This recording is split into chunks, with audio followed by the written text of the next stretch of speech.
The monarch can shout, so it becomes more secretive in Xiao Kai Nogu, like a secret word hidden in the large court, implying some kind of unspeakable joy. It is a sudden rising tide, which spreads densely and flows to the parts touching each other, exuding a thin sweat. The monarch can shout, so it becomes more secretive in Xiao Kai Nogu, like a secret word hidden in the large court, implying some kind of unspeakable joy.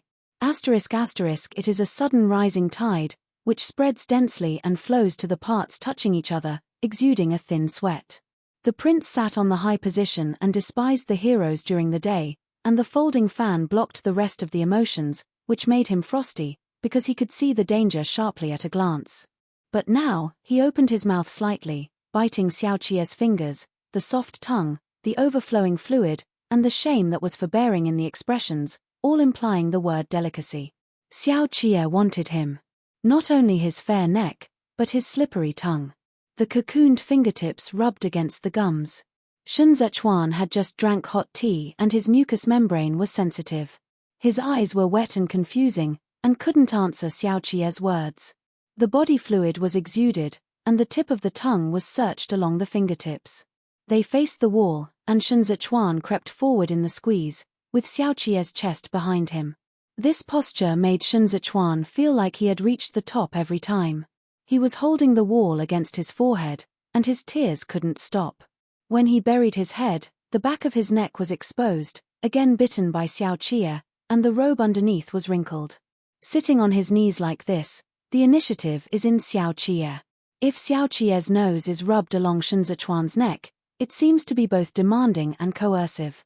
He stared at Shun Zechuan's side face dangerously, and saw the temptation hidden in the corners of Shun Zechuan's provocative eyes. Shun Zechuan didn't know what had caused him in the corner of his eyes.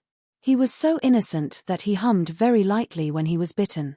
But Xiao Qie was so fierce that he became a leaf boat among the waves. He was beaten by the raging waves. In the dense sound of water, he was not even allowed to struggle. Xiao Qie watched Shun Zechuan's tears drop intermittently, and he tilted his head and kissed the corner of his eye. Shun Zechuan sobbed in that kiss, accidentally soaked the robe, and then turned to look at Xiao Qie, trembling and said, all, blame you. Xiao Qie bit the tip of Shun Zechuan's ear and whispered, blame me. This one was so deep that Shun Zechuan couldn't hum directly. Shun Zechuan ate a few times, sweating, and the robe was wet. Xiao Qie pressed him to his chest and wanted to kiss him. Shun Zechuan was too tired to lift his neck, and lazily poked out the tip of his tongue. Xiao Qie held up, so he pressed Shun Zechuan. The tadpoles in this room are different from those in the home. They are not so soft, like small fine brushes. Shun Zechuan's robe was soaked early and was torn apart by Xiao Qie. No, Shun Zechuan asked for help in sobs, no. Xiao Qie pressed on him, including the soft tongue, so that he could only cry. How could Shun Zechuan resist such an attack? His waist was numb with soft legs in the front, and so fierce behind him. He was completely eaten by Xiao Qie in his confused breath, and he couldn't speak clearly. His expression was flushed, he was embarrassed, and he said vaguely, flip, go to see Ian. Sure. Xiao Qie stretched out his arms and pressed Shun Zechuan's sliding hand, and his entire chest pressed on him, letting him all be trapped in the dense and fine fur. How can you remember this crop? Shun Zechuan half buried his cheek and whispered, you. Xiao Qie took the tip of his nose against the wetness of Shun Zechuan, and his breath was pressed against his ear. The candlelight in the house had gone out early, the window paper was shining through the snow outside, and the branches that had been pressed down by the snow fell out. He was wet with Shun Zechuan, and he was getting wet too. Xiao Qie was almost there, he was holding Shun Zechuan's hand and biting Shun Zechuan. Vague, dim, wet, and violent, Xiao Qie always makes Shun Zechuan cry. Shun Zechuan said with tears of revenge, I want to sue, tell your wife. You. Well, Xiao Qie smiled sullenly. You tell him. You get excited when you see me. Shun Zechuan couldn't hold it, Xiao Qie hit so hard that he trembled. He drew his fingertips and was approaching. The snow on the branches outside the window fell, and the night crows beeped a few times. Shun Zechuan was pinched on his cheek and kissed next to each other. The next few days will be sunny. As March approaches, Zhongbua will also have the breath of spring. The snow in Duanzhou had melted a little, and Gujin and Xuanziyu cleared the road, and the official ditch of the repair should be reported as soon as possible. Because Shen Zechuan could not return to Cizhou temporarily, Yarrow Wenyu could only come to Duanzhou. He had difficulty moving, and the cars and horses on the road went slowly. Kong Ling and Yu Xiao were waiting for him in Dunju, and then the three arrived at Duanzhou together. Fei Sheng greeted outside, sent the gentleman in, and followed Qiao Tianya to count the supplies brought. When he came to see Hua Lingyun, he said to Qiao Tianya, "How did you bring him?" Hanging the waist card is the regular editor of Jin Yiwei. Qiao Tianya jumped into the carriage a few steps. "Should I bring him?" Hua Lingyun noticed her gaze and turned to look at each other. "It's dangerous to stay in front of you." Fei Sheng turned his eyes. "Duanzhou is not Baici, who can afford it?" "I bear it." Qiao Tianya crouched down, touched the cigarette, and looked at Fei Sheng in the gap between the fires. "You don't want to be wise, but be fooled, and think in front of the master." Fei Sheng said unwillingly, "Since he came in, I haven't found anything." "Why should you do this? What kind of anger?" Qiao Tianya sighed. "I'm telling the truth. You leave him alone without using it. Are you waiting for the master to use it yourself? At that moment, he will not be under your control. Now, Shun Zechuan left Hua Lingyun and did not kill him, he just wanted to use it. Now people are in front of Fei Sheng. If Fei Sheng keeps him so idle until Shun Zechuan becomes impatient, as Qiao Tianya said, then Fei Sheng will not belong to him." Fei Sheng glanced at Hua Lingyun again. "You came out of the sacred place in the 8th classic," Qiao Tianya said. "He is a monk halfway, not the same as the master's love, and the Jin Yiwei's love. Are you afraid of a bird? You alone cost 10. This mouth can also press him. You're stepping on me." Fei Sheng recoiled, thinking for a moment, this man has the ambition and ability, as long as he stays behind, it's a matter of time. Shun Zechuan is now staying at Duanzhou Jianqing, which is not a job that can be taken down by mouth. Fei Sheng originally thought that this must be under his own control. However, Shun Zechuan directly transferred Yarrow Wenyu over, and Qiao Tianya also arrived. "You also have the ability," Qiao Tianya said. "It always puts your mind on this, but it delays you. What can't you see? The master can't run." Fei Sheng didn't want to talk to Qiao Tianya about this matter. He just asked, "Why did you get it again?" "It's okay." Qiao Tianya went out and didn't continue to say. Shun Zechuan folded the fan upside down and tapped gently on the table. He replaced the new earrings, and the agate beads were white, which was too eye-catching, so that others did not dare to chase them. "I copied a copy of Luo Mu's account book." Yu Xiao presented the book to Shun Zechuan again, and asked the prince to look over. Shun Zechuan looked at his account and said, "Spring plowing immediately, looking at picking someone in the past, Zun Luomu office work, he is alone, running on both ends is hard. This means that Luo Mu can no longer be the only one in Chazhou this year. He must send a person to hold him in the past." "Then I have a personal choice," Kong Ling said on the side. "This time, I went to Dengju at the command of the governor, and I met an old man there." "Xian's old man?" Shun Zechuan closed his account and thought about it. "What is Xiao Chie's acquaintance in Fanju?" Kong Ling reminded him. "Wang Xian, do you still remember the governor? Originally, he was the principal of the Hudu ministry, and during the 8 years of Xianda, he was responsible for the expenses of the embargo." Shun Zechuan then remembered it. Speaking of this Wang Xian, he was originally at odds with Xiao Chie and dealt with the issue of Quancheng silk. He was trapped in the assassination case by Xiong Yungo to bribe Xiao Chie, so he was degraded. Before leaving the capital, Xiao Chie went to the household to leave the relationship, so that he did not completely lose his official position, but only put it in China Bo to do things. Let alone Shun Zechuan, Xiao Chie had forgotten it. When Wang Xian arrived in Dengju, it didn't take long for him to be attacked by bandits. He pretended to be crazy and escaped from Yemen. He was trapped in Dengju with the exiles. Until Yang Qiu died, Kong Ling went to inspect the Yemen again. According to Eri, this person should have come to Artsizhou, but something happened immediately, Kong Ling said. The Hubu changed his job and let him go down to Dengju. He suffered a lot in Dengju, and when he saw me, he still remembered the kindness between the prince and the second grandfather. Shun Zichuan thought about it for a while, and said, since he is willing, he sent him to Chazhou. He was originally an official of the Ministry of Household Affairs, and it is no stranger to come to Chazhou to co-organize taxes. Shun Zichuan's letter is not Luo Mu's. This is exactly what happened. By putting a tax-savvy Wang Xian in Chazhou, Luo Mu's books can be tightly controlled. The most important thing in Chazhou now is money. As long as he holds silver in his hands, Luo Mu can't turn the sky. It was still early, and Shun Zichuan put off the tri-state chores first and asked Yarrow Wenyu, how many days is Yuanzhua? Yarrow Wenyu covered his knees with a velvet blanket, and said, thanks to the monarch, there is no problem. Although there is a road from Cizhou to Duanzhou, it is still far away. I am worried that you will be cold on the road. You can rest assured when you look at it. Yarrow Wenyu waited until Shun Zichuan had finished his cold, and then said, I brought a message back from the prefecture to the prince. He paused. The rumors spread in Dancheng a few days ago said that Pan Yi and Pan Yi had been dismissed and investigated. Submit to Dali Temple and the Ministry of Justice for trial. Shun Zichuan looked at Yarrow Wenyu with a narrow eye and said, so fast? There are 3 members of the Pan family in Dancheng, Pan Xiangjie, Pan Yun, and Pan Yi are all ministers of North Korea and China. They are also married to the Fei family in Tancheng, and they are not small in today's family.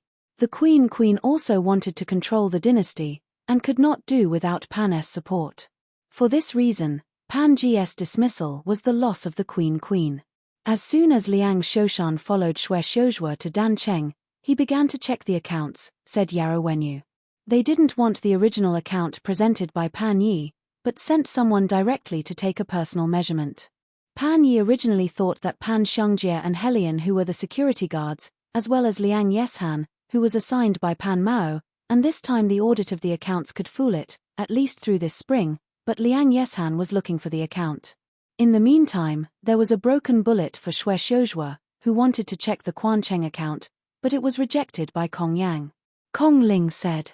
Shun Zichuan's folding fan was fixed on the table, and he slowly frowned, saying, it was less than a year after the Tai Shui storm last year, and Kong Yi and Center you have been written down in it.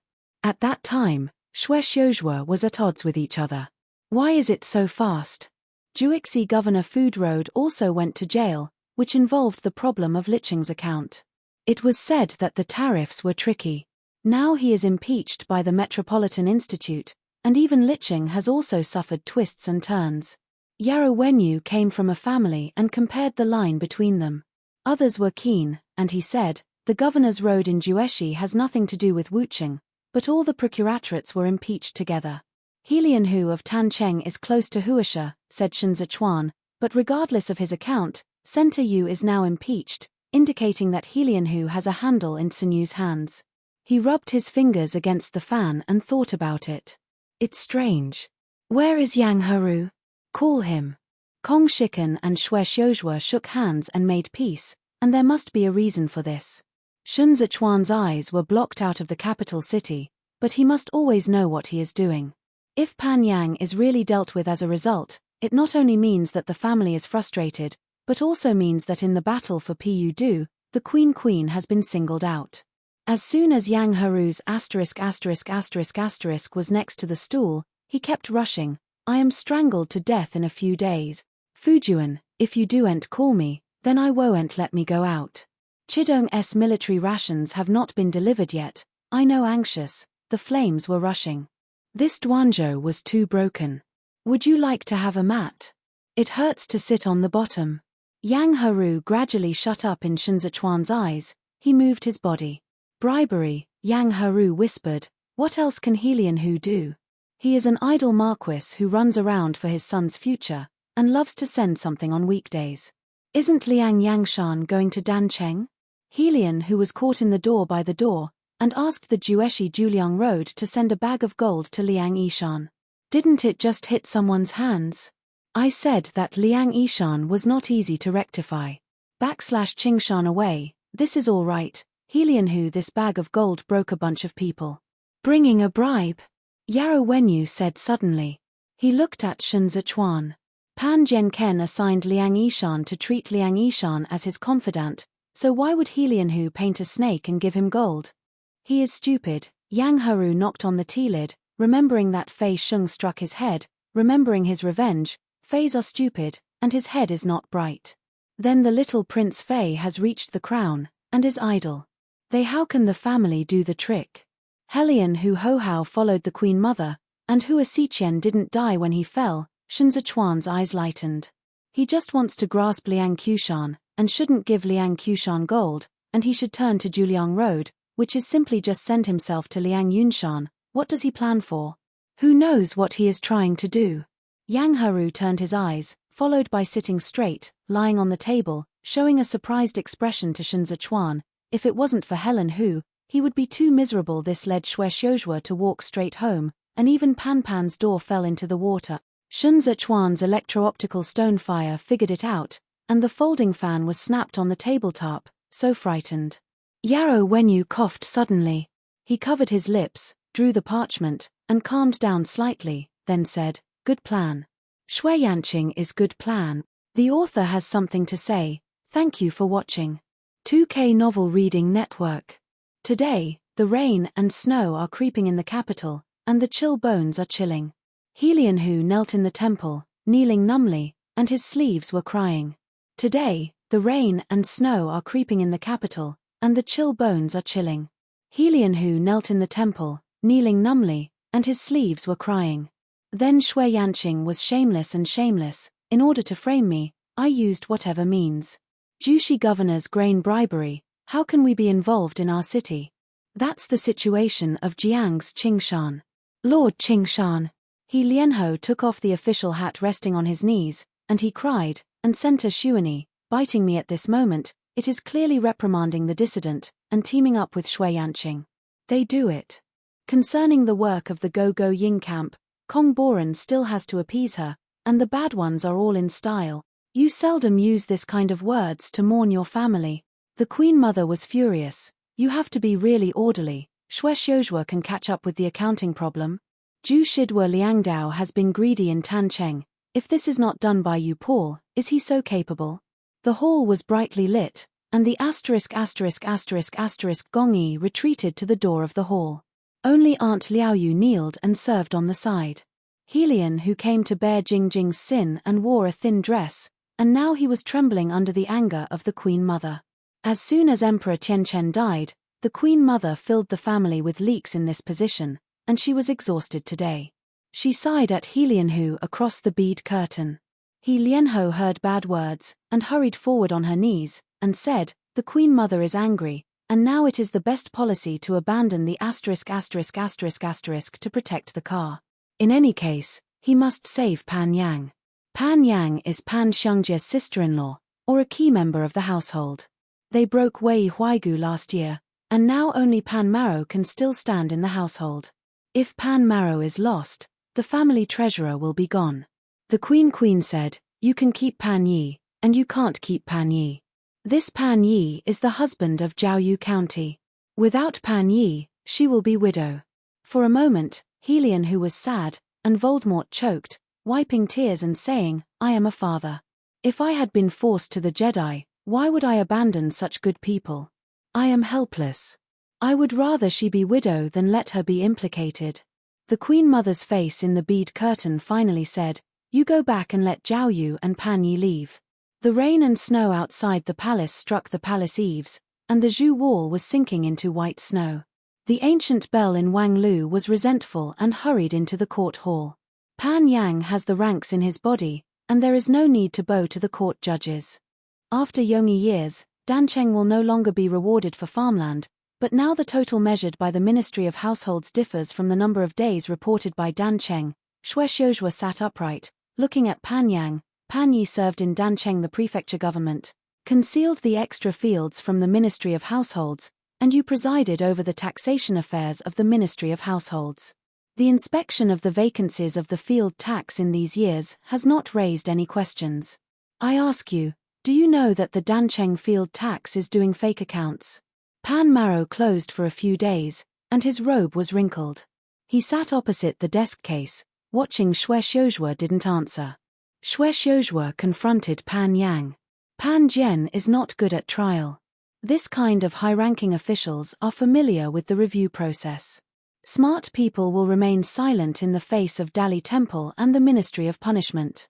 Pan Yang was obviously a smart man, and he was always silent about Shueshozhua. If the case card does not progress here, then the remaining 7 cities will have enough time to clear their accounts and clean up the pickles before Shueshozhua refers to them. Shueshozhua was dormant for many years before he had the opportunity at the moment.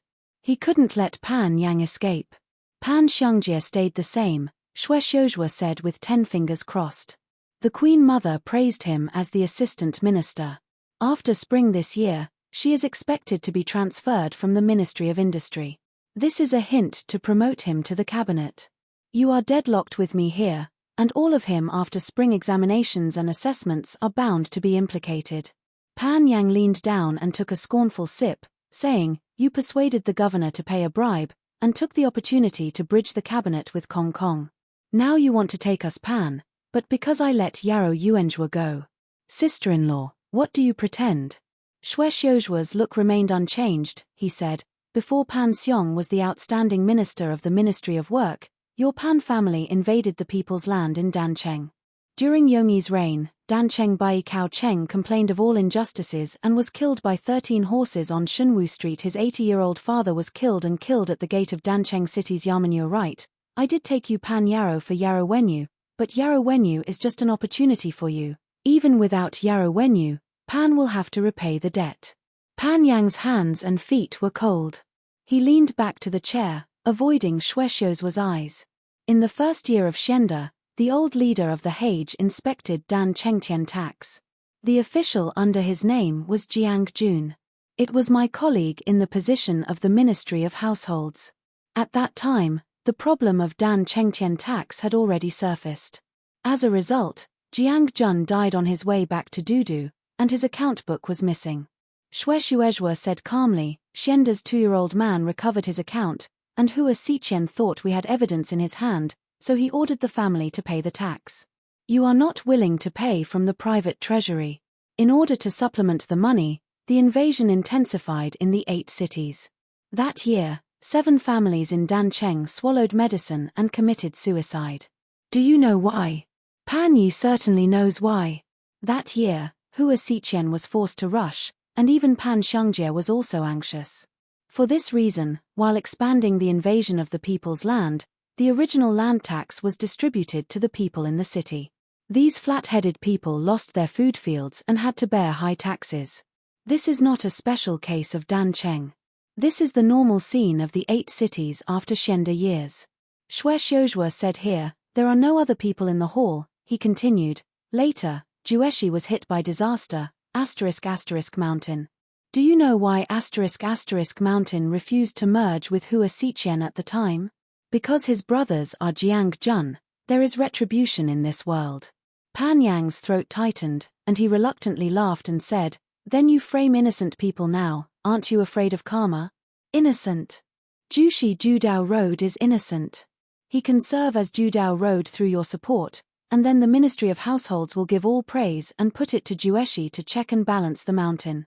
He is in this position with Hezhou Yang. She has exchanges, selling copper and iron for the 2 cities, and the corrupted tariffs can rebuild this hospital. Shueshozhua stood up, and the official robes looked dark inside the hall. Lian, who has nothing to do. How can he be eager to pay bribes when he hears the suggestion? You call this framing, but this is just the surgery that you used to do in the past. Pan Yang swallowed his saliva, and he became anxious, saying, "You have tried hard to help Chu Jun ascend to the throne, but I'm afraid that in the end, it will be a bamboo basket to fetch water. My Chu Jun is called Li Jianting, not Li Jianheng." Shueshozhua supported the edge of the table, looking down at Pan Yang, and suddenly asked, "Do you know the scorpion?" Pan Yang's eyes were blank, and he refused to re-enter Shueshozhua's slumber with silence.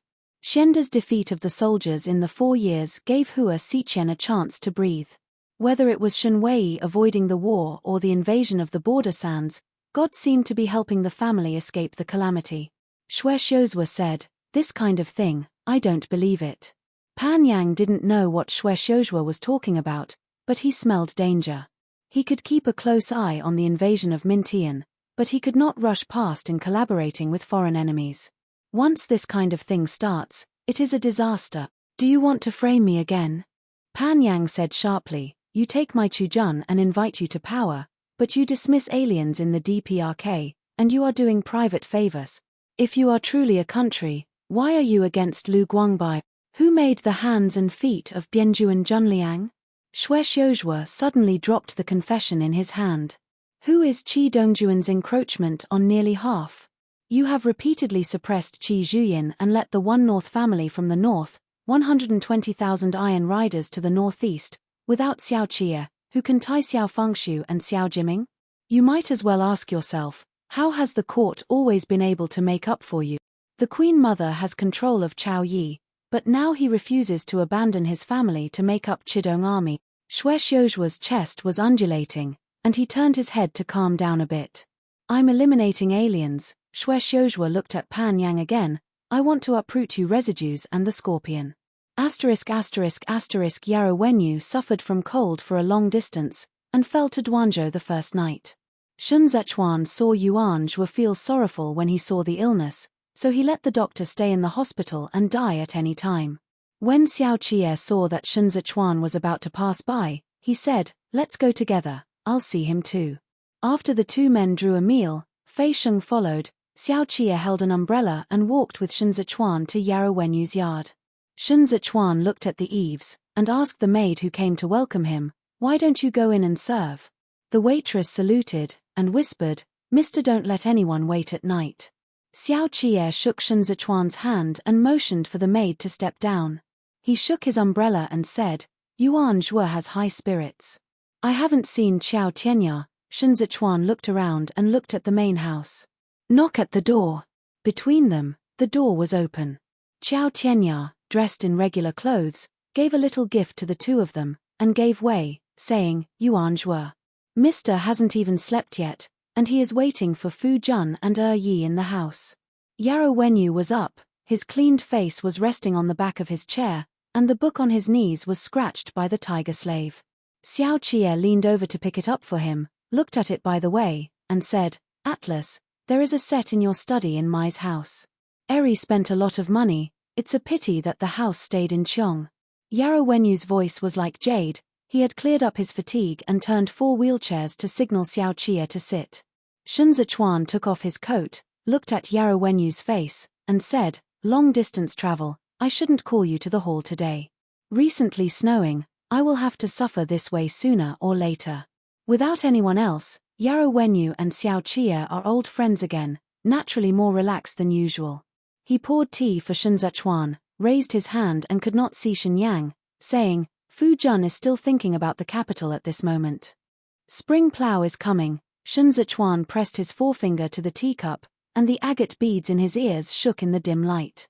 If the Dancheng case is investigated, the remaining 7 cities will also be affected. This matter is related to the granary in Dazhou.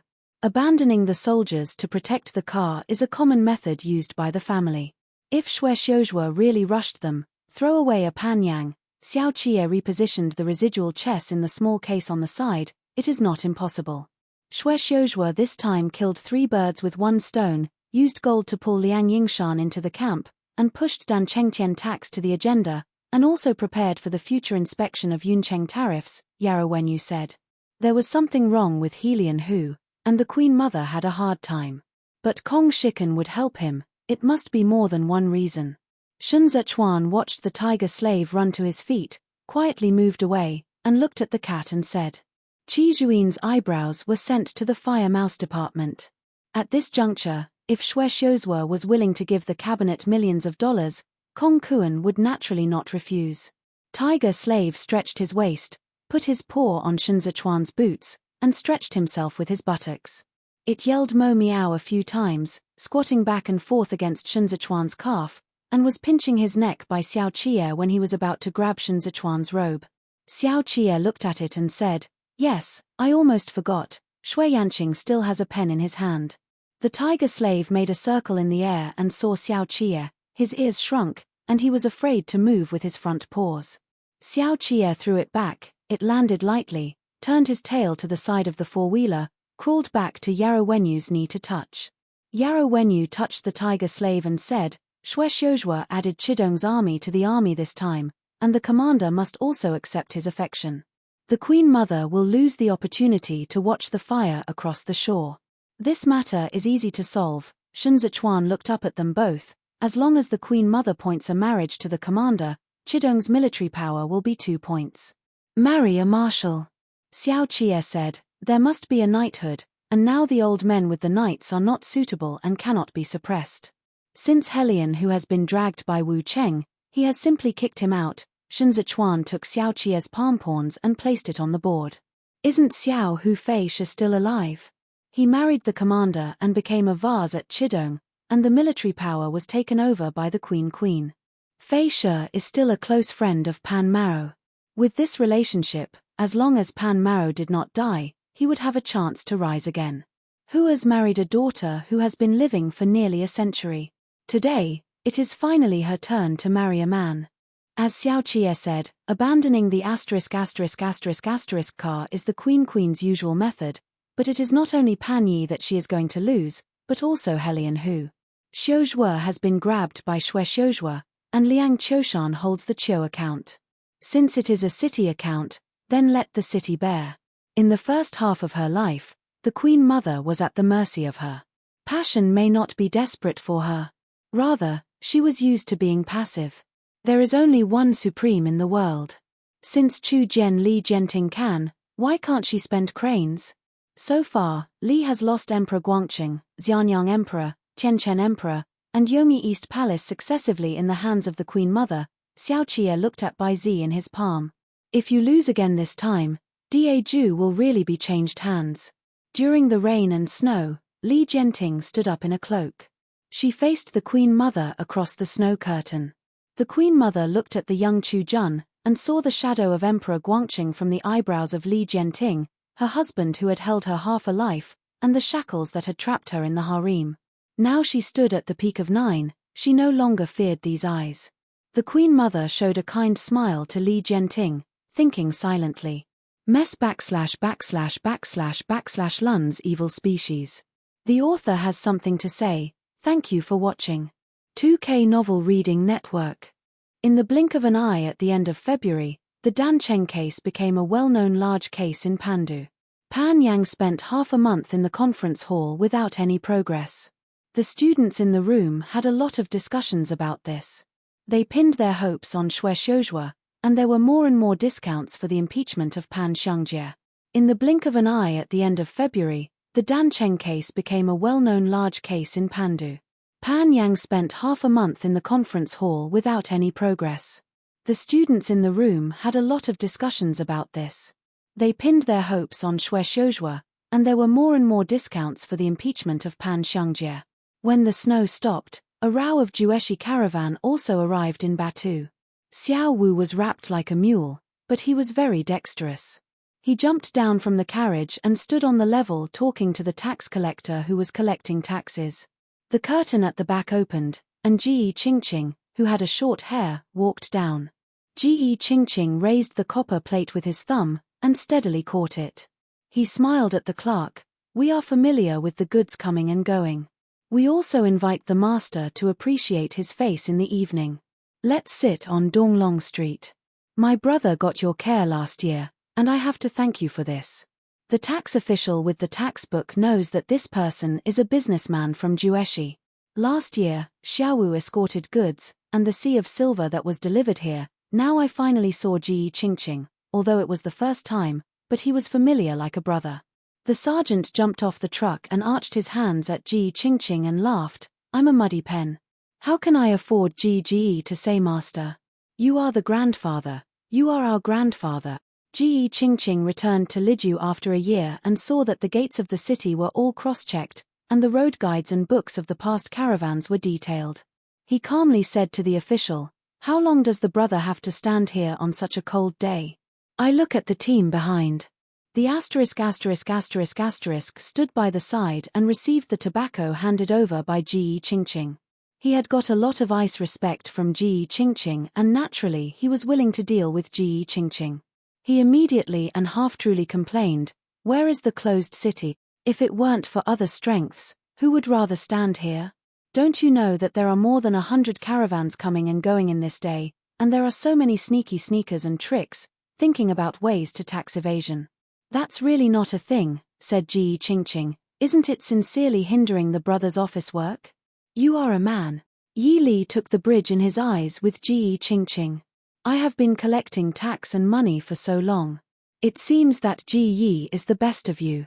Ji Qingqing patted the eunuch's shoulder and reassured. The official asked, "Ji Yi came here in person, right?" Ji Qingqing was smoking a cigarette. He used to stay in Jinyawi before smoking, but he couldn't do without it when he was repaying. At this moment, he said turned his head to exhale the smoke, and said to the official, "Business is not easy now. Extensive investigations were conducted in various places. We had to go to Tancheng without leaving Tancheng. The transit tax on large goods was too high, and we thought about getting rich early." He said with emotion, "It's still brothers, it's impossible to follow the court." "Wrong, I look magnificent." "Ji Yi came very little," said the official, holding his cigarette, and said, "Some turtle sons, relying on a few stinking money, have eyes growing above their heads. They don't treat us as individuals at all. There are so many things that spoil us." The official's words are half true and false. Tax collection is a poor money. Businessmen from all over the world deal with the dignity of the capital of Tianzi City. There are few people in trouble, and those who know something a little will actively respect them, so those who can stand at the checkpoints to handle the errands are usually attended by someone from above. But it is also true that occasionally encountering such as it is certainly not to be provoked. Brothers are working hard. Ji Qingqing rushed to Xiao Wu and motioned him to bring the goods in. "That's the case. I'm waiting for a banquet in Dongyu Yanyulu." The brothers took the waste cards and went straight. "Let's have a good meal then." The official said, "Ji Yi is also polite, so it is better to respect him." Ji Qingqing smiled and followed the caravan into the city. Xiao Wu pulled the horse around and asked, "Qing brother, what are you asking them to do?" "They are all little mice, and they are very greedy." The master said, fishing. Ji Qingqing threw the copper plate pinched between his fingers to Xiao Wu. "How can I fish without bait?" The city gate tariffs are managed by the Ministry of Taxation under the direct jurisdiction of the Ministry of Households. When they eat silver here, they also have to consider the weight, like the large amount of goods Ji Qingqing left last year, and thousands of private taxes. How can the officials have the courage to swallow it alone? They only dare to get rid of the odds. The big head still has to be the dad above. Ji Qingqing returned to the capital this time to order these dads by order of Shun Zichuan. "Go." Ji Qingqing watched Biwa overwhelmed Xinxue and patted Xiao Wu's back. "Go and get our old house back first." Yarrow Wenyu's illness did not improve, and taking a few bowls of medicine was useless. On this day, taking advantage of Jin Iwei's opportunity to test his horse, he came out to blow. Fei Sheng was attentive. He prepared the screen before Shun Zichuan ordered it, and provided a charcoal basin under the shed, so that the husband must not be frozen. Shun Zichuan watched Xiao Qie standing at the forefront and was talking to Hai Rigu. He didn't look away, but slightly tilted his head, and said to Yarrow Wenyu, "Ji Qingqing has been staying in Jueshi for a long time. He still feels homesick. He comes from a duo, and there are relatives at home. The earlobe of the prince is clear and bright, and the agate slightly shakes along with the movement, twirling between the fur collars, looking thrilling. He is suitable for red, and those white furs who have lost their eyebrows are too amiable when necessary. Only red can make a sharp horn. This is a sharpening process. The higher he sits, the more sharp the Tibetan Mastiff's sharpness is. The chief officials in the Dudu tax division are all family officials. Yarrow Wenyu refused to show half of his weakness in front of outsiders, so he covered his blankets and looked good enough. The prince wants Ji Qingqing to start from here, and he can borrow Ji Hongxian old story. That wouldn't work. Shun Zichuan watched Hairi ancient horse, and Jin Iwei on the other side also got on the horse. Fei Sheng was talking to Qiao Tianya. He went on to say, most of Hongxian's past is related to Xue Xiuzhua. Xian Hongxian was able to enter the capital. Xue Xiuzhua made great efforts. These mermaids and dragons are mixed, and they must be carefully screened before use. Pan Zhu was dismissed, Yarrow Wenyu said. Liang Yishan is the most promising chess piece. He wants Ji Qingqing to open a new path under his hands, only to be unable to keep up with the Dancheng case. We can't get involved in the Dancheng case. Shun Zichuan felt something was moving around his waist. He looked down and saw that the tiger slave was stretching his paws enough to break his fan. But in the Dancheng case, no matter who loses or wins, it's not good for me. I asked Ji Qingqing to return to the capital, not to let him set off a storm in the Dancheng case, but to wait for a winner. Yarrow Wenyu didn't see the tiger slave, and his eyes were taken away by Qiao Tianya on the racetrack. The recruitment criteria of Zhongbua Jinyi were set according to Qiao Tianya. Today, he was dressed up, leaning down and hanging his arms to scoop up the running Ding Dao, tossed the bones behind, and hooked the collar of Li Shi with a whip. And also threw it to Gujin. Farming is over in May, Yarrow Wenyu said. Far north is still fighting, and the governor is planning ahead. The end of busy farming means the end of farming and other farming activities. The pressure on the cabinet has abruptly reduced, and there is enough energy to start confrontation with China Bo and Li Bei. Shun Zichuan must ensure that his line will not break. He had to support the supply of military supplies to the three parties this year, but lost the Siyu family's copper mine in Jueshi. The Liuju port planned by Yang Heru is only a prototype this year. If he is restrained by the puppet again, the battlefield will become dangerous. If Xue Yanqing wins, Yarrow Wenyu looked at Shun Zichuan. Where did the prince find his weakness? I can't find it, Shun Zichuan shook Suazi. As early as in the capital, I couldn't find Xue Yanqing's weakness. There was nothing he couldn't give up. He cut off from my hand the bank of Hongxian, but still willing to wear outdated official robes, run the field in the place, I admire him. Langdao Shualai hurried across the court, bursting into applause. Xiao Qie held the reins and smiled at Shun Zichuan across the distance. The chill in Shun Zichuan's eyes disappeared, and he turned the folding fan over. Quancheng silk is also very clean, I can't catch him but he is not alone. Xue Xiui blew his nose with Pa Zi. He professed to be a Gao Jie scribe, but his actions were quite rude. He wore the official robes with dark and wrinkled corners. Now that Xue Xiuzhua is in the middle of the sky, Xue Xiui has only mixed up a mess. In his early years, he lost all his possessions, and now he has to think twice about eating copper bowl noodles. Colleagues on the side were tired of Xue Xiui, but did not dare to reveal it, saying only, "You are ill, and you doen't need to rest for 2 days in the house. Why is it strong? I will find you a doctor later." Look. Xue Xiuyi heard that his face was dull. He was a grandson bitch, so that he could not even afford the consultation fee, so he rubbed the parchment and said loudly, "I have a doctor waiting in my house." When was there a doctor? It's just that I've been busy with business recently and forgot about it. I'll call back today to give me a look. Colleagues know that he has a strong suit and is so poor that he beats his mother-in-law at home all day long, and the girl sells everything. They perfuncated in a vague manner, no longer controlling Xue Xiui. It was dark at this moment, and the compound courtyard was walking. Xue Xiui was sitting on the cold bench, facing the stove, trying to dry the wet boots, but the candle was blown out. When he was young, he was used to eating and drinking. He was accompanied by a girl-in-law at bedtime, afraid of darkness, and when he saw that the candle was gone, he quickly got up and hurried out. There were several colleagues standing in the yard, surrounded by a smoking gun, thinking about drinking for a while. Xue Xiui hurried to the door and listened to them. "Can't you see this? I heard that Xue's treatment of his sister-in-law was extremely harsh, especially this Xue's." His colleague whispered, "At the time of Yongyi, the old Xue's grandfather agreed to let Yanqing follow him. Because Xue Da is really not a piece of material, Mr. Changzong is said to be rotten wood and cannot be taught."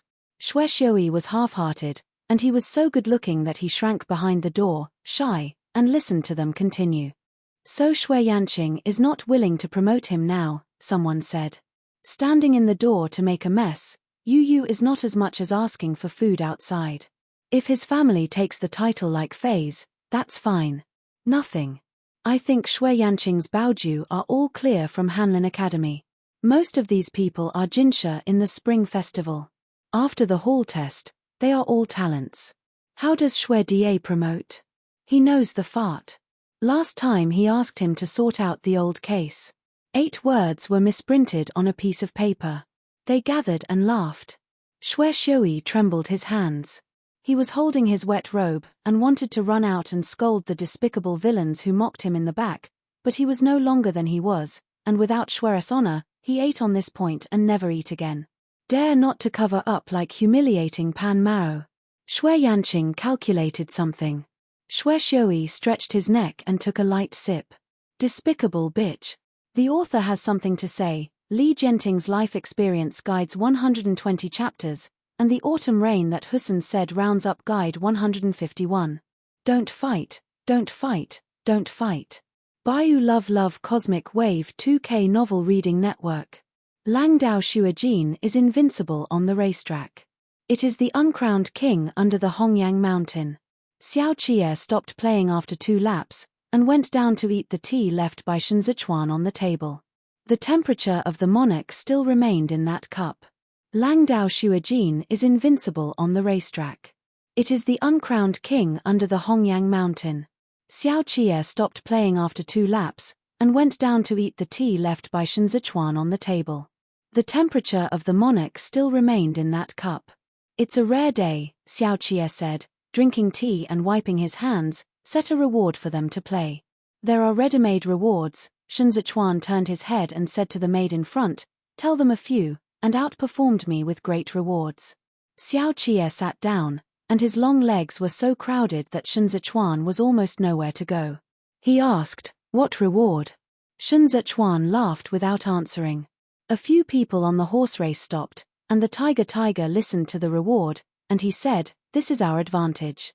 The generals from the north are all good at horsemanship, but the Zhongbo guards are not good at it.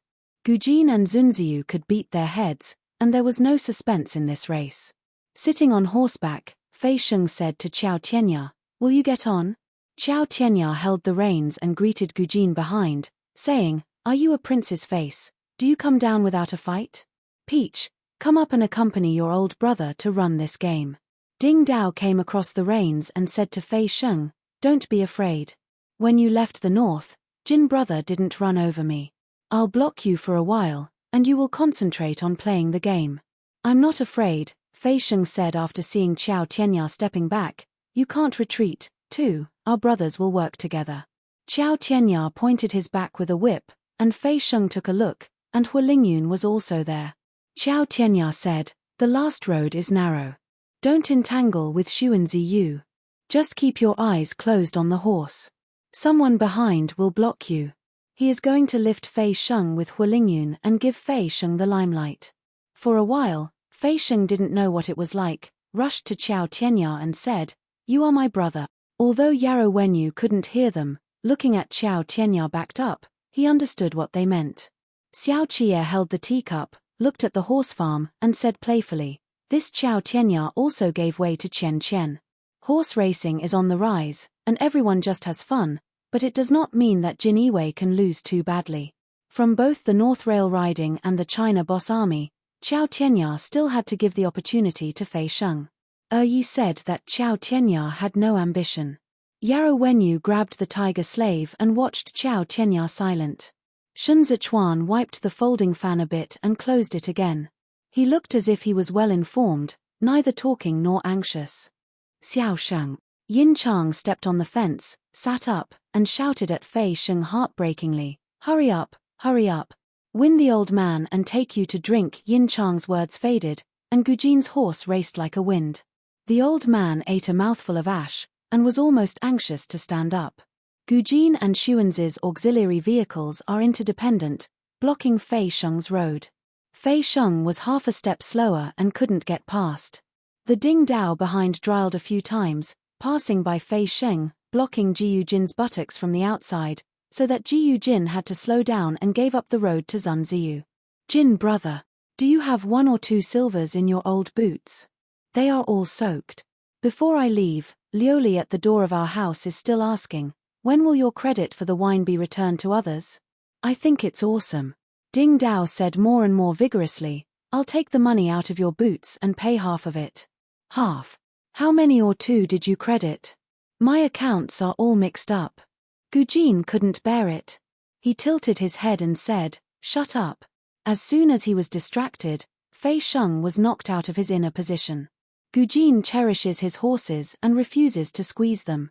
The two go side by side, rushing for a while, and the **** is so cold.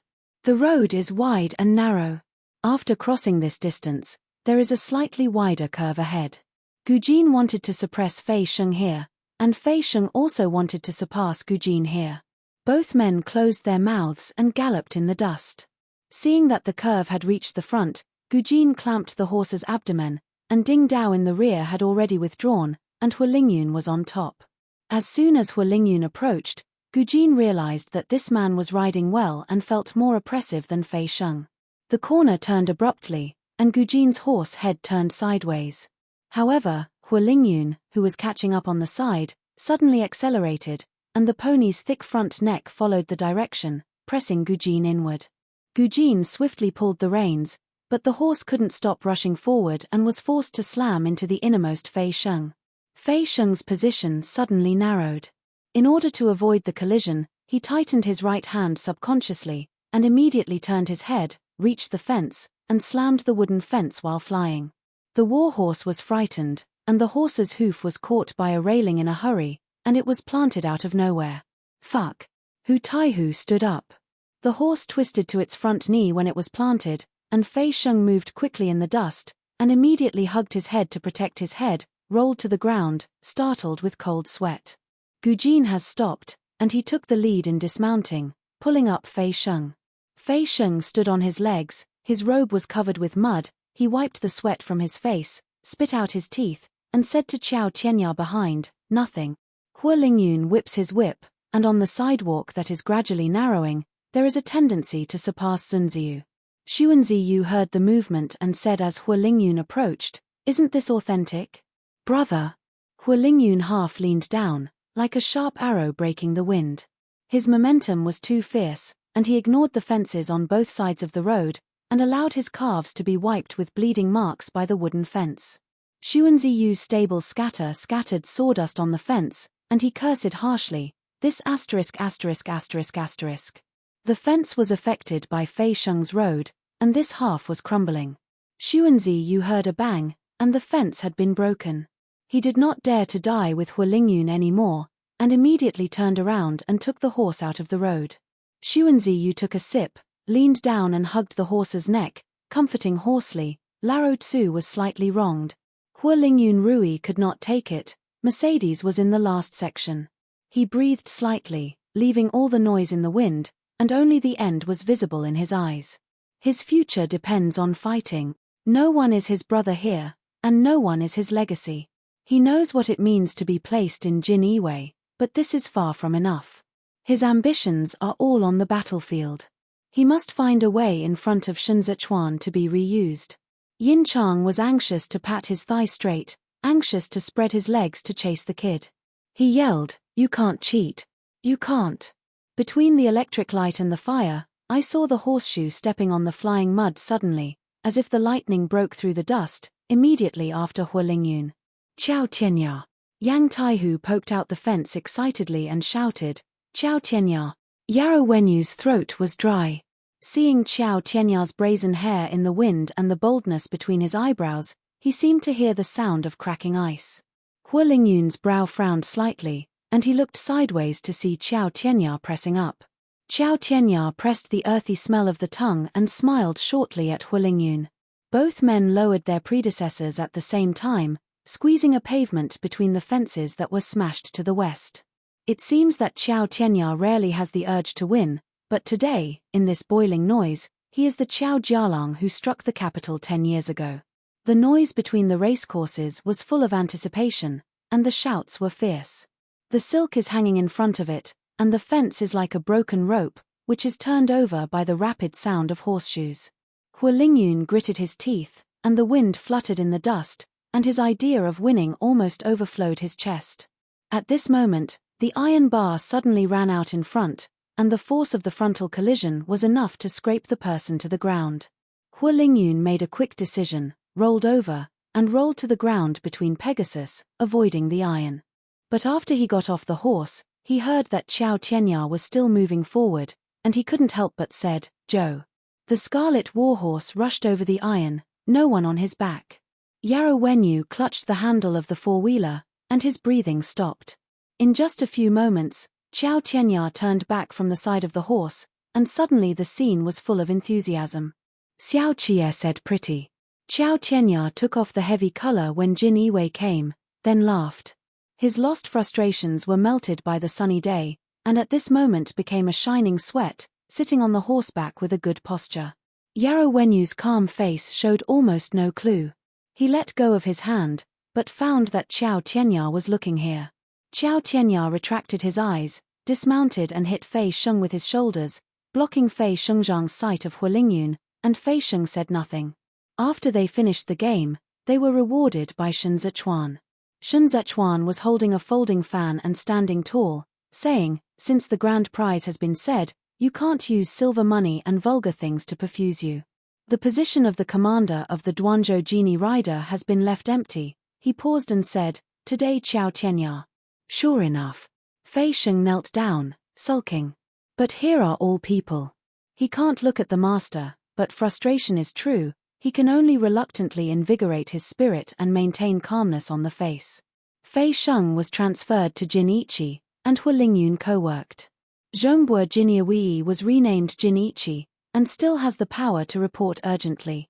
"You are not affiliated with the Duanzhou Defense Forces. Huang," he said, "you belong directly to Mi Shenlanju. Private ride." Huantai Tiger looked at Calgary Jin, a little surprised. Everyone knew about the establishment of the Jiniki, but they thought that this Qingqi would join the Duanzhou Defense Forces and be under the supervision of the Duanzhou prefectural government. Private riding means that Jin Yiwei is virtually unchanged, and is still a direct team of His Majesty Shen Zichuan. They are not subject to the inspections of the 6 states of Bosnia and Herzegovina, and even have the power to inspect the 6 states of Bosnia and Herzegovina. Unlike the progressive teams such as the garrison, they only serve Shen Zichuan. Xiao Qie set up a teapot, drank another cup of hot tea, and watched. It was getting late. He only said, "Clear the horses first and then return them to the stables. Take good care of them." Fei Sheng immediately got up to greet people to clean up the screen and charcoal basin. Shen Zichuan and Xiao Qie went ahead. Yarrow Wenyu leaned down to hug the tiger slave, and when he raised it again, he saw Xiao Tianya standing in front of him.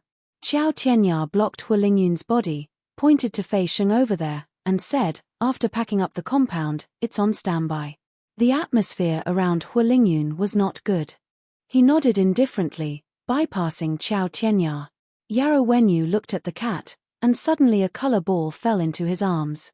He looked up, and Xiao Tianya was still watching Hu Lingyun. Yarrow Wenyu held the heavy color, and there was Xiao Tianya's sweat on it. The author has something to say. It's late. Thank you for reading 2K Novel Reading Network. While the governor and the second grandfather were eating, Mr. Kongling had tea in the side hall and waited. Yu Xiao whispered to Kongling again, "Today everyone just hopes that everyone is in peace and harmony, so don't spoil the governor's interest." While the governor and the second grandfather were eating, Mr. Kongling had tea in the side hall and waited. Yu Xiao whispered to Kongling again, "Today everyone just hopes that everyone is in peace and harmony, so don't spoil the governor's interest." They all sat on the racetrack and saw the dragon and tiger fighting just now. Fei Sheng was so prestigious in the Jin Yiwei, and Shen Zichuan made a contribution in front of him, and Hu Lingyun couldn't afford to guilty. Kongling covered his mouth with a kerchief, put his chopsticks, and said, "Since the governor hasn't spoken, this can't be troubled. Don't look down on Xiao Tianya, the governor loves him so much, he naturally has had human." Kongling knows Shen Zichuan's thoughts most clearly. This Marseille is a rise, but the reward of the monarch is not a rise. Fei Sheng had the tribute to protect his predecessor in the past, and later had a record of attacking Fanju with the army. Shen Zichuan will definitely use Fei Sheng in a more suitable place, but Shen Zichuan will not let Fei Sheng be independent. He has to mobilize at the same time. Xiao Tianya and Hualingyun made the three of them an iron triangle that restrained each other. Today's Marseille is what the monarch expected.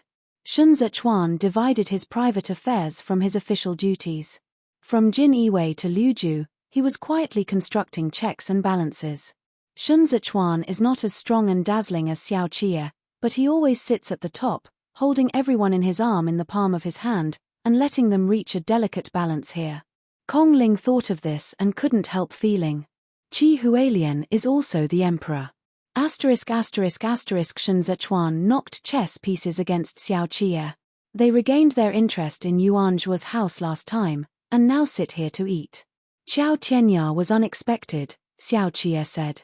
I think he is not fighting in Cizhou. He is still suspicious that he has realized the red dust and is about to be indifferent. I also think so. Shun Zichuan flipped cold chess at his fingertips. But life is full of opportunities, and there is no secret. Xiao Qie braced his knees and showed his ears to the government. Shun Zichuan lowered his son and said, Xiao Tianya is well known in Jinyi. When arresting you in Nanlin hunting ground, you can even use Jinyi's waistband without authorization. Ji Lei's treatment of him is evident.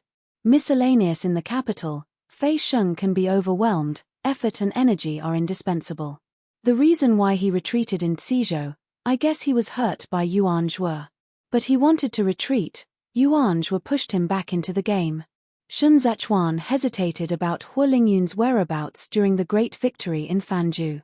At that time, Yarrow Wenyu proposed to put Hualingyun into Jin Yiwei. As long as Shun Zichuan agreed, he had to use Xiao Tianya again, because Hualingyun couldn't hold Fei Sheng in Jin Yiwei. The two of them are a little bit interesting, Xiao Qie said of this, remembering a long-lost master of lights. Yuan Zhuo's Shunyu is difficult to heal. Shun Zichuan slightly bowed. This is why Yuan Zhuo pushed Xiao Tianya back.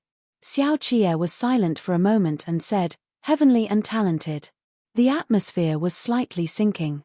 Shun Zichuan pushed the asterisk against the candlelight and said, Yuan Zhuo's medicine can't be cured. Doctors come and go. No one dares to give a word. The poison that Dancheng feeds was aimed at his life. Xiao Qie threw the chess pieces between his fingers into the chess box. After October last year, I can no longer find a master of lights. I am in Beijing. I asked master. Master also said I doen't know. When the master left the realm, he said clearly that he would go back to see the elder brother after the year, but now it's almost 3 months and he hasn't seen anyone. Xiao Qie's heart disease is on Shun Zichuan's body. Now looking at Yarrow Wenyu's weakness, he can't help but feel cold lips. He got up and opened the chessboard. Regardless of the chess pieces scattered around the table, he stubbornly touched Shun Zichuan's cheek. At the latest in April, Xiao Qie's eyes were deep, and Shun Zichuan was in the palm of his hand, and Shun Sheng said, I will find a master even if I dig the ground 3 feet.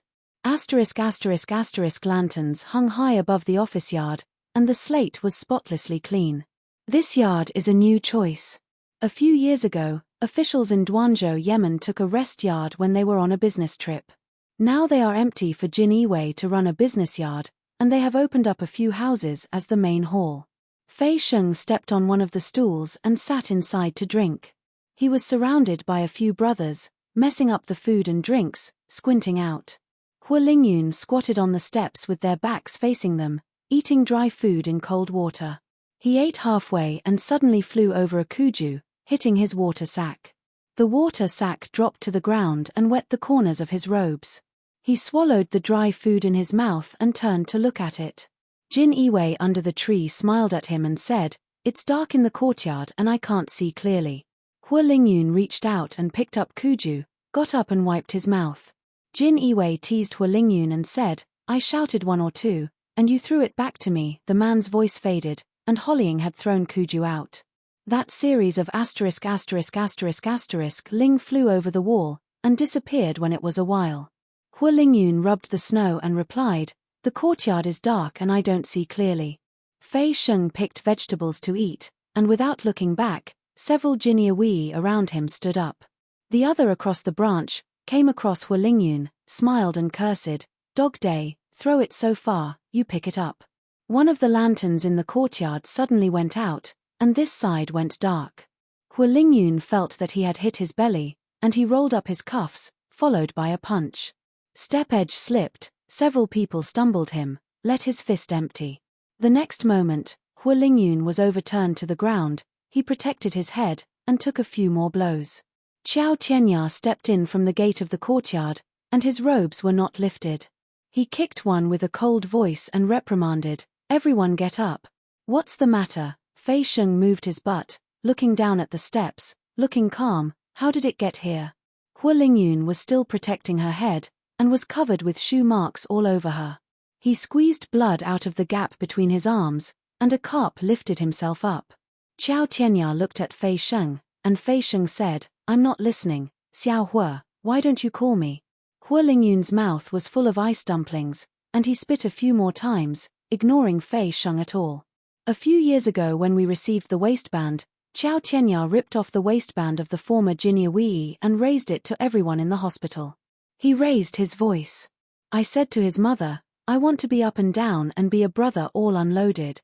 Jin Iwei in the hospital did not dare to hesitate and raised his hand to remove the waistcards neatly. Jin Iwei's waistcard is a status symbol, which must be carefully collected, not even borrowing. They wore a waistcard in the scenery of Boju, and they wore a waistcard with Shenzichuan in the middle of the bow. The waistcard was their own face.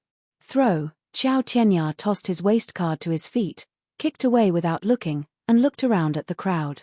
Do you keep doing it? Throw. Jin Iwei threw his waistcard on the ground, and he dared not stare at Qiao Tianya's eyes. Dejected, they stood beside them like clay sculptures. Fei Sheng smiled slightly, pursed his lips, and said, You're too much to do this. You can't sit down and talk about it, you have to throw everyone's face on the ground and step on it. Whose face is stepping on? Qiao Tianya asked Fei Sheng. Everyone's yours. Fei Sheng's strong anger suddenly burst into high ground. He stood up and said, He stepped on my face today?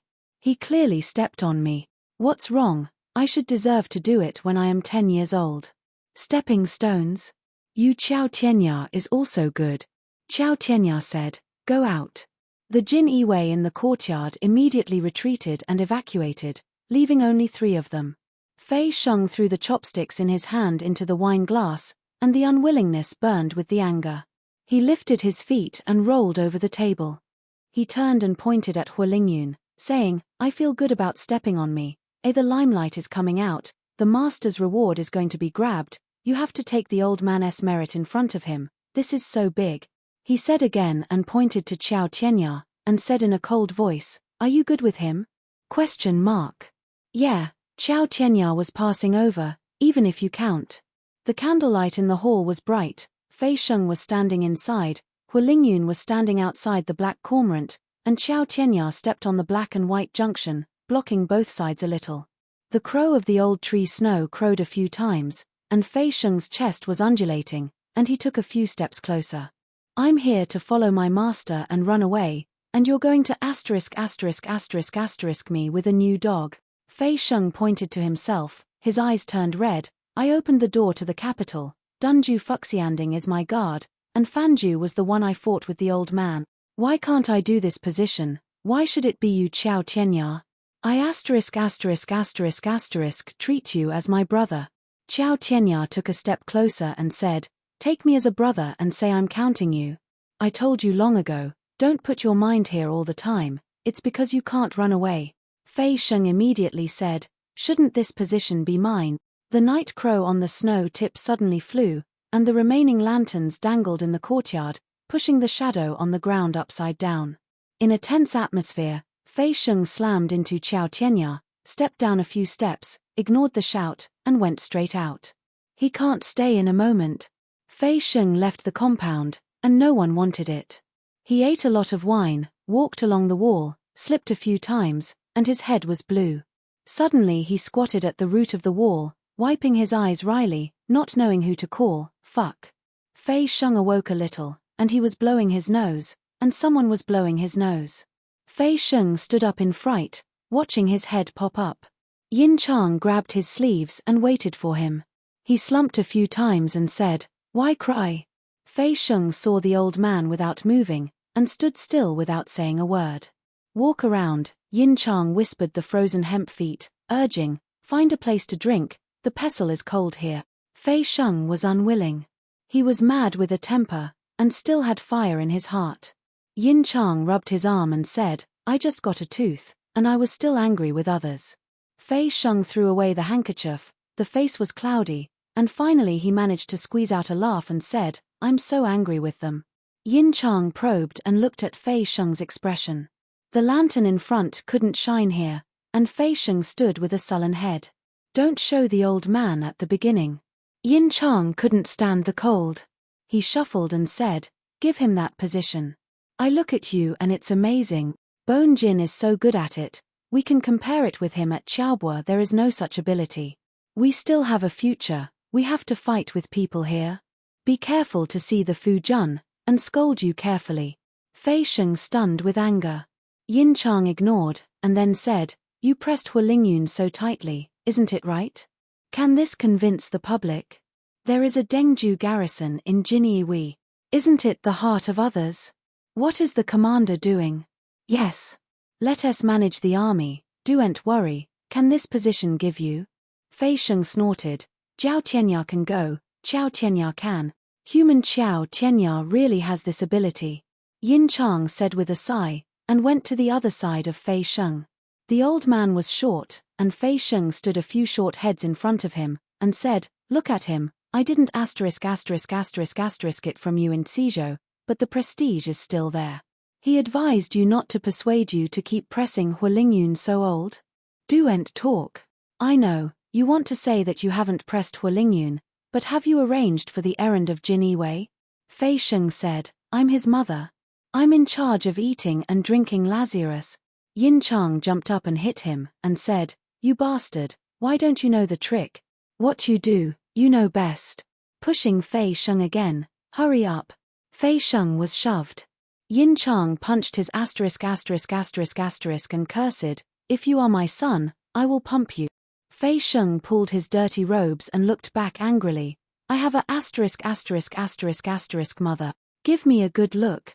If you want this position so much, I'll go to the governor tomorrow and let you come back and see if you can't hesitate. Yin Chang took a few steps and said, I have and son. Fei Sheng has never heard of it. Yin Chang is mixed in Suzhou, and he doesn't talk much about it. If my son is alive, he will be an age with you. Fei Sheng was bored for a long while, and suddenly asked, how did you die? Yin Chang squeaked on the snow, headed to the star, and finally could see some way. He narrowed his neck and said, hungry. Fei Sheng was holding the wall, and dare not pout with the old man. Yin Chang was mixed in the market when he was young. He came from a low-income background. He didn't know anything about craftsmanship. He didn't go to school. He wanted to hang out for food, and it took a lot of effort to join the army. At that time, the Yellow Book naturalization promoted by Qi Hualien came to Suzhou, and Yin Chang rushed into the garrison for the last loophole and stayed for 30 years. He spent a lot of time in the garrison. Although he was illiterate, he felt the terrain familiar.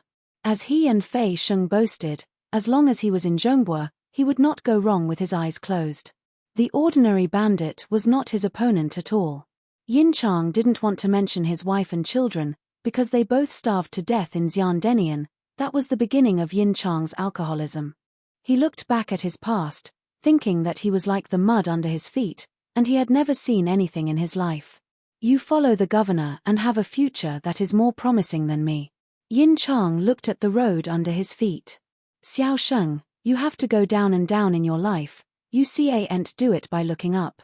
You are better than me. The more wise and savvy the master is, the harder he is to serve. The governor can't get around, and he can't conceal it. If you have such a temperament, don't you know the governor? Didn't you just use you by your side? Talented. You stare at Qiao Tianya, staring at Hulingyun, but they are all different from you. You are a smart silly boy. Don't be angry with them for this thing. It's broken the friendship with the governor. Future. Fei Sheng was even more aggrieved when he heard this. He walked ahead and wiped his face. Fei Sheng's father was Fei's partial housewife. When he arrived in Fei Sheng, he couldn't even touch the side of the house. His dad had to bet that if he hadn't died early, most of Jin Iwei's position would not have been secured. Fei Sheng has followed many people. In order to get in touch with Helian Hu, Changri carried a sedan chair in front of Xiao Hu Yi Fei Shi. Later, he followed Han Yang and was drunk like a son. He is not a gentleman, he is nothing, he just wants to get out of the way. The old man said, "You look down on Hua Lingyun, but I heard that he is also of good origin. Dad is a bandit. It is not easy to live. Don't always have trouble with others." Fei Sheng said, "He grabs your battle. Give him." Yin Chang walked behind Fei Sheng. When Fei Sheng didn't know, he looked up at Fei Sheng's back. After a long time, he said, "How many more years can I live? It's useless." Fei Sheng is still young, tall and strong. Yin Chang stopped unknowingly. He only seemed to be able to come here. Even if he didn't agree with the old, he couldn't catch up with the younger juniors. Moving forward was another world. He watched Fei Sheng go down this road and looked for a while. Xiao Sheng, the old man is not prosperous, and his son hasn't supported him in this life. But you believe me, I think you have to live to be 100 years old and retire. You go forward. Yin Chang paused for a moment, suddenly shout, "Get up, go ahead." Fei Sheng looked back at Yin Chang and thought the old man's eyes were strange. He has not been watched by his father in this life, so he does not understand the expectations behind this look. But he stopped and said, "You go too." Yin Chang laughed inexplicably. He curled up his messy white hair, exposed his vicissitudes, and said, "I am old." Jin Iwei didn't get into trouble, even though Fei Sheng didn't know what to do. When he gave Shen Zichuan the medicine the next day, he heard Shen Zichuan asked, "Did you drink?" Fei Sheng saw that the governor was still approving the case and did not look up at himself, as if asking casually. He was so confused, he couldn't figure out what Shen Zichuan meant, and could only answer truthfully, "Drank a bit last night." Shen Zichuan handed the approved case to Fei Sheng and said, "Go to the hospital and pay the penalty." Yesterday was not Fei Sheng's rotation. He had no idea and took the matter cautiously. "Not yesterday. Isn't it for you to recruit?" Shen Zichuan finally raised his eyes and looked at Fei Sheng. "The roster has not been presented yet." Fei Sheng first froze, and then rejoiced. Holding the case, he knelt down and said, "Master, Ming, I'll do it right away." The commander of the Jiniki was given to Qiao Tianya. Fei Sheng originally thought that his previous errands would also be transferred to Qiao Tianya to take over. This is an important task of review and recruitment. It is very important in the new Qingqi. Shen Zichuan moved his neck slightly and leaned towards the window. As Duanzhou neared March, the snow in the courtyard became almost clear. The thin light passed through the window paper and reflected in his right ear, giving off some gorgeous but tiny light around his neck. Xiao Chie was standing in the courtyard and received new news from Barjin. The author has something to say. Thank you for watching. 2K Novel Reading Network. Xiao Chie opened the bamboo curtain when he entered the house, and Fei Sheng avoided the retreat. Xiao Chie took the cool breeze outside and put the opened letter on Shen Zichuan's desk. He said, "In the second trial of the Dancheng case, Pan's crime was committed by the villain in Zhuangzi. On the basis of Pan Yi's negligence of control, Pan was required pick it out first." Xiao Chie opened the bamboo curtain when he entered the house, and Fei Sheng avoided the retreat. Xiao Chie took the cool breeze outside and put the opened letter on Shen Zichuan's desk. He said, "In the second trial of the Dancheng case, Pan's crime was committed by the villain in Zhuangzi. On the basis of Pan Yi's negligence of control, Pan was required pick it out first." Shen Zichuan read the letter and said, "Pan's encroached on the people's land. Dancheng has 10 rooms and 9 empty rooms. As long as you check Dancheng's yellow book, you know that there were thousands of people who were displaced last year. Can't stop the gap. Pan Yang manages the taxation of the 8 cities in the household department. How much is missing, he can't be unaware. Pan's people in charge of the field tax affairs have all gone to jail." Xiao Chie covered the light. "All these people killed them because of their own delusion, not Pan's intention." Shen Zichuan gently rubbed the paper with his fingertips and said, "Pan Xiangjie, this old man. Pan Xiangjie has seen the greatness of Hua Xiqian and Wei Huaigu. In order to beware of this day, he had already made preparations. The Dan Chengtian tax arrangements he arranged were all family members, consistent with Pan's interests. At this juncture, Paul Pan was protecting the lives of his family, and he would naturally shut up and plead guilty. Xiao Qie said, since Xue Xiuzhua dared to make trouble at this moment, he must have Pan's handle in his hand. He can bring Kong Yang and Center Yu on board, and maybe he has Dan Cheng's real account book. Shen Zichuan thought about it, but he didn't take it out. This case has already been reviewed by 3 divisions, and Pan Maro has also been fired for investigation. According to the procedure, as long as Xue Xiuzhua signaled Liang Qianshan to show evidence, they can win. Even if only one Pan Maro was removed in the end, the division of the current crickets is also important. Roll. I think about it. The only thing that can hold Xue Xiuzhua at this moment is spring plowing. Nico slipped out from behind, sprinkled on Lanzu's side. Xiao Qie raised his arm to block it, and he was not allowed to peek. Jushi 13 cities are working hard. But Jueshi had no disaster last year, and the 13-city barnyard was enriched, said Shen Zichuan, unaware of Erlang's possession, and said, they did not allocate military food to Chidong 5 counties in the winter, but only replenished the granary in Boju. They should be returned now with spring plow reserves. What is Xue Xiuzhua afraid of? The original plan was of course no problem. Xiao Qie sat at the table and looked at Shen Zichuan. What if something goes wrong? Shen Zichuan got through at one point. He put his pen aside, and said, it seems that the Queen Mother wanted to use Qi Zhuyin to send troops to move the empty West Granary. At the moment, the only way to move the empty grain warehouse in Jueshi is to collect military rations. If Xue Xiuzhua walks his way and insists to continue to investigate at this moment, then Jueshi cannot do spring cultivation this year. The problem of eating hundreds of thousands of people is hanging on Xue Xiuzhua's head. Up, let him retreat. The Queen is a late striker, Xiao Qie said. If Xue Xiuzhua agrees to the ration of military rations, Jueshi granary will be vacant. In order to spring plow, Jueshi must secondment to the 8 cities that have grain reserves, then Xue Xiuzhua cannot offend at this moment. His family, he has to stop investigating the field tax and make peace with the Queen Mother who represents the family. If Xue Xiuzhua refuses the ration of military rations, Chidong 5 counties' rations will not be replenished, and Qi Zhuyin will not be able to send troops. Jueshi must not only bear the Boju granary, but also Chidong's military rations. If they are short of food during spring plowing, all prefectures and local governments must report to the Chief Secretary the food shortage. We must find a way to make up for the lack of food. Under normal circumstances, the Ministry of Households will coordinate according to the harvest situation of each year last year. Shannon will owe an IOU with the chief executive of the neighboring provinces and regions to borrow the food.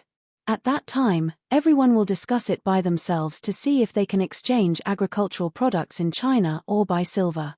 However, at the moment, only 8 major cities can be used to borrow food from Jushi.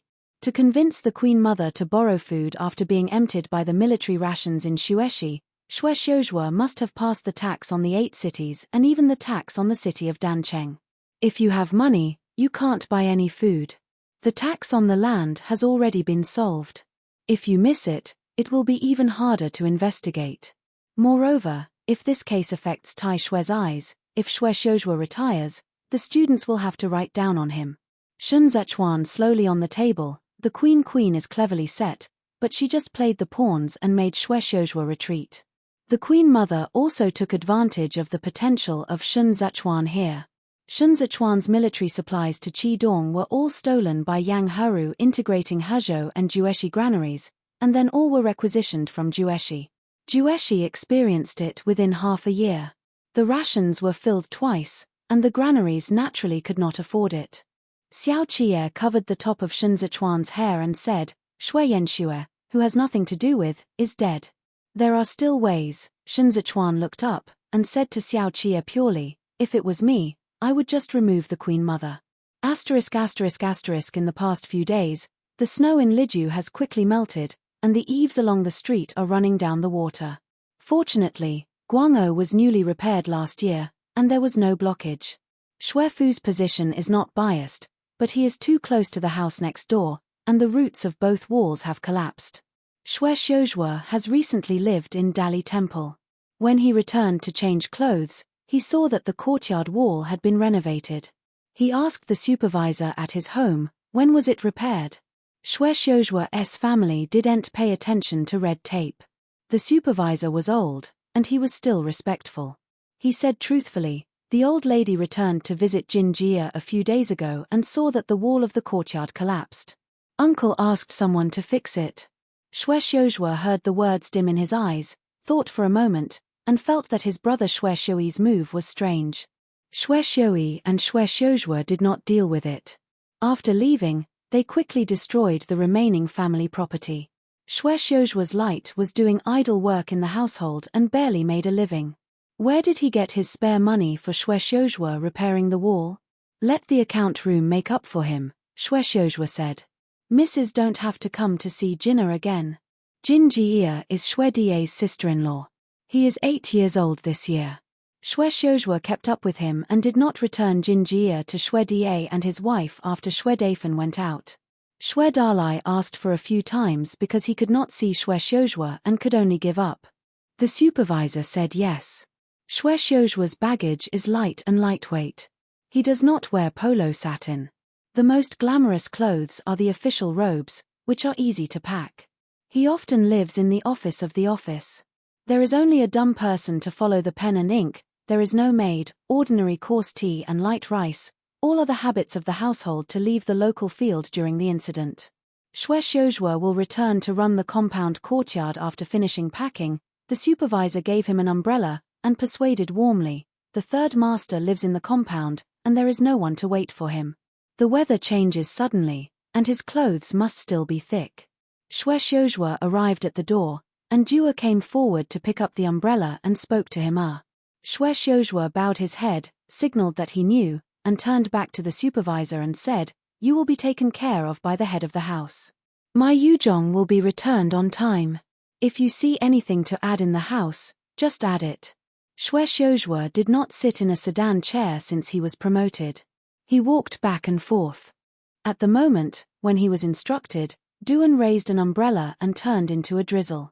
When he arrived at the compound courtyard, it looked like Liang Minshan had been waiting for a while.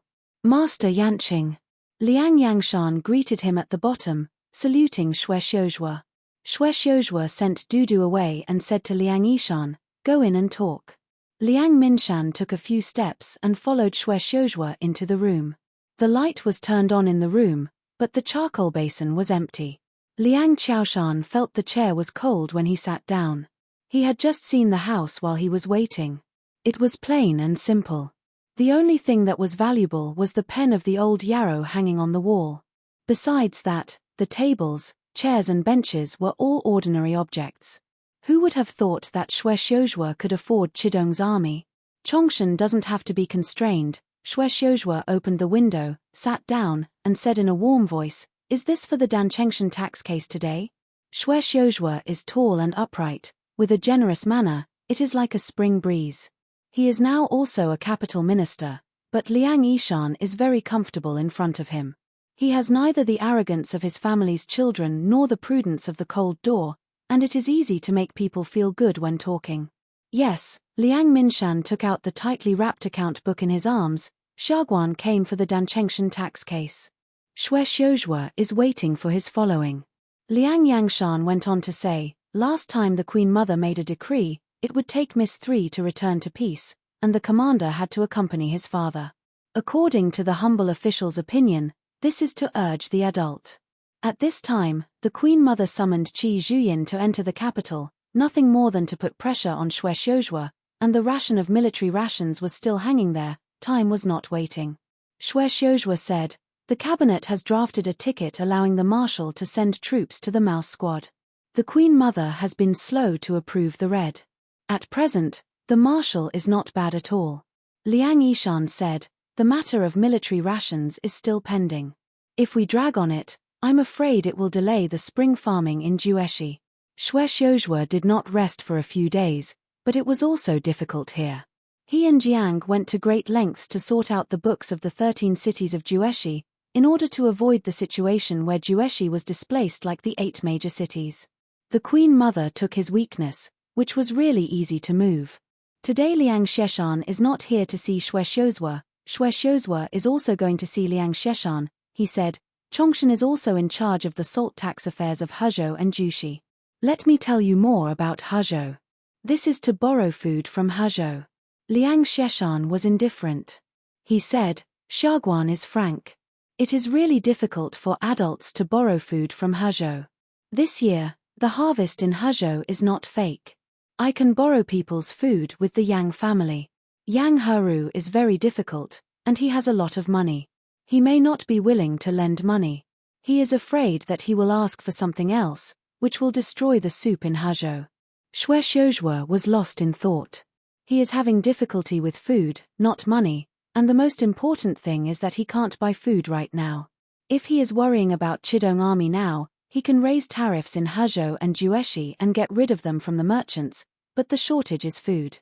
According to Hai Liangyi's plan, Jiang's castle peak was transferred to Zhongbua for recovery. This year, we can also see a little grain, and then we will gather some from Huaizhou to solve the military grain problem. However, Zhongbua is now the site of Shenzhechuan. The Tsihuai commercial line has cut off a considerable part of Dazhou's grain. Waiting for the coach, Xue Xiuzhua said, I'll talk to the coach. The author has something to say. It's late.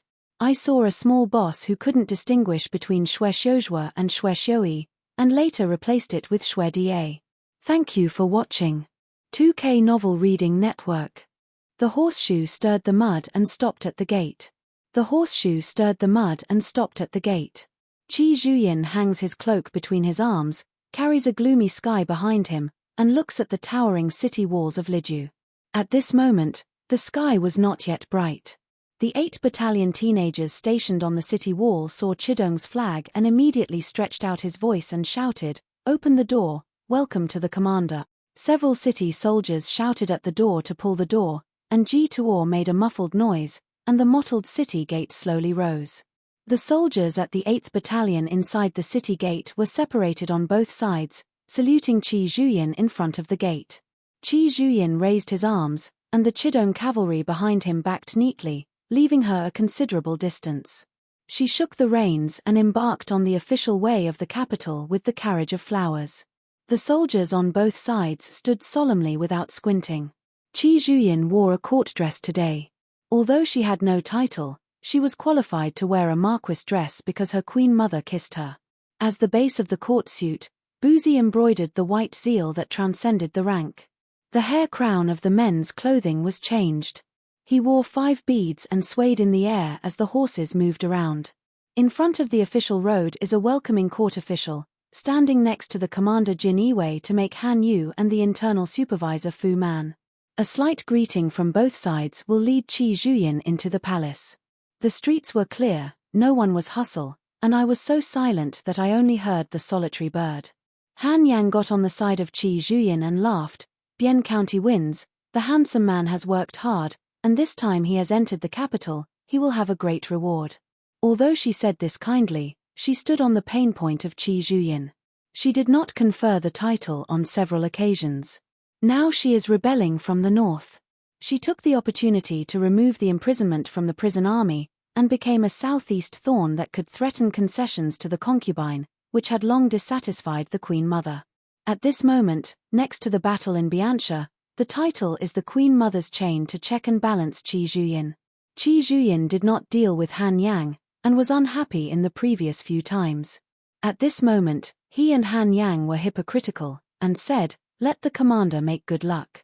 The two of them were on the horse right away, staying at the gate of the palace, followed by Fu Man, who was all the way, quickly rolled off the horse and personally came to take Qi Zhuin's reins. The East Factory fell after the death of Emperor Tian Chen. The 24 Yamen never had a great who could call the wind and rain like Pan Rugi, and Fu Man was a man with his tail in his hands. Qi Zhuyin disliked the internal concubine, and the double happiness of the imperial army sent by the imperial court is still in the cell of Kang County. In order to avoid Qi Zhuin's suspicion, Fu Man dresses up specially. He wears a calabash seed, a coral needle, a cover on the outside, and black boots on his feet, so he dares to lean on simplicity. Fu Manhe brought Qi Zhuin's reins around his waist, and smiled. This is our Khan Ma of the big week, and Nuo Baozhuan feeds the coach. Qi Zhuyin nodded, looked back at the carriage, and stood in front of it waiting for Hua Xiangyi. Han Zun threw the whip to the in-laws next to him, sniffed thinly, and pointed at Fu Man with a grin. You old thief, when you see the boss, you will be rewarded immediately, you can shoot vigorously. Fu Man knew Han Han's nature, and immediately said, the commander makes this a slave. He leaned closer and flattered Han Han. Slaves usually rely on the commander. You see, when can you be a slave? Wish. You are 1 year old with me and you call me grandpa, Han Yang said. I was panicking when I said it. Your mother. Fu is full of slander, and this dog day takes Joe all day long, talking with a panic in his mouth. Can he make him call his grandson? God has eyes, and it's really pleasant to have him not give birth to a son. Fu Man caressed his chest and laughed. While the old ancestor was still in front, the slave-in-law was the son, and you should be called grandfather according to seniority. Han Yang didn't look at these imprisoned nephews, but he was happy to treat them like dogs. The nephews were ancestors in the late Yongyi period. At that time, Pan Rugi led the East Factory to press Jin Iwei. Han Han was not the commander. He watched Ji Lei recognize Pan Rugi as a father and was envious. Now Feng Shui turns and looks at Fu Man bowing in front of me. I feel happy. Fu Man went to the Nei Shutang, literacy, and Tianchen Emperor combined with Xiao Qie internally and externally during the period of Emperor Tianchen to achieve the departmental supervision.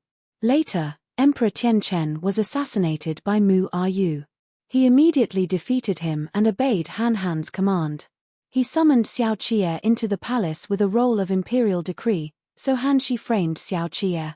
In response to this credit, Han Yang also continued to let him take care of the internal affairs of the DPRK.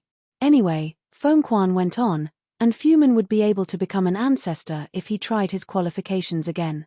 Seeing Hua Xiangyi has not come down yet, Han Yang asked Fu Man casually, how is Chu Jun?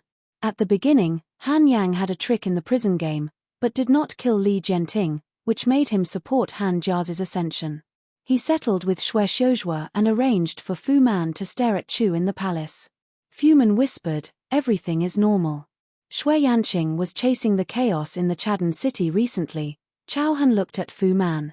The Queen was worried at night, and the jade body was embarrassed. You watched to wake up Chu Jun and let Xue Yanqing is calm and calm. Blessed with a moment of bliss, he immediately buried himself.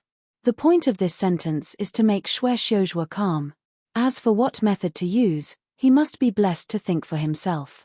Li Jianting is no longer small, but the Queen Mother has been slow to return to the right to save the monarch. She sits on behalf of the right of emperor and expels Li Jianting out of the court. Li Jianting's right to listen is proposed by the eunuch. Now Xue Xiuzhua is pressing tight again in the foreign dynasty. This is to teach Xue Xiuzhua a lesson. Fu Man's heart pounded. He didn't dare to show half a point, and kept bowing until Han Yu left. ****** Water dripped from the eaves, the window was ebb, and the old books on the table were wrinkled. Yarrow Wenyu took wide sleeves and turned the pages of the book to dry.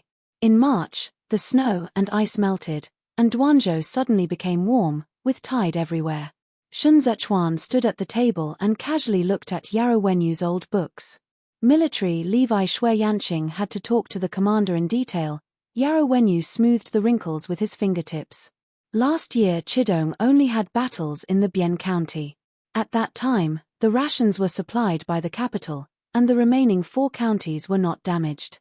Xue Yanqing, I have a ledger in my heart, and I won't be easily taken in by the Queen Mother. It's easy to stump him. Shun Zichuan didn't look up, as if pondering the contents of the book. Chidong's harvest has not been reported in detail, and the marshal's bite is not enough, he can't force it. The longer Yarrow Wenyu stayed with Shun Zichuan, the more he felt that the monarch's mood was better distinguished. For example, now Shun Zichuan is joking, this trick of tricks can't deceive Xue Xiuzhua, who is good at checking accounts. Yarrow Wenyu was not in a hurry, but asked, in accordance with the opinion of the governor, what should Xue Yanqing talk to the coach? Naturally is his biggest card, Shun Zichuan said without thinking. He held Chu Jun in his hands, and at some point he stood taller than the Queen. Both of them pay attention to the general ethics, and the Queen is the governing party. She is only act for the right of the emperor, not the real emperor. The Queen Mother relied on Chidong, but she married Hua Xiangyi in the past, and then pressed Qi Zhuyin to not raise her. At the same time, in order to please Qi Zhuyin, she was quite generous with Qi Zhuyin within the limits. Last year Shuangxi and Lu Pingyang confronted Qi Zhuyin. They all turned a blind eye, and the Queen Mother still endured without accountability. This is to maintain the high and low of the two sides, and always press Chidong under his own hands, so that Qi Zhuyin can not only be used by himself, but also be restrained by Wu Jue's inability to turn his face. However, Li Jianting does not have this concern. She is now the well-known Chu Jun of Daju.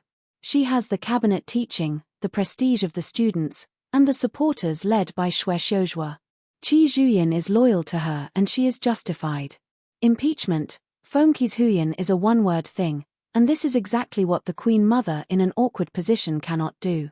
Shun Zechuan closed the page and said, as soon as the marshal is closed, Chidong's military power is unstable.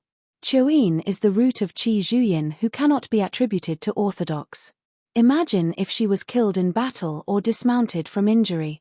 The brothers in the family can take this opportunity to seize the title of Qi Shiyu. The commander of the 5 county soldiers and horses listens to the prestige, but if there is no baron, she is just a temporary resident in that position and cannot inherit everything behind Qi Shiyu. The Queen Mother is afraid Chidong will be the second. They are far from the north, so they dare not seal it, and this dare is the greatest weakness of the Queen Mother. What does Jianting Li lack most now? Is military power. The family broke Wei Huaigu and fell into a disadvantage in the case of Hai Liangyi's death. The Queen Mother was able to sit on par with the cabinet and Xue Xiuzhua in the game, because she was holding the 2 remaining military powers of Daju in both hands. Whether it was Kong Yang or Xue Xiuzhua, they were all civil servants, with only military bargaining power and no troop transfer power. If Xue Xiuzhua gave Qi Zhuin's promise at this moment, then Qi Zhuyin could transfer to His Majesty Chu and give up dealing with the Queen Mother. Qi Dong's soldiers and horses also naturally surrendered to Li Jianting. This was an arm of the Queen Mother. Wealth is good, Yarrow Wenyu said after taking over the book from Shun Zichuan. If Shui Yanqing doesn't have a bank vault, he can't convince the coach by verbal promises, but he bears the Chidong army, and the coach must think again and again. The above assumptions are based on the fact that Chidong Juntan can really be self-sufficient and does not need to be compulsorily recruited from the Jushi granary. However, Chidong's military grain this year is actually in the hands of Shun Zichuan. Qi Zhuyin must take care of Zhongbua. She must weigh it well. If Shun Zichuan is dissatisfied with her transfer to Chujun, then Yang can cut off Chidong's military rations. Qi Zhuyin still has to ask Wu to have rations, and Xue Xiuzhua has to return to the original predicament. Xue Xiuzhua, Hua Heshu, Shun Zichuan gently dropped Yarrow Wenyu's waist pen into the pen holder and laughed. Who am I to play with? Shun Zichuan's wrist bone was immersed in daylight, and he held an invisible line in his hand, which could quietly promote the situation in Ba Du. Yarrow Wenyu straightened the pen and said firmly, the monarch has made arrangements. Before dawn, Gong Yi was waiting under the eaves of the palace, and they all avoided the lantern, and silently followed the road. When Qi Zhuyin entered the palace, he had to go to Mingli Hall, while Hua Xiangyi had to wait in the queen's dormitory, and the two of them could only walk one way together. Hua Xiangyi was wearing a lying rabbit because she was afraid of the cold. Her manners were so good, she didn't hear the sound of Peihuan while walking, and stood just a little short beside Qi Zhuyin. Qi Zhuyin stayed in Bianjuan during Chidong Chengri. He didn't say a few words to Hua Xiangyi so far. I felt a little dull at the moment and wanted to speak. Hua Xiangyi said, look at the ledger at home. Qi Zhuyin then remembered the last crop and said, I went back home and watched, there was labor. She got stuck on the word mother for a while, and couldn't say to Hua Xiangyi's face 2 years younger than herself. I can only pass hastily and say. Huaxianji covered Tang Po, watching the crows glance across the gloomy sky, and disappeared in the palace eaves in a blink of an eye, which was a familiar scene for her. She said, the handsome is polite. Qi Zhuyin and Yu Guang saw that the fragrant branches of sunflowers were embroidered between the collars of flowers, as if they were hidden under the dignity, and they were incompatible with this deep palace, so they looked very beautiful and lovely. Suddenly, Hua Xiangyi tilted her head and looked at Qi Zhuyin. She only looked away and said softly, "The aunt summoned the commander, first to send troops to the mouse department, and second to the military food collection. These two things can be combined. For one, the commander has to make a choice." Qi Zhuyin couldn't figure out what Hua Xiangyi was telling her at the moment what she meant. Her queen was used as a knife by this queen to intimidate Xue Xiuzhua and the cabinet. She had heard about Dan Chengtian tax. Hua Xiangyi turned her head and said, "You do is always windy and standing upstairs can't see Ronghua before the steps. It's so cold again, many shops on Shunwu Street have closed their doors, and those who are drunk at night are fasting. People." Qi Zhuyin froze, looking at Hua Xiangyi. Hua Xiangyi had stopped, and smiled sideways at Fu Man, who was silent, public male cat-like. Fu Man himself was in a state of turmoil.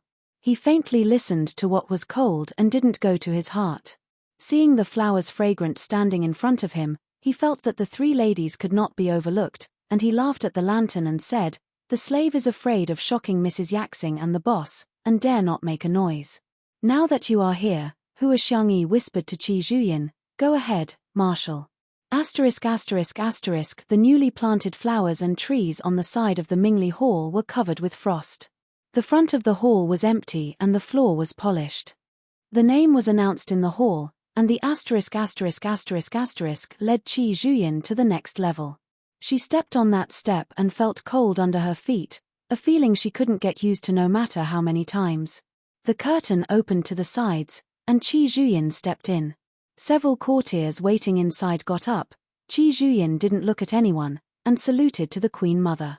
The Queen did not put down the bead curtain, and said with a smile, "The Ari family and the bamboo sound only disappeared in 2 months, and they felt very missed. The bitter cold of the county over there, get up and let the Ari family take a closer look." Qi Zhuyin looked up, and Yu Guang saw Chu Jun standing beside him. Chen Zhen, a soldier of the Ministry of War, stood on his sleeves, watching Qi Zhuyin's eyes a little worried. Center Yu's complexion is not very good looking. The atmosphere in this hall is strange, like the newly planted flowers and trees outside, seemingly connected with pedicles, but they are actually on the surface, and the roots have already been frozen. The Queen is holding the rush and is not eager to get into the subject. After a brief conversation with Qi Zhuyin, he said, "You are stationed at the side all year round, and the wind is coming in the rain. I see ain't stop tossing like this." She didn't wait for Qi Zhuyin to answer, and looked at Helianhu. "Look." When facing the eyes of the Queen Mother, Helianhu said with emotion, when the minister saw the marshal, he thought of the inexplicable Fei Shi. Although he was a male, he didn't know Ling Yunji, so Chen Hao was troubled. Fei Shi has just won the championship. Someone must be on the side to give guidance. Otherwise, the good boy is also bad. The Queen Mother looked at Qi Zhuyin again. "Zhuyin, remember your brother Fei?" Qi Zhuyin said, "It's vaguely remembered is Zhaoyue's brother." She seemed to be used to it, and answered it casually, but the owner of Jiaoyu County had to call her sister, which was a sidetrack with Fei Shi. The Queen Mother said, "Fei Shi is very young, and no one teaches Zheng Zheng. You are the commander-in-chief of Chidong soldiers and horses. He admires him very much. He hangs Sister Qi in his mouth and wants to run to Chidong. It's not a stranger. If you get empty these days, you can talk to him about Bian Yiwen, and that's a good idea for him. Fei Shidu has reached the top. What can't be done, and she wants Qi Zhuyin to follow? Moreover, Fei Shi is only a little Huye, who has not inherited the title of Helian Hu, and has no official position. Standing in front of Qi Zhuyin is not too short." He called her sister that it was messy. The Queen had an obvious meaning. This was to hold Qi Zhuyin to point Fei Shi to her. Qi Zhuyin could not turn her face for the military concubine. She said, "The Queen Mother commanded that you shouldn't quit, but this time the entry is really military affairs, and the sidelines are urgent, and it should not be delayed." The Queen sat back slightly, and did not embarrass her, but instead said, "This is natural. Last month, the military newspaper stated that the Green Mouse Department had committed an offense. You won, and you deserve it." Qi Zhuyin understood the bitterness of Ba Du the Queen gave Fei Shi to her at this juncture, but she wanted to be honest while attacking Shuexiuzhua. Military rations are a problem if she does not have Shenzichuan's supply. Qi Zhuyin suddenly remembered Hua Xiangyi's words. Batu windy. What is Hua Xiangyi suggesting to her? You gave the soldier's family member Ari family the same. You want to take advantage of it. This is right, but it's not the right moment. The Queen Mother couldn't get Qi Zhuin's compromise, so she said, March is spring plowing, Chidong wants to fight, the army must be left vacant, and the grain after the autumn must be reduced, and it must be adjusted from other granaries, but it cannot be replaced now, and the people in Jueshi also have to eat. The court also had difficulties in the court. It is the people who suffer.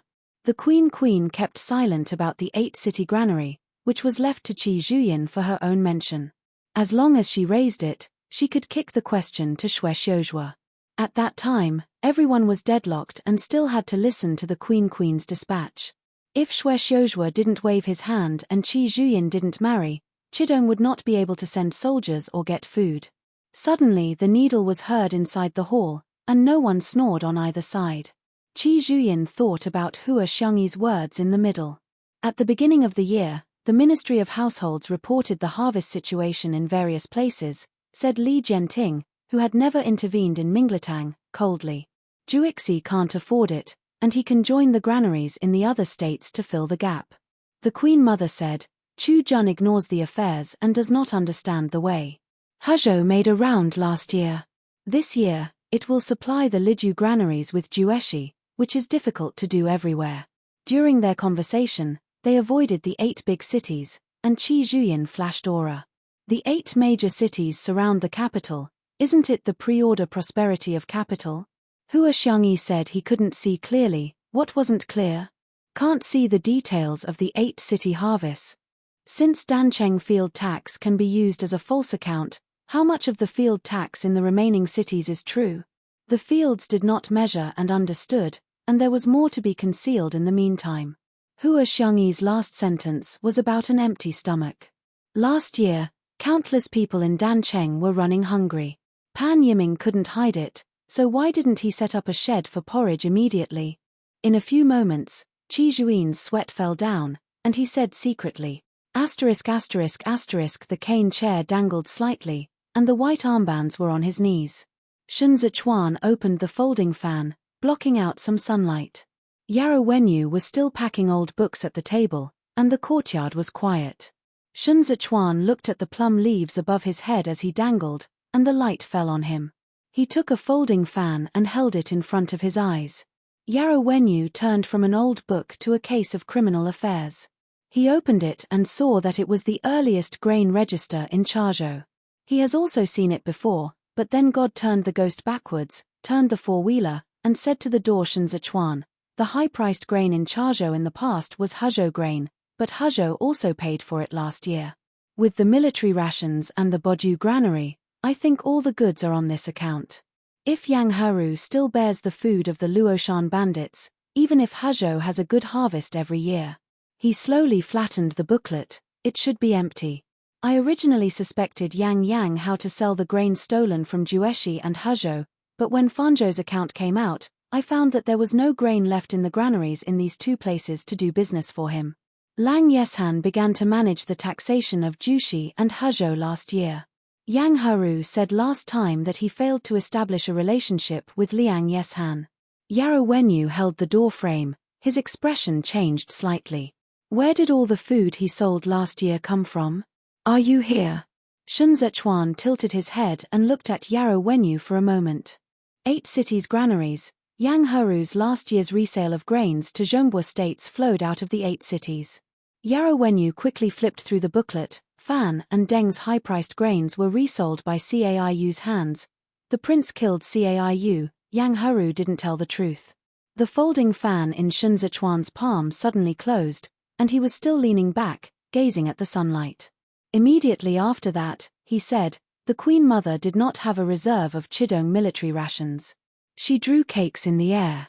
This step of cheating completely trapped Shuexiuzhua, and Barching's account was so bad that even Pan Yang may not know which ones are true or false. Shuezuzuocha's Dan Chengtian was indeed wrong. Pan Yi's earliest detailed harvest was also fake, But the grain surplus submitted by the family was real. They encroached on the people's land without food, because the food had been secretly sold to Yang Heru for a long time. The Bacheng granary is simply empty. Flour cranes. Shun Zechuan laughed loudly, and had to sigh with emotion. The Queen Mother is too good. If Xue Xiuzhua was forced to call for rations, he would not check Dan Chengtian, and he stepped back to show his favor to the Queen Mother. Then when he really did all this, he would find that the Queen Mother had no food at all, and Chidong still could not send troops. At that time, Xue Xiuzhua will not only lose his existing advantages, but also bear the risk of learning too much, and will even face questions from the factions. Hua Hezhen is not a courtier. She has her own way of playing in this group of sophisticated men. The author has something to say. It's late. The doubles are one. Thank you for reading 2K Novel Reading Network. Qi Zhuin's mind flew in an instant. She weighed the weight of the left and right sides, and must find the best ally in Chidong in this game. Winning or losing in this game is equally important to Chidong. It even determines how long Qi Zhuin can stay in the position of commander-in-chief. Qi Zhuin's mind flew in an instant. She weighed the weight of the left and right sides, and must find the best ally in Chidong in this game. Winning or losing in this game is equally important to Chidong. It even determines how long Qi Zhuin can stay in the position of commander-in-chief. Qi Zhuin made up his mind and said, "The minister hasn't talked to the adults of the Ministry of Defense and the Ministry of Households in detail, and he doesn't know about the grain storage in other places. However, the harvest of the 4 counties in Chidong last year was acceptable. If you send troops, you can join up with other grain warehouses, barely. Can support for 2 months. You are a general. You naturally understand better than Ijia. To continue to the desert, marching alone will take a month." The Queen Mother whispered softly, "It is now March, and the 4 counties have been spring-plowed. 2 months later, if it does not return, then the July-autumn harvest will be delayed. Zhuyin, the Ari family is by no means unwilling to send troops, but cannot send troops." Qi Zhuyin seemed to be stumped, and the silence in Mingli Hall fell into silence again. The Queen stood up slowly, looking at the court officials, and said bitterly, "If Da Ju Tsungjie is fulfilled, even if the bamboo sounds are not sought, the Grief family will fight. But the court is shy at this moment, and it is really powerless. Moreover, the people take food as the sky. In this fight, the people in the 3 places will be hungry. Isn't that upside down? Paran, you have read the report of the Ministry of Households at the beginning of the year, and you know the situation everywhere." Qi Zhuyin was in the hall. How could the courtiers refute it? The Queen Mother was so restless, forcing them to mention the 8 cities by themselves, Kong Yang holding his own bag, standing on the side without expression. After a while, Kong Jing said, "Qi Dong's move is not a trivial matter, and it should have a specific charter. The new commander of the capital should not talk to the cabinet in detail, so let's wait until we finish talking tonight before making a decision." This was a strategy of slowing down soldiers. Neither did he follow the intention of the Queen Mother, nor did she make a decision for Xue Xiuzhua. Liang Qiaoshan's account book has been copied, but now it is a pity that he can't take Dancheng under his hands. At the time, the people came out of Minglitang in turn. Fengquan clothed Li Jianting in front of him. Li Jianting slowed a few steps, waiting for Kong Jing to come out. Kong Yang raised his arm to lead the way for Li Jianting, took Chu Jun to the next level, and walked on the open field. "His Royal Highness is outspoken today," Kong said. "The proposal to integrate granaries everywhere is indeed a way." Li Jianting pursed his lips a bit, and then smiled again, saying to Kong Jing, "Yuan Fu had talked with me a little earlier, and I don't dare to forget it. At this moment, it seems that it is really too difficult to get all the military rations." It was already dawning, the puddles on the ground reflected the blue sky, and the eaves covered the last glimmer. Li Jianting took a few steps and said, "The Lord Chongshan is very good. He heard that his mental calculation is fast and accurate, and his account will never go wrong. Since the Danchengshan tax case is temporarily postponed, why don't Yuan Fu ask him to calculate remaining grain? 3 places are not enough, and there are 8 cities, everyone is working together." Kong Yang smiled bitterly. Now the military rations are going to leave Jushi, and they are struggling to borrow food from the 8 cities. Kong Yang suddenly stopped talking and looked at Li Jianting seriously. What Li Jianting said was to let the cabinet count, but did not say to let the cabinet investigate, but the meaning of the word difference is very different. Regardless of the former Queen Mother's refusal, the cabinet can count Liang Chungshan's surplus food in the 8 cities, because there is a problem with Danqing's account. Panyi is still closed. The Ministry of Households should now recalculate the surplus food in the 8 cities. Li Jianting's brows were red and gorgeous, but she did not take away Chu Jun's charm. She seemed to mention it casually, and she was a little helpless about her gaze. Qi Zhuyin stepped out of the palace door and saw Xue Xiuzhua standing not far. She pulled off the jacket on her shoulder and threw it to Qi Wei, who greeted her, pointed to Xue Xiuzhua and motioned as she walked. I just listened to Chen Shangshu and said that this time you gave the military concubine, Qi Zhuyin said, thank you very much. Xie Zhuyin's xie was naturally not that simple. Xue Xiuzhua heard the meaning, followed Qi Zhuyin and walked a long way. He said, the commander used the soldier and mouse department to restrain Amor. The battle in the north is urgent. This battle should be fought. Qi Zhuyin avoided the issue of having his own rations, but said, before I entered the capital, I heard that the rations would be transferred from Jueshi. Jiang / S Castle Peak wouldn't agree. You also have difficulties. Early morning in Boju, it was not so cold, and the vendors in the streets were busy. They all wore official uniforms, and no one dared to get close, and ordinary people avoided 3 feet. When they walked over, they looked at Qi Zhuyin and whispered. Qi Zhuyin, who was rumored to have suffered from a stroke, was just tall. She was neither powerful nor majestic, but she was calm and could stand these snoops and speculations. But you're right, this battle should be fought. Qi Zhuin's 5 beads swayed in the wind, and her frizzy hair was slightly chaotic, brushing her cheeks. She went on to say, leaving north is the opposite, but the North Iron Ride is still the iron wall northeast of Batu. After the North King died, the battlefield this year has been slow to see good news, and it was really hard.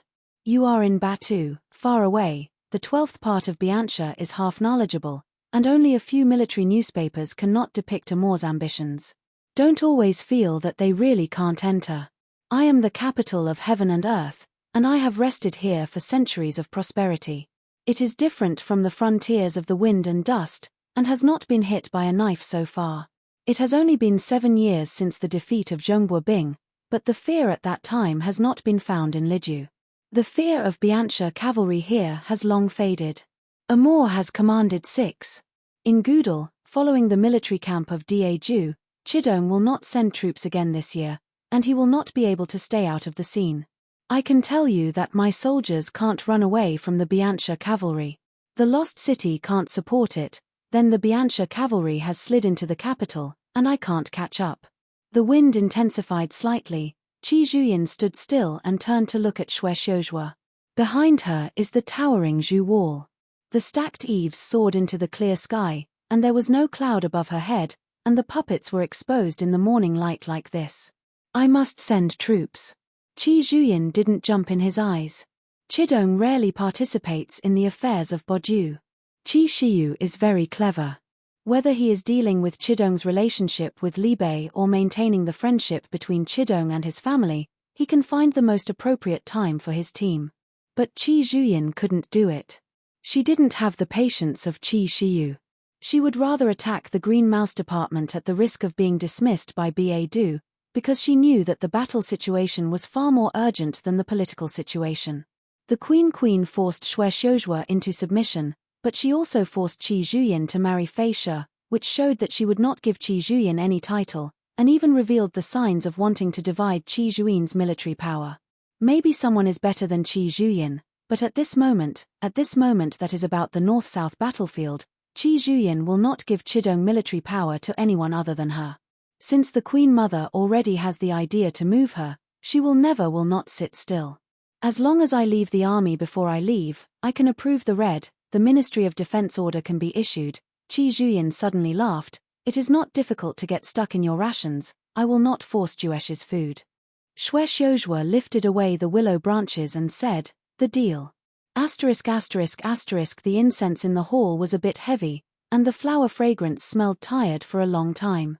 Aunt Liuyu hurriedly let people open the windows, and helped Hua Xiangyi sit on the bed next to the window. She said earnestly, Miss 3 has only been away for half a year, and the slave has looked a lot thinner. Then Chidong was next to Huang Shuo and suffered 3 times.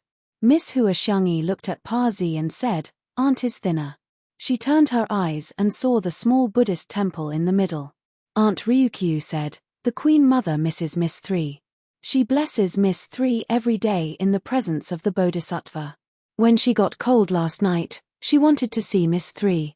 It was useless to take the medicine, and she only let the slaves light the lamp to read letter from Miss 3. They were talking, and the **** outside the temple shouted. Hua Xiangyi went out to greet her. The Queen Mother didn't want her to salute, took her hand, stood at the door and looked at the figurine carefully, and said, Why is it so thin? Isn't it easy to eat in the house? Ari family picks a few for you as chef, pick from our city, and take it with you when you leave. The Queen Mother moved emotionally, her eyes faintly shed tears, and she caressed Hua Xiangyi's palate. How do you do? Hua Xiangyi shook her queen's hand and choked slightly, I miss her aunt. The Queen Mother brought her in, and she broke her heart when she heard her words. When she sat on the couch and did not let her go to the side, she said next to herself, How is Qi Shiyu treating you? Qi Zhuyin treats you well? The family heard that he was in the yard. The auntie is not restless. If anyone dares to offend you, you will let the wife bind and send it out directly, and the family will support you. Hua Xiangyi broke his tears and laughed. The Queen hugged her, like a child, and said, I used to think about marrying and writing letters, but now I know what it means to be far apart. The Queen wanted to choose the best husband for Hua Xiangyi. Unexpectedly, she married Qi Shiyu, but also wanted Qi Shiyu to be a hero of Ai. In addition to being old, she barely deserves it. She regretted taking this move, facing Hua Xiangyi, and couldn't help but give everything good. Hua Xiangyi leaned on her Queen Mother and said, How is your aunt? The front hall is a mess, and Ari's family is not good at eating and sleeping. The Queen Mother paused for a moment, and then laughed at herself. In the end, she is older and more spiritual than ever. Hua Xiangyi slowly got up and said softly, Why is your aunt so laborious? In the state affairs, there is Yuansuk Pasuk. I heard that Chu Jun is also easy to learn. The Empress Dowager supported Emperor Shenda and can now also support Chu Jun. In Hua Xiangyi's opinion, Li Jianting is far more reliable than the previous 2. Although she is in Chidong, she knows everything about the city. The Queen sighed. She remembered what Li Jianting said in Mingletang just now, and she was more wary of Chu Jun, saying, You want to be shallow, how can Chu Jun get along well? ***** is instigating a fight with Ari's family. Hua Xiangyi was silent for a moment and said, I've been married to Chidong, and I know a little bit about Biancha and Zhongbua. Auntie, Shen Zechuan has become a trend in Zhongbua, but his nature is not bad. It is a good thing to regain Duanzhou's replanning. Last year I asked Zhao Yu what was happening in Dancheng. She said that Pan Yi was not sure and starved too many people. The couple wanted to help the refugees, but there was no food in the warehouse and there was nothing they could do. The Queen Mother gradually closed her eyes and listened for a long time, saying, The family of grief knows that you are good, but now is the time for success or failure. The Queen Mother opened her eyes again and looked at Hua Xiangyi. You live in the palace and leave the city. There are also things I don't know about. Xian Denian copied his home, and Res family was trapped in the harem. At that time, the eunuchs who were facing the Yamen also dared to go to the front of the Res house to save money. There are too many people. You see that Shue's brother-in-law didn't do anything, and ruined his family. He was called and drunk. What kind of decent?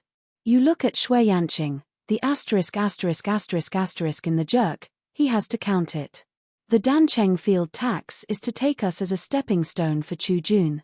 If he is really checked, how many of the 8 cities can run? The Queen also sat upright. Without a family history, what else does the Ari family fight with them? There is a problem with the tax, and the Ari family will liquidate itself later, and it will not be possible for others to intervene. There is also Shen Zechuan, who is arrogant with Xiao Chia. What they want to do, Ari family you can see clearly. You think he is looking at the ground, but he is staring at Zhu Zhongyu clearly. These chaotic thieves are doing fame, and Shen Wei is pressing him. Hua Xiangyi said everything gently. She looked at the Queen's chest and knew that the Queen was determined and she would not coexist with Chu Jun. She stopped talking and listened to the sound of rain from outside, and it started to rain. The author has something to say. It's late. Thank you for reading 2K Novel Reading Network. The rain suddenly stopped, and Liang Jianshan's boots were full of mud spots. He stepped into the door with a robe angle, and the officials waiting in the office of the Ministry of Ministry were already waiting.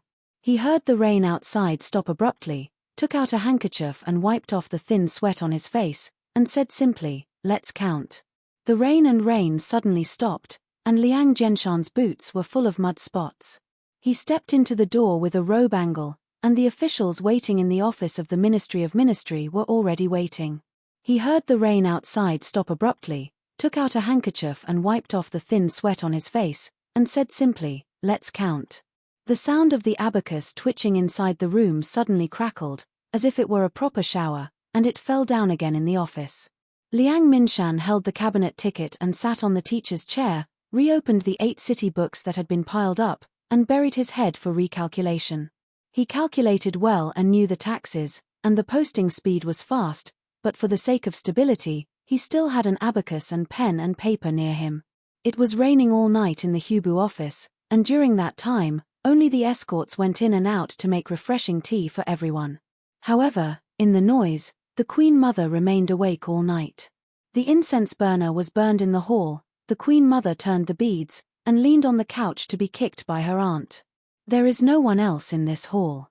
The Queen removed Dongzhu, and her eyes closed with false eyes. The commander has already breathed with Fuman, Aunt Liaoyu said quietly. There should be some movement on Chujun's side. The Queen opened her eyes slightly and said, "Today's discussion at Mingli Hall." Chujun also interjected. The family looked at Kong Boren and treated her feelings, and she really became a student. "It wasn't all that Shui Yanqing taught," said Aunt Liaoyu in an orderly manner. "She's raised outside the palace. How can I understand government affairs? I don't know whether to advance or retreat, regardless of priority. She wants to get involved in the administration of politics, and she must have that confidence." Today Qi Zhuyin refused to promise the family of grief, but nothing more than that Shui Xiuzhua has a retreat. They are anxious to count the remaining food in the 8 cities. He looked at his hand wrapped around the beads. "Just leave it alone." The lights were slightly dim, and the Queen Mother looked at her with ease, without panic. Liang Qiaoshan grew more and more frightened. He dialed the abacus several times in the noisy abacus sound, but the result was just like his mental calculation. Dancheng's grain storage at the Ministry of Re-examination had no problem. According to the amount of surplus grain, it was estimated that it is the most abundant granary in Daju now. How did that happen? Liang Yangshan pushed away the abacus and stood up, again holding the sweat on his face with a pupper. Pan Yang leaned on a chair, his face paled by the candlelight. He was kept here for a few days, and the wrinkled robe corners showed the family's wolves. He dangled his spirits and looked at Shui Xiuzhua with tired eyes. When you inspected the tax of Bekengshan at the beginning of the year, you also knew the details of their granaries. Shui Xiuzhua was also very tired. He covered his eyes with a damp patch for a while and recovered a little. "Has the granary in Barching been vacant?" Pan Yang answered in silence. "Accept it." Shui Xiuzhua changed his name to Pan Yang. "You let Yaro Yuanzhua away because you still have good thoughts. You are not Wei Huaigu, so why bother conscientiously to do business for them? Dan Cheng starved to death last year. Many people, if the court cannot rebuild the fields and return to the people, Dan Cheng will still starve to death next year."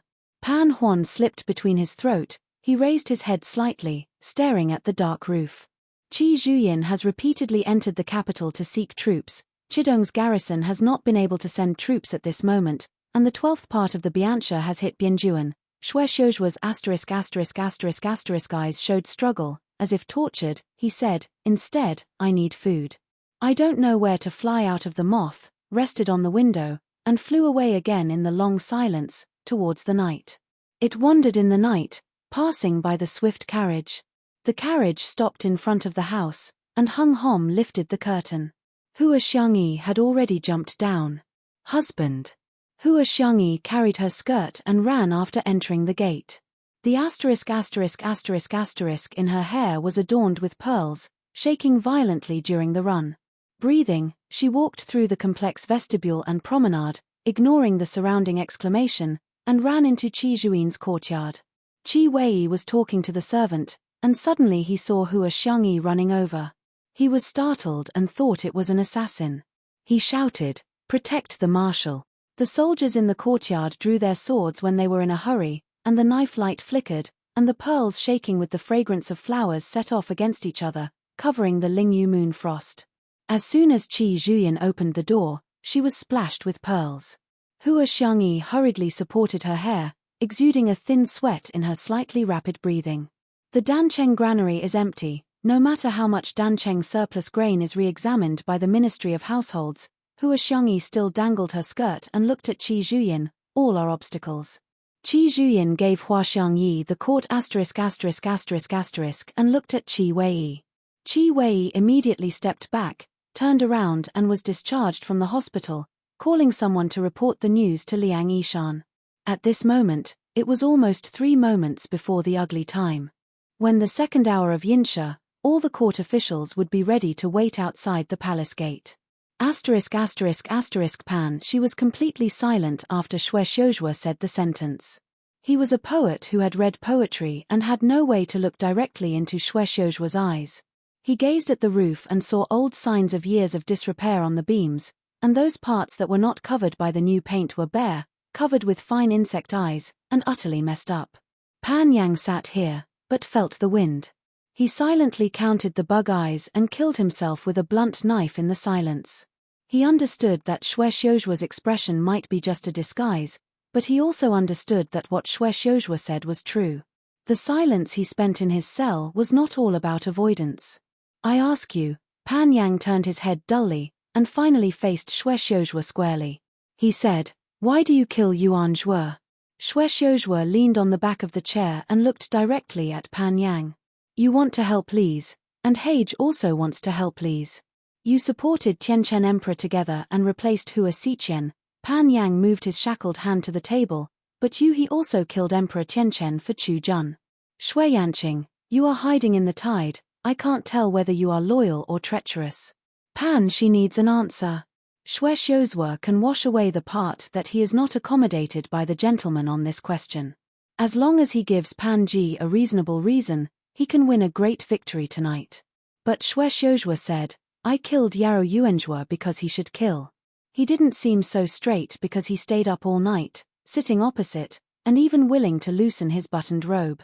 The family always thought that this court is still their world, but as early as the last time of Yongyi years, they have lost control of the carriage. Look at your father. If the family is strong enough, then why is he here? The attack between the family and Han men hit both ends of the first mouse. The defeat of Shenda's mid-year soldiers made me understand one thing. Xue Xiuzhua raised his finger and pointed to the ground.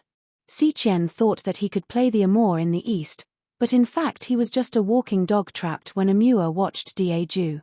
The most ridiculous thing was that when Hua Xiqian died, he thought he was holding the chain. People. The teacher and I watched the rise of the North King, and Tietchi became a valiant master in the northeast, but they were not used by the Li family. Their surname was Xiao. No matter how loyal Xiao Fengshu and Xiao Jiming were, they would no longer accept it. The generals from Batu, they call themselves wolves, and also call themselves iron walls. Yes, they are indeed iron walls, but they also blocked Boju while blocking the sand cavalry. If it is not too late, Emperor Guangqing would dissolve the North Rail Rider as early as the end of Yongyi, and they were actually under the Li's army when they were called Luoxia cavalry. Did Ent Xiao Fengshu understand? But he still refused to surrender his military power. He believes in himself, he may not be wrong, but he can't control the gradually solidified Iron Rider. A lot of people are suspicious, but who can ensure that such a large and powerful army will always have a sober command? Even Xiao Fengshu himself knows well. Sitting here does not require verbal commitment and personal trust, but rather really weighing and restraining. Xiao Fengshu knew long ago that he had to surrender a son to his concubine. The teacher looked for suitable opportunities to take into account the friendship and face of the north, but before the teacher did anything, Hua Xiqian would fill the gap. The loss of Zhongbua Liuju to Amua resulted in Xiao Kai's entry into the capital becoming a heart disease in Lijiu and Libei. Do you understand? There are scorpions from the desert in the water. Amor is relying on them to stir the situation and make Dazhou rot and stink, but the family pretends to be deaf. The teacher and I have supported Li Jianheng after a lot of hard work. Ascended the throne, hoping that Li Jianheng could clean up the chapel, but he was a complete waste. Yarou Yuanzhua's reputation has accumulated in a terrible place, but it can never be used by his grandmother. If I don't kill him, he will definitely be used by others. If you leave Yarou Yuanzhua for the so-called righteousness, you can now see the world-famous the tide is flowing to Zhongbua, and he is planning for Shenzhechuan. Xue Xiuzhua paused for a long time and said without expression, I'm neither loyal nor treacherous. What exactly is he? He does not know. When he was enlightened, he was taught by Mr. Changzong that he could be a gentleman. He praised Qi Hualian in the past few years and even had exchanges with Qi Hualian.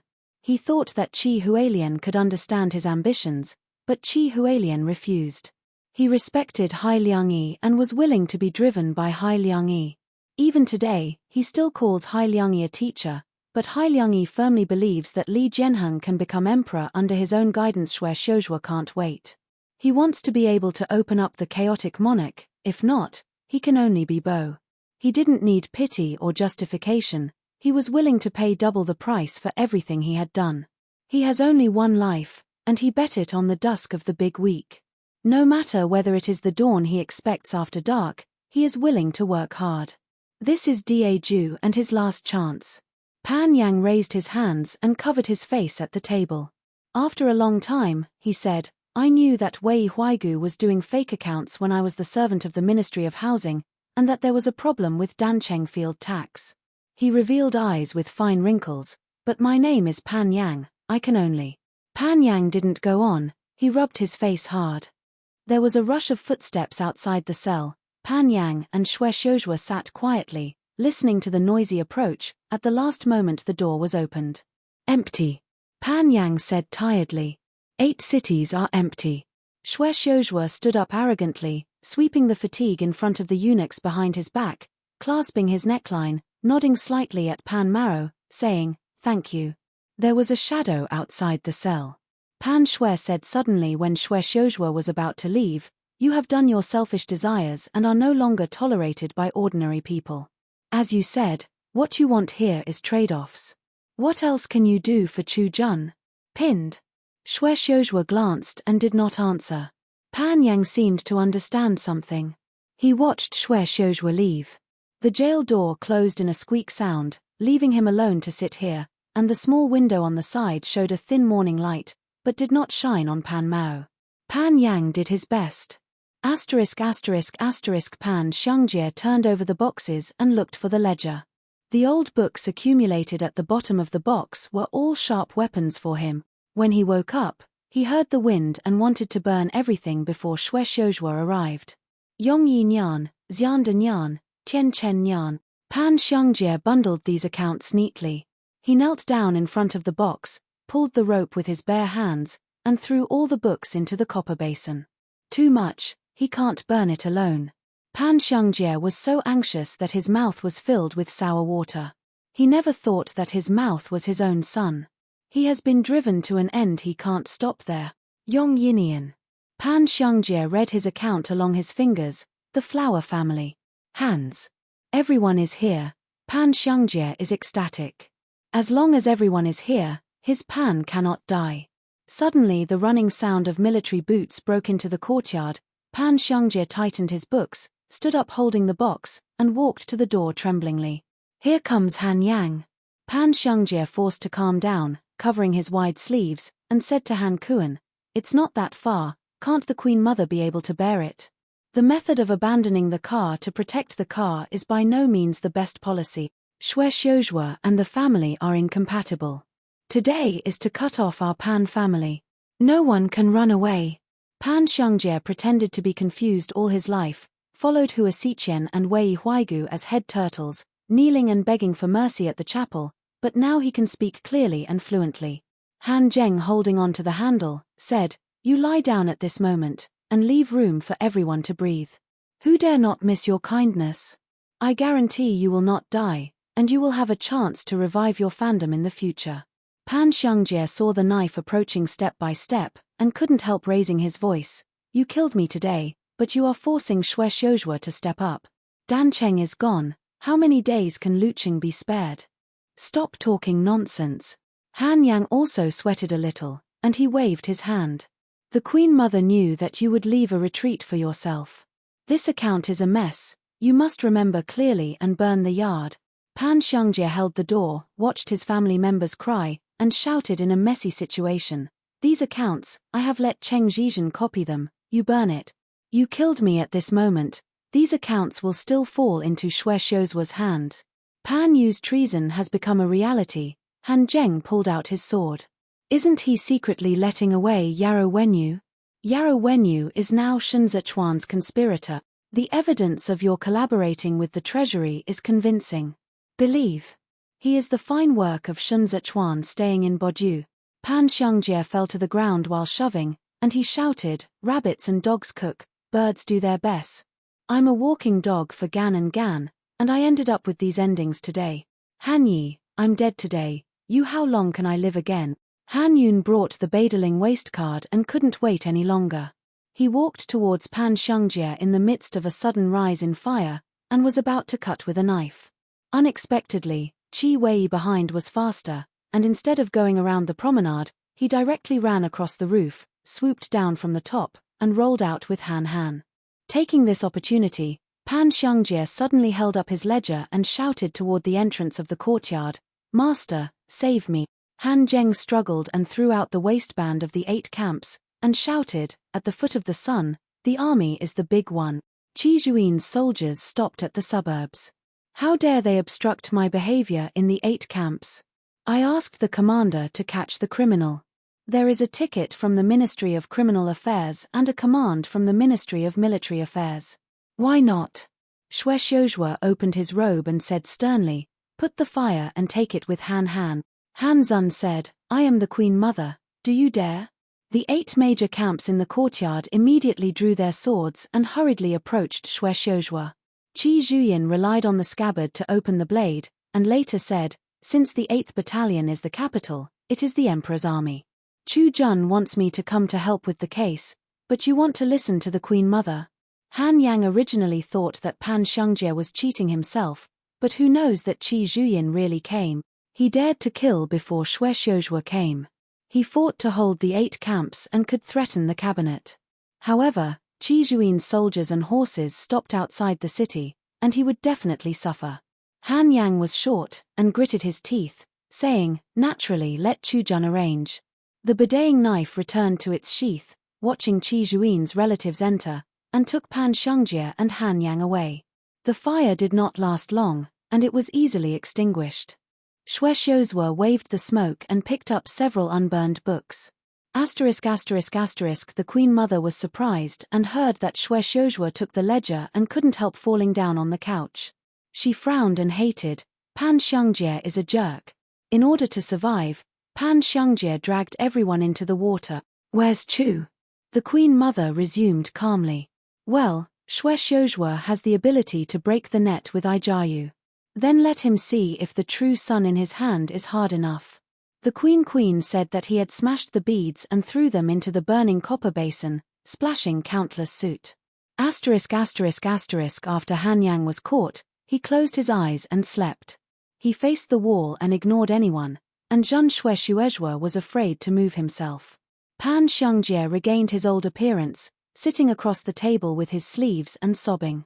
Explain. Pan Xiangjie wiped his tears. "But first told me to eat rice, Yanqing, I was very hungry. This old slipper is trying to delay time, holding the account book to the Queen Mother, waiting for the Queen Mother to get people.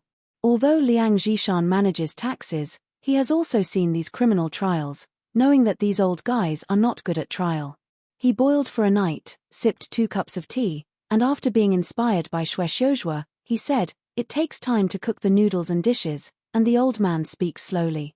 Pan Xiangjie saw Liang Marushan as if he was not angry, and only said, "Chong Shen and Cheng Ji are familiar with me." He touched his belly, and said with a sad expression, "You can't be hungry at home. It's a mess. How can I let the boss take the trouble?" Liang Minshan put the tea, "You just answer me. I counted Dancheng's surplus grain yesterday and found that the barn owl was full. You tell me if you bought it elsewhere before the household review. Grain as a surplus? Where do I manage the grain?" Pan Xiangjie spread his hands innocently, as if he was in a hurry. "I am in charge of the Ministry of Labor. For details of these grains, you can ask Dan Cheng's grain supervisor or Pan Yi.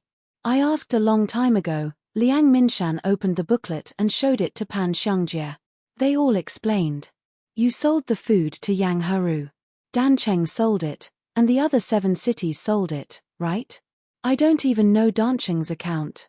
How do I know the rest of the 7 cities?" Pan Xiangjie knows that there are 10 things in it that Liang Minshan took out to slap himself. He said, "Since they have all explained, Yanqing, what are you doing? Submit it to the cabinet and give Yuan Fu a look." Shwe said, "We have to discuss the matter in the early days, and we will report it immediately." Pan Xiangjie heard him report, and could not tell the true and false for a while. Liang Minshan found the ticket of the Ministry of Justice from his sleeve and said, "How else can you invite the boss to us? Naturally, it is in accordance with the law and the Ministry of Justice has approved it." Pan Xiangjie stared at the ticket for a while. Shwe got closer, looking at Pan Xiangjie, and said, "When the adult took charge of the Ministry of Work, when the Xianda Nyangguangu case occurred, I saw that the embankment of the Kaling River was well repaired, indicating that the adult was also doing practical things, and he was willing to share his concerns. I didn't come here for the adult. He was very good, and he didn't get to the point of killing. Pan S was just a problem with his account. Let us make it clear that there is room for everything behind." This is telling Pan Xiangjie that if he hesitates again, there is no room for it. Pan Xiangjie sobbed, pulling his beard, and said to Shwe, "I really don't know where." Shwe said, "It seems that Dan Cheng is Pan's private city. You deceived the court and colluded with the Ministry of Pan to embezzle the people's land in Dancheng, falsely report the land tax, and resell the official food. Snakes and rattles killed hundreds of people, all of which you Pan alone took care of." Pan Xiangjie was so frightened that he saw Shwe really come and hurriedly said, "Yanqing. The account book, confession, and all the original texts were copied and reported to the cabinet." Shwe ignored Pan Xiangjie. "It's all right for those who corrupt the law, copy and pay taxes, and cut all over. The ledger hasn't been sorted out yet." Pan Xiangjie stood up, he shook his hands and said, Yanqing, let's talk in detail, I haven't explained yet." Shwe turned back. Pan Xiangjie can only say, "In this account the prison door behind Shwe suddenly opened, and the pen post followed, standing up, wondering what happened."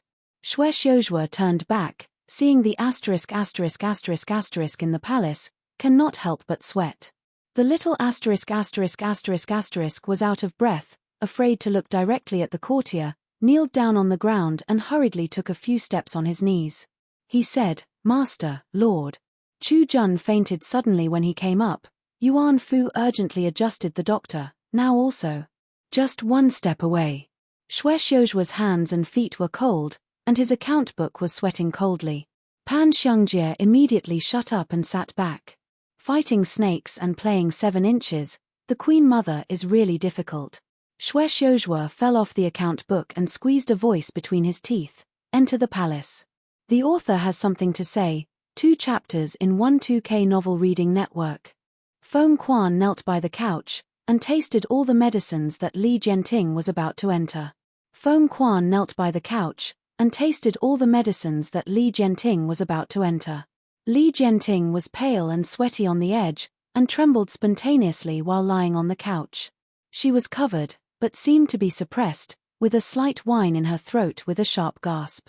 The doctors in the hall did not dare to be confused. He checked the veins for Li Jianting over and over again, wiped his sweat from time to time, and recounted the prescription to the people around him. Kong Yang once followed Hai Liangyi to face such a situation twice, but this was the first time after he was alone. His hands hidden in his sleeves were sweaty, and sweat was dripping into his eyes, and he did not dare to blink. If Chu Jun is gone. Kong Yang did not dare to think down. He labored to close his eyes and remembered the heavy rain in the guangzhou case. How determined was Hai Liangyi to say that kind of thing? Teacher. Kong Yang could not help but grit his teeth. If the teacher is still good, he can't even speak at this moment, listening to Chu Jun's intermittent voice, and even develop a strong sense of weakness.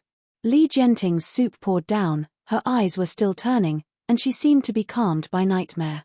Feng Quan knelt on for a whole day, and he boldly lifted Li Jianting's wet hair in the gap left and right by Gong Yi, watching Li Jianting's expression change. The catastrophe of this game is catfish. Regardless of whether Chu Jun can survive, the ***** Gong Yi who is serving Chu Jun in the temple can't survive. Feng Quan was in a hurry to find his own way of life. His affairs had not been done yet, and Li Jianting could not die. His Royal Highness. Feng Quan whispered to Li Jianting, because he was too close, so he saw a small hole in Li Jianting's earlobe. His heart was overwhelming, and he said, His Royal Highness is struggling from the Chu Pavilion of Qinlu, and is only a stone's throw away from the 9th five-year reign. At this moment, his frustration will fall short. Your Highness. Li Jianting seemed to be inaudible, holding his fingers tightly against the bedding. She was lying in this splendid glory, but her heart was still trapped in the dirtiest Golan courtyard under the sky. Li Jianting had a choked throat in his throat, which was for mercy when he was beaten. God teased her and gave her such an identity, but let her be born as a girl. Those clanging earrings were mixed in the upset of the table and chair, she fell in countless times, dragged her hair to the stinky man. Xiong Yun is a good mother and knows how to make the best use of it. Ling Ting is a girl adopted by Xiong Yun, but she is not special. There are too many children adopted by Xiong Yun. Xiong Yun would pick up their chins and look carefully to determine their way. Ling Ting was born beautiful, but she didn't like it. Xiong Yun looked at her and found her eyes to be strangely unpleasant. It looks strange, but it's also fierce, Xiong Yun said, holding his cigarette. It's better to blind my eyes, so that you can have pity for the men. Ling Ting was thin and small, and Xiong Yun gave her food instead of really blinding her eyes, so Ling Ting was very grateful to Xiong Yun. She watched men in and out every day at Xiong Yunfang, waiting for the sisters in the hall. She didn't have a fixed master, she ran barefoot in the porch all day, brought tea and water to her sisters, and watched them apply powder and perfume. My daughter's house smells good. Ling Ting knelt beside the door, holding on to her puppet, sniffing the incense inside like a puppy. She looked at those voluminous keten bodies covered with satin, watched those slim jade fingers wearing gold jade bracelets, and then listened to the sisters and sisters sing the words of the swallows, giving birth to her daughter's world. Xiong Yun was wearing a cloud-like shawl, and Fufeng Week Liu stopped beside Ling Ting. She drank wine, her face was thin, she smiled a few times, and bent over to pick up Ling Ting's face, and said, Dog. Mom wears earrings for you. The gold thread fell on the pearl and slid down Ling Ting's auricle coolie, and finally fell on the palette. Ling Ting looked at Xiong Yun stunned. Xiong Yun had already stood up and walked with a smile. Mom has a big guest today. The sister inside dumped Zhuxi into the box, and said with great enthusiasm, Where is the second son from the North King? There was a giggle of laughter inside. Ling Ting didn't know who Li Bei Wang was or who the second son was. She carefully picked up the gold pearl and fell quietly into her hand. In the evening, drinks were served in the hall. Ling Ting followed the girl, and saw King Chu slanting on the couch, drunk. Several family members accompany, but Xiong Yun ignores it. She sits stubbornly by one's chair and looks dignified like every lady. Xiao Qie was wearing a Crow youth uniform, and this dress couldn't hold back his cleverness. He also seemed to have drank, sitting on a chair, and playing dice with his brother. Ling Tinghu poured wine to the nobleman on the side, poured half a night, drunk into a meal. Li Jianheng pulled Xiong Yun frequently to persuade him. Xiao Qie seemed to be having fun, but he never touched his sister. Li Jianheng sprayed the turbid wine and pointed Xiong Yun to Xiao Yun, saying, This is me, my brother. Li Beibei, Wang's son have fought. He grinned, see and is real guy. Xiao Qie laughed loudly. He lowered his long finger, threw the dice into the golden bottle, and took a disapproval for casualness, saying, the battlefield is smelly. How can this gentle home be comfortable? The second son is going to be drunk and dream here. Li Jianheng pushed Xiangyun over, Xiao Qie slipped, caught Jin, and Xiangyun fell into the arms of others. They vomited when they drank, and the rest was messy. Lingting remembered that her palm was still holding the gold thread earrings in that purring voice, and she saw the corner mirror exposed in the middle, and stomped her feet, and quietly traced the earrings on the earlobe to the mirror. The bright pearl shook in the shredded hair. It looks so good. Lingting thought like this, and suddenly heard the overturned sound of the drink, scared her to hurriedly close her hand, and found out that the second son from the north was still awake. Xiao Qie didn't see anyone, he was clearly in the dazzling bustling, but with a little distance. He neither went in, nor asked his sister to accompany him. His arm was still on the chair, his eyebrows were sharp, his eyes were sober, and he looked out of the north through the open window. Lingting backed out of the door, wiped the sweat-stained gold thread earrings, closed it close to her, and slept with it. Not long afterward, Xiangyun remembered the gold thread earrings she had lost. Xiangyun called Lingting to her, twisted her body while dressing herself in the mirror, and laughed suddenly, saying, it's 12. Li Jianting vomited all the medicine in his throat. Gong Yi in the hall brought clean hot water, and Feng Quan washed the towel and wiped it for Li Jianting. Li Jianting was half awake, before her eyes fainted. She felt the hot towel rubbing her lips, and the drops of water dripped like tears. Chu Jun does not wear earrings, but Lingting wears them. Livestock. Li Jianting's teeth lingered in pain. Livestock. Lingting wore an earring, and the beautiful gold thread flowed in her tears. She struggled to break free, but was dragged back again and again. She cried and was scratching her head, hitting her forehead in bruises. Let me go. Lingting sobbed, her face raised with tears. She stared at the closed door, trying to find a glimmer of life there. Mom! Lingting yelled, around me. The only answer was her applause. Livestock. Li Jianting's trembling fingers made the quilt wrinkle, her chest undulating, and she knew who she was in the endless cry. She was a domestic animal. She was reduced to a sacrifice from the moment she was born. She was abandoned in the dirtiest place in the world, and eventually got stuck in a narrow space. None of them have escaped this fate, they are all domestic animals slaughtered by humans.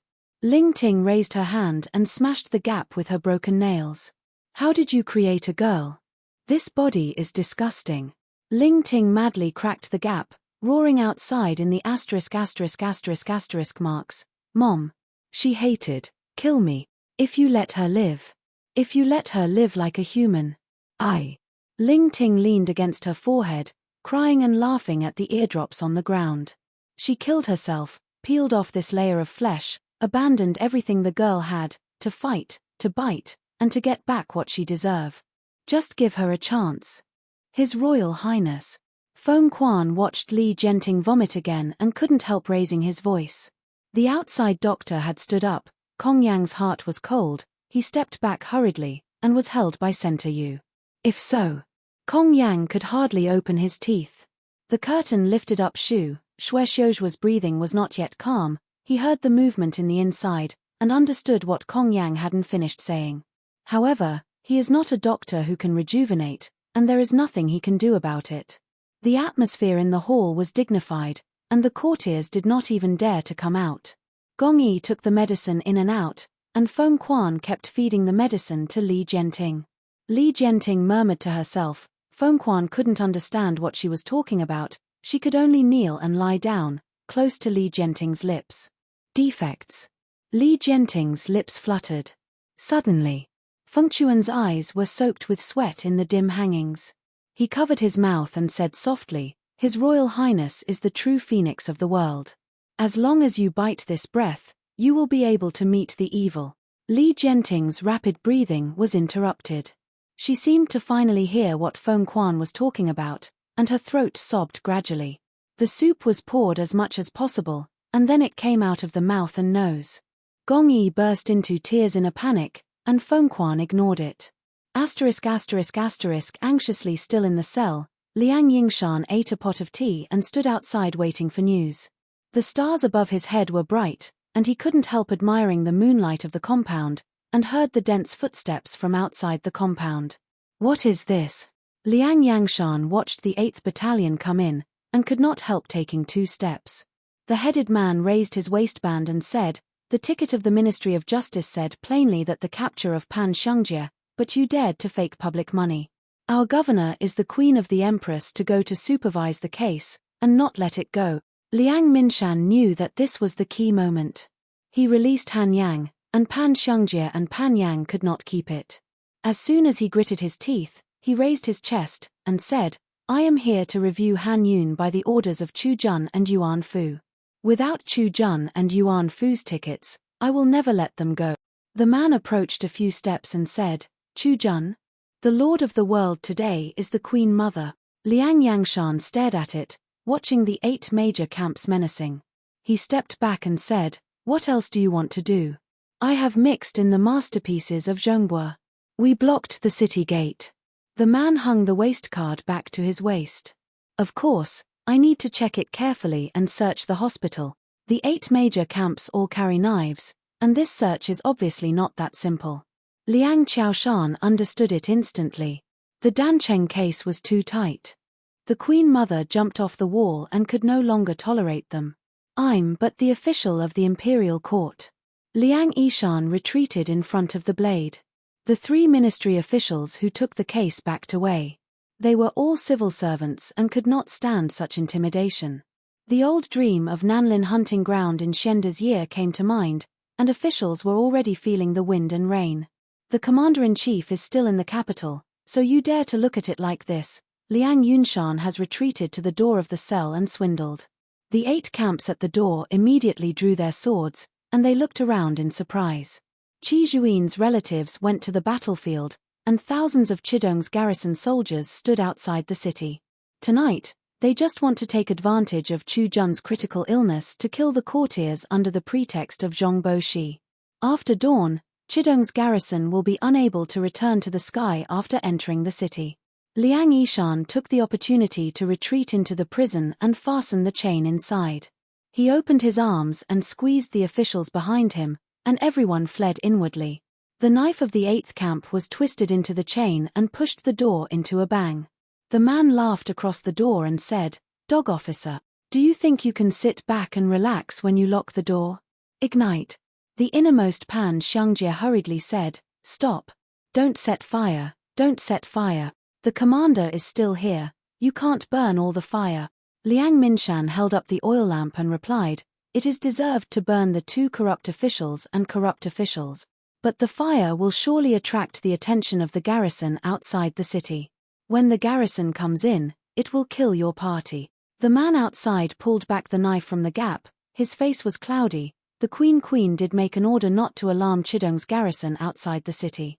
Chu Jun is in danger, and when he counts it, it's all here now. There is no news in the palace yet. Chu Jun is mostly cold, so he calms down and looks a little pale. "Master Liang," he said as he raised his hand to signal the following team to go around. "You are now working in a household, and you watch Baihuahua's silver flow in and out, but you still live in a broken courtyard. Why bother? How about taking this opportunity to abandon the dark investment? There is a bright future in the future." Liang Yishan's chest throbbed, and he was happy to delay time with the other side, and said, "I'll just order Lulu, and I'll be content in the broken courtyard."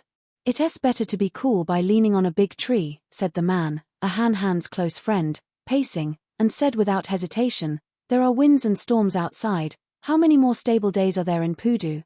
As soon as possible with a good master, only then can he continue to serve the court. Everyone is not the same. We are loyal to Tianzi, Diaju, Li's Jiangshan.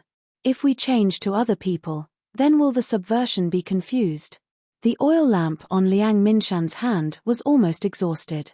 He said, "I also want to persuade you to put down the butcher knife. It's not too late to wake up at this moment. When Chu Jun ascends the throne, I can remember your credit." The man said with a soft sigh, "Since this is the case, then you can accompany Chu Jun for a while." His words were sloppy, Liang Yeshan heard the small iron windows on the wall being broken, and the 8th Battalion threw in a smoking straw pocket. The prison was filled with smoke for a while, and the officials coughed and cried with tears in their eyes. Pan Xiangjie, even more determined that the Queen Mother would kill him, holding the railing in shackles, and shouting in a cough, "Chongshan, Chongshan, quickly open, cough, open the door." Han Yang was also awakened. He knocked over the teapot on the table, wet his sleeves, and covered his nose and nose. Liang Zheshan was staggered and stood unsteadily. The officials behind him knocked down the tables and chairs. Everyone was gazing at the prison. After just a few moments, they stepped on the tables and chairs to pick out the iron windows and wanted to breathe. As soon as they came forward, the soldiers at the 8th Battalion waiting outside pushed their swords. "You are the promoted public servant in the Guangzhou case," said the man. Jin Yiwei, who came down to co-organize the account department at the time, was Shen Zichuan. "From this point of view, you are the largest detailed work of Zhongbua in Boju. You and Shui Yanqing are in a private reconciliation book, trying to trap Pan Shilang in jail. You just want to get rid of the water in the capital." Liang Zhanshan was indeed promoted by Shen Zichuan, but he and Zhongbua did not have anything to do with it. Whether he was in Jueshi or Hazhou, they were all business affairs, and even the letter with Shen Zichuan did not pass. Slander.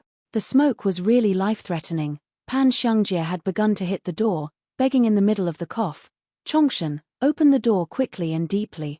Not only was Pan Xiangjie unbearable, the officials around Liang Minshan could not bear it anymore. Everyone was forced into a dead end. Here, if they didn't see a turnaround, they would be strangled alive. Several jailers pulled the chains. Liang Yishan couldn't stop it, and watched the prison door wide open, and the people around him rushed out. He was stumbled, and before he could shout, he heard the screams of the officials who ran out and was beheaded by the 8th Battalion on the spot. Crazy. Liang Yangshan braced his wall and covered his face.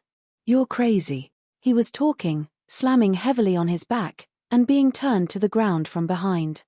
Han Zhuo took a sip of Liang Yushan, covered his mouth and nose again, and said muffled, "It's you, the ant-affiliated party with ant colonies." It was only in the courtyard that new sprouts were rattling, and the wind scattered the papers scattered on the floor. Han Yang's black boots broke his pen, kicked the corpse on the side, and patted the dust on the robe in the smell of smoke and blood. Liang Sheshan was put out, and the knives all reached his neck. His black hat had fallen off long ago, and now his hair was messy and panting, he said. "The Queen Mother killed Chu Jun, and it is not her in this world. You, the thief, corrupted me for 100 years. Foundation." He came from sadness for a while and couldn't say anything. Liang Yingshan thought that today would be undoubtedly dead. Who knew that there was a sudden whistle in the wind, and then the sky's sun rushed, and the glazed gold tiles of Batu Royal Palace flashed immediately. Qi Zhuyin spurred the horse, opened his hoof with the hoof open, and held up a sign when Lima was on the horse. "I am ordered to be the Prince of Chu." She stared at Han Yang as the horse fell, to supervise the search of the capital by the army. Han Zheng didn't believe it. He smiled reluctantly. "Chu Jun is in danger. Where can I order the commander to do a job? I know that the commander is eager to save people, but don't pretend to pass the order of Chu." Qi Zhuyin took out the transfer order from his sleeve and threw it into Han Shi's arms, saying, "Do you recognize the ticket approved by Chu Jun?" Han Zhu saw that the handwriting on the ticket was skewed. Obviously, it was a transfer order that was approved by someone holding Chu Jun's hand. He was quiet for a long while, and his mind quickly turned into a stunned situation. The city gates have been closed, and there are still 20,000 troops in the 8 major battalions. Qi Zhuyin is lightly loaded into the capital, and there are only 2,000 accompanying troops outside. If they do it now, they still have a chance. "Before I leave," Qi Zhuyin leaned down and Wuzhu slipped in the air. She said, "I specifically ordered my father at home to send someone to pick me up if he hadn't returned in half a month." Han Yang looked at Qi Zhuin's eyes tightly with his fingertips and said, "The commander has said the same thing in Nanlin hunting ground." "My head is not my own," Qi Zhuyin laughed. "Always have a snack."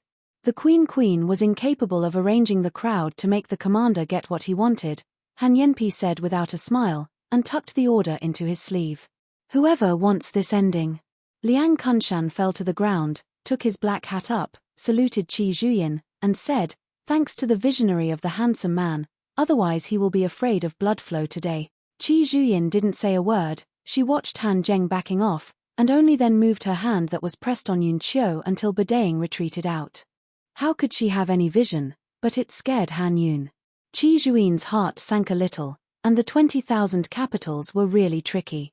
The Queen Mother dared to act like this tonight, but it was also expected that they would avoid ratting, and would not dare to gamble with Li Jianting. ******* Li Jianting's breathing was smooth, and all eunuchs Gongyi in her temple were captured and jailed. Chu Jun's poisoning is by no means a trivial matter. Xue Xiuzhua has not been able to defend himself against the Queen Mother. The palace is beyond his reach. Kong Yang said outside the hall, "These eunuchs are all fighting eunuchs.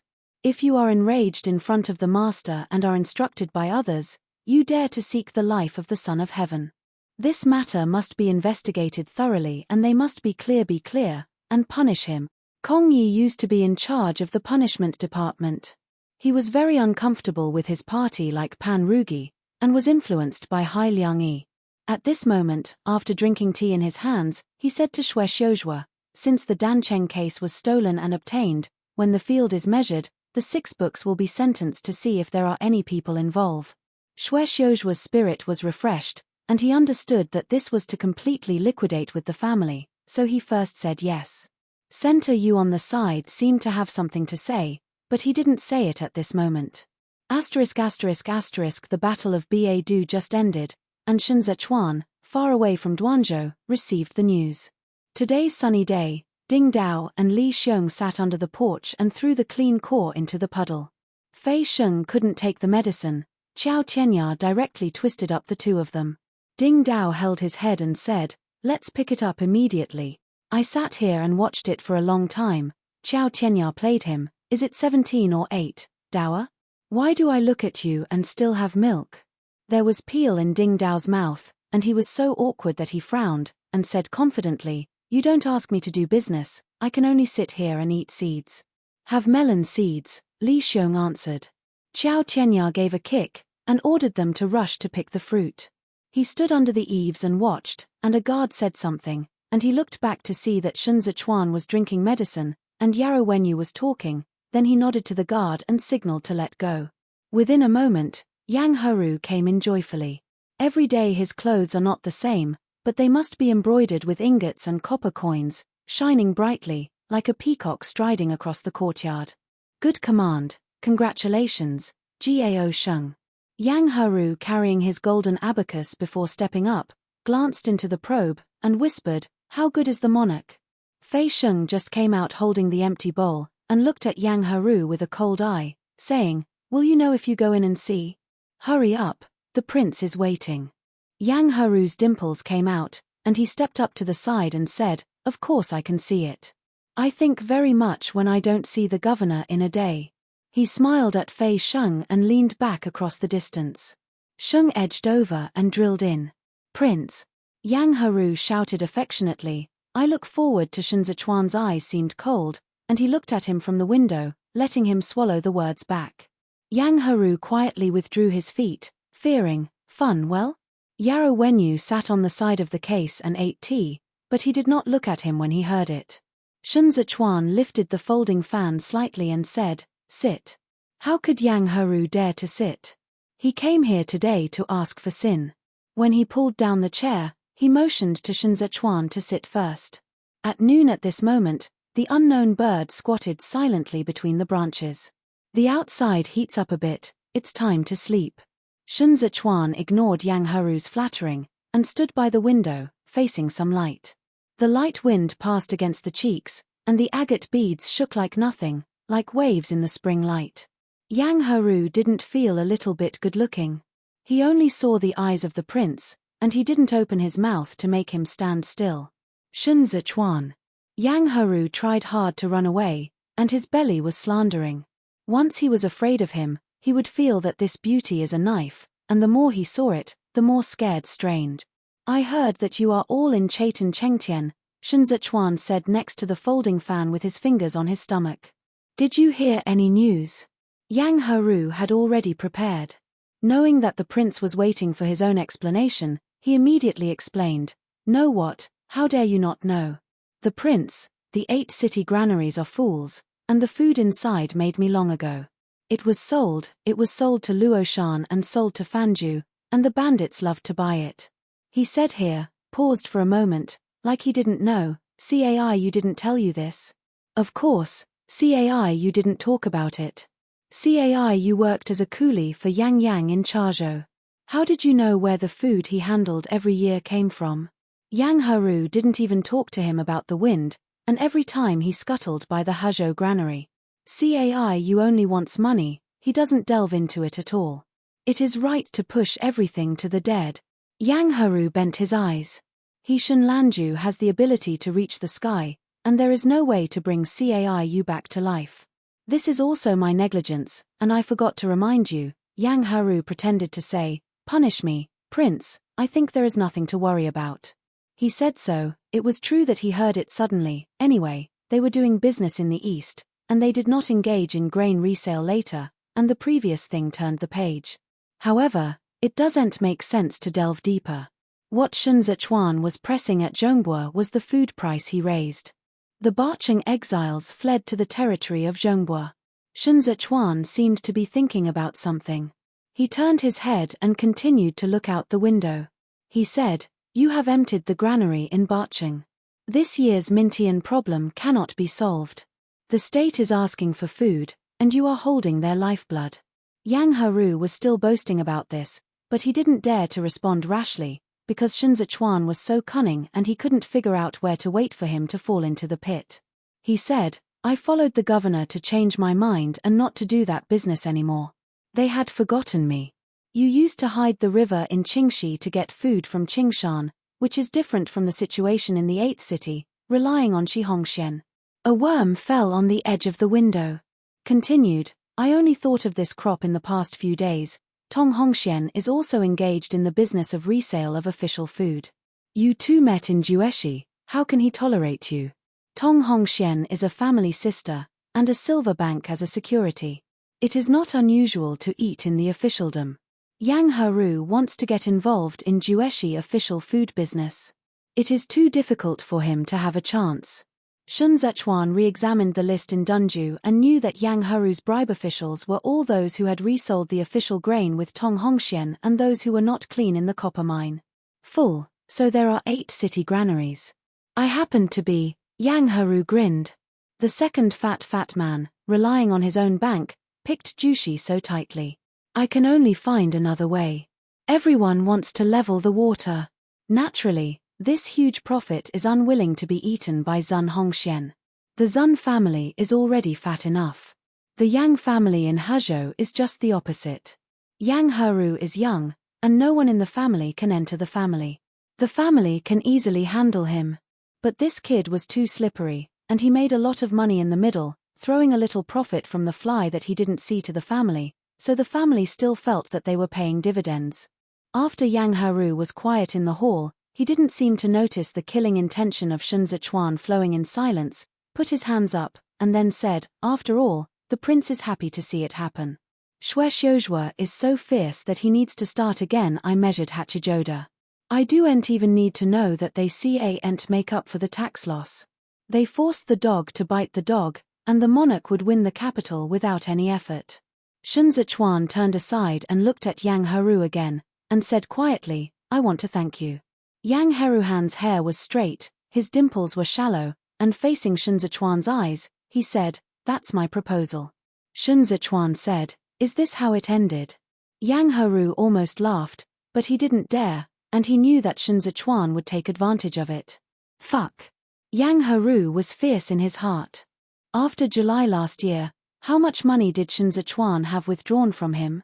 Yes, business is valuable, but Yang Heru stares more. He knows he can make more. Not to mention the food business blocked by Shen Zichuan, the grain going to Chidong this year is a major bleeding, and the new port being built in Jueshi.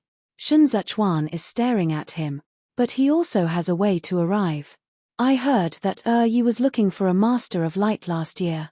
Coincidentally, the master was picked up by my people in Huzhou last month. I rushed around this time and wanted to tell ye the news. Yang Heru dialed the golden abacus. Will the monarch? Shun Zichuan looked up slightly, looked at him, and smiled slightly. The author has something to say, 23 chapters in one, 1,000 words short to make up tomorrow. Thank you for reading 2K Novel Reading Network. The scorching sun was burning, and the iron riding on the school ground was covered with sweat. The scorching sun was burning, and the iron riding on the school ground was covered with sweat. The bowstring sound of the overlord bow was creepy, followed by the target with 3 arrows, and the thick and dull voice rang in the school field. Xiao Qie lowered his arm and put his arrow back on. The new knives that the master wants are here. Chen Yang stood beside, carrying Xiao Jianye's quiver. In the morning, Xuanzi and I went to check the goods, and they were all good forged swords made by Daijing warriors. Xiao Qie raised his arm, stared at the target, and hit the bull's eye with a bang. Chen Yang handed the arrow, and when Xiao Qie shot the empty quiver, he presented a scarf. Xiao Qie wiped his sweat, leaned on the sun, and asked, "Are you here?" Chen Yang looked back, looked at the Yingmen, and said, "It's time." At this time, at noon, the snow from the Shaw Aryan camp flowed in the trench, and the ground was exposed to heat waves. There was a boundless withered yellow grass outside the gate of the Shaw Aryan camp. Gujin supported the camp wall and saw the flying sand rising from the sky. "Open camp," the soldier on the side shouted, "General Guo is going to enter the camp." At the same time as the camp gate was rising, Guo Weili had taken the iron to the camp. He pulled off his helmet while stroking his horse, and drenched his soaked hair, waiting for the bridge in front of the camp to set up a bridge. The eagle brought by Guo Weili hovered in front of the camp, lingering. The eagle room in the camp was noisy, and occupied the top of the watchtower, staring at the new eagles. The atmosphere inside the camp began to change. The embargoes who had squatted at the roots of the wall to stand up and stood up, looking at the open camp door differently. Gujin didn't move, he met Guo Weili's eyes, and neither of them let him go. Guo Weili and Xiao Qie are not known to everyone. His stabbing in Tudalong Banner was a stabbing between the two sides, and he repeatedly rubbed against the band army in the 3rd Sans Battalion. A paper order from Jiming put him under Xiao Qie's account. Xuanzi Yu came out of the account and stood far away, not wanting to suffer this twist. Guo Weili's current master will be Xiao Qie, which means that whether he can go to the battlefield depends on Xiao Qie. Jiyu Jin is Xiao Qie's guard, and it is impossible to turn over the formation of this matter. No one knows whether Xiao Qie will wear Guo Weili with small shoes or will transfer him away from the main team. Either way, it is not a good thing for the 2nd Battalion that has just been rebuilt. The pass bridge settled, Guo Weili drove the horse across the bridge, and led the team into the 2nd Battalion. Gujin walked down the steps, and stood half-centrally watching them come in. Xiao Qie didn't turn around, he put the retrieved arrow on the string again, and looked at the target intently. Boom! Guo Weili heard the sound of the target, he held the helmet with one arm, and saw the overlord bow shining brightly in the sun, and after turning around, he turned and dismounted. Chen Yang brought someone to greet him. Guo Weili handed his brand over. Chen Yang glanced over and looked up to him and said, "The original team can no longer be used. It must be dismantled in place. Register in Dongto's account. They make up the vacancy." Hassan came a few days ago, Guo Weili said. "The battalion wall on the east side of the 3rd Battalion has completely collapsed. You should find a chance to report the situation, and it will need to be repaired by the warrior." "Is Hassan carrying a trebuchet?" Chen Yang clamped the booklet under his arm, and after Guo Weili nodded, he turned and shouted to the embargo on the other side, "Go call Meng Rui and let him bring the warrior over." Chen Yang then he looked at Guo Weili again, "I will immediately arrange the warrior to go to the 3rd Battalion to repair the wall. You first report military affairs to the 2nd Master." Guo Weili touched the missing tiger tooth with the tip of his tongue and turned to face Xiao Qie. Xiao Qie ignored it. He seemed to focus on the overlord bow, and shot the target through. The weather this year from the north is unusual. It was only in mid-March that the battlefield became as hot as in April and May of previous years. Guo Weili didn't remove his armor. Standing here, he was soaked in heat and sweat, and his tide was so hot that he could twist the water and put it on him, accompanied by heat waves that made people irritable. Guo Weili wiped his face, and suddenly blew his throat. Sure Weiying, Shaying came to report military affairs to the second master. Xiao Qie rested, and finally the arrow did not shoot out. 4 days ago, Hassan raided the 3rd Battalion, and his right-wing Iron Rider was killed. The eastern side of the 3rd Battalion suffered heavy losses, Guo Weili said, stepping back. The above is the military service that General Zhuo asked me to repeat. Don't let Xiao Qie reply after he finishes speaking, turn around and leave. Xiao Qie really wanted to wear small shoes for Guo Weili, and Guo Weili also **** and recognized. He had nothing to say, as long as he could before Guo Weili wanted to be complete. He flew an arrow in his ear, his ears clearly felt the aggressive edge. The arrow was nailed to the post a few steps away. If Guo Weili had gone too fast just now, this would be his head. Fuck. Guo Weili turned around for a moment, and said ugly, the second man wants to kill me, he just gives me a good word. Xiao Qie held the overlord bow with a stern look, and said, do you also know that I am going to kill you? Guo Weili, Gujin escorted the military rations to the battlefield last year, was attacked near Tudorong Banner, and crossed the swamp to return to the camp. You sheltered the patrol team in the account, he was executed without discrimination, you also removed his ranks, framed him to collude with the sand cavalry. All of the above, should I kill you? Gujin took the arm restraint and walked down the stairs. Guo Weili was only for the sake of Xiao Jiming. Everyone knows it well, but Xiao Qie gave him a reason to come up with it, and that was what he wanted to do. Guo Weili threw away the helmet and said, yes, I did it. You have to kill. Ji Yujin approached from behind, dragged Guo Weili's collar, and knocked him to the ground with a punch in the gap where Guo Weili looked back. This time the smashing was too fierce. Guo Weili felt that the remaining half of his teeth were also shaking. He wiped off the blood between his teeth and cursed, fuck. Ji Yujin waited for Guo Weili to stand up and kicked him according to his chest. Guo Weili rolled out, his face covered with yellow sand. He wiped the sand on his face fiercely. Gujin pulled him up and bent his elbow to knock him to the ground again. Guo Weili felt that his cheeks were going to be cracked, but he didn't fight back from beginning to end, leaving Gujin to beat him with blood. This is what you owe me. Ji Yujin waited for Guo Weilifu to pout heavily on the ground, removed his arm restraint, and threw it around him, flatly calmly breathing, you are now cleared.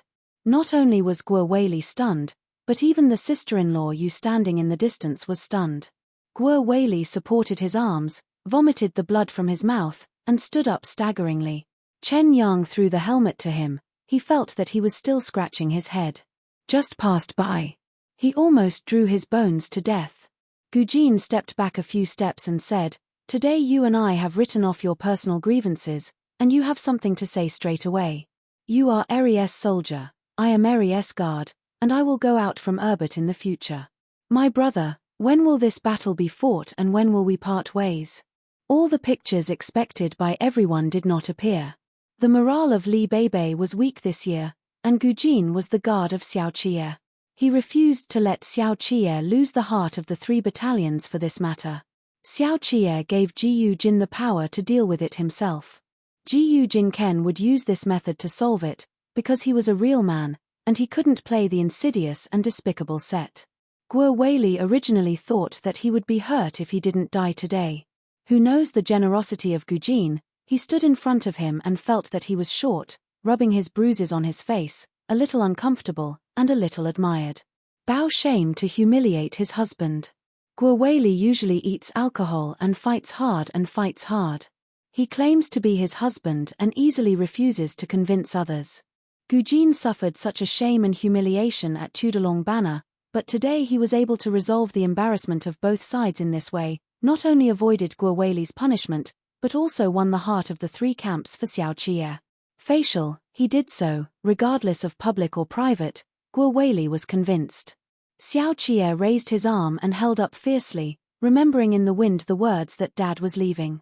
Gujin has done this, so that Xiao Qie walks more smoothly. He is telling everyone in the war.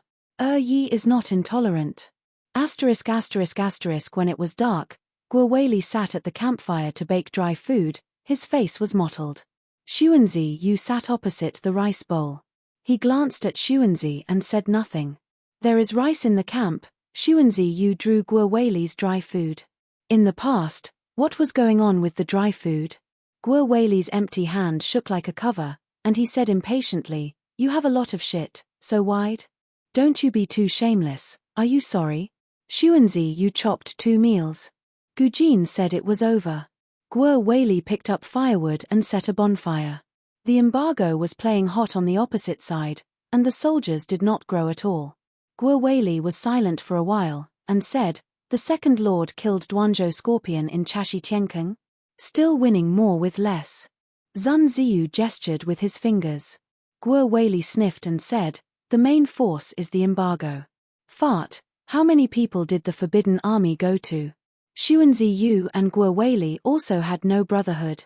He had been much coerced by him before, and then said, "You can tell me something, where is the second elder?" "The third sand camp is the second elder back. When you cut off Hulu who killed you for half your life, now you are killing the Duanzhou Great Scorpion. After that, Eri still wants to use you. This is a measure. Do ent fucking. I never know what to do." Guo Weili threw the bonfire over Mars. He lifted the smoking wood stick and pointed at Yu Ziyu. The sister-in-law was not afraid of Guo Weili at all. Before, he was the ***** team. He had no choice but to have a chance to go to the battlefield and became a grandson. Today, unlike in the past, he took back Duanzhou. Although Xiao Qie's tactics of adjusting tigers and leaving the mountain were among them, he did hit and how many people he used. There has been no victory this year. You have met with Hassan. Our Iron Riders are not as good as the existing boundary guards in the 1st Battalion. Zun Ziyu set aside chopsticks. Can you win the Scorpion? You can't. Zhao Hui can, isn't it? It's not right to follow Yi. Don't I follow Yi now? Guo Weili was bad-tempered and rushed. How do you want me to follow? Run after Yi Sass. Damn, how did Iron Riding avoid the hammer? Absolutely. Xuanzi gave him a thumbs up. You ***** guess it yourself. Guo Weili watched the sister-in-law leaving, and when the sister-in-law was almost buried in the night, Guo Weili suddenly stood up and cursed, "Lao's food." Xuanzi ran away early. ***** Xiao Qie looked at the new knife sent by candlelight. This long and thin knife needed to be adapted from the North Rail. He was in the formation of the 2nd Battalion and repeatedly thought about what he got in the Chashi Tiankeng. Chen Yang and Jiyu Jin over there entered the account, and Xiao Kai smelled milk. "Master, there is also the letter from the governor following the heavy weight." Chen Yang placed the letter from Duanzhou on a small case beside Xiao Qie. "Almost, it will be available by the end of April." Shun Zichuan was smashed out of Yin Zisheng. "Can you please?" When Xiao Qie thought of this crop, he thought of Liju. He retracted the knife into the sheath and opened the letter of Shun Zichuan with one hand in the gap of milk tea. "Master Yiding is in Hezhou." Xiao Qie hesitated for a moment, looking at Gujin. How did Master Yiding go to Hezhou? A new robe was put on Gujin's arm, and Wen Yang thought about it. He shook his head and said, "How did a Master of Lanterns go to Hezhou? Travel around." "That's really weird," Xiao Qie said inexplicably. "People I didn't find 3 feet in the ground have fallen into Yang Heru's hands." Chen Yang closed the empty bowl and said, "Yang Heru is greedy for fear of death. Zhongbo was so messy last year. He wanted to find a master to save his life." Chen Yang's voice stopped, and the account was quiet for a long while. Xiao Qie was looking for a master of light. This incident has been heard since June last year. If Yang Heru had already fallen, why did he keep quiet and keep it down to now? "I've been in the 2nd Battalion in recent days," Xiao Qie said to his letter. "Gujin will go down tonight and go to Duanzhou to guard the prince. If the master arrives successfully, you will return. If the master does not arrive..."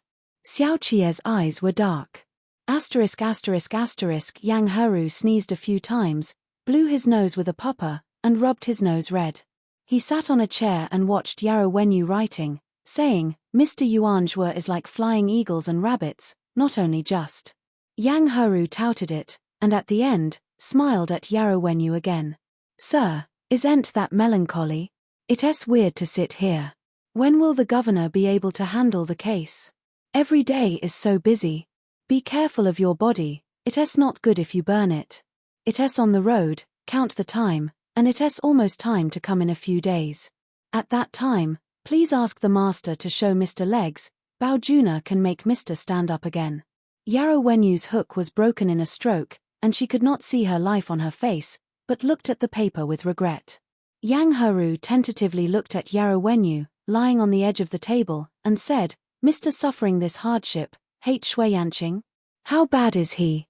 It is better for him to join hands with me to set up the bureau. Hanging him in Batu corpse for a few days, Mr. Xie hated him. Yarrow Wenyu frowned slightly, put his pen aside, and said, this move hurts Yin. Yang Heru showed a clear expression, saying, Mr. is a scholar, and the scholars pay attention to this. When doing business like ours, there is no such attention. It is a fool to have revenge. Can make people happy.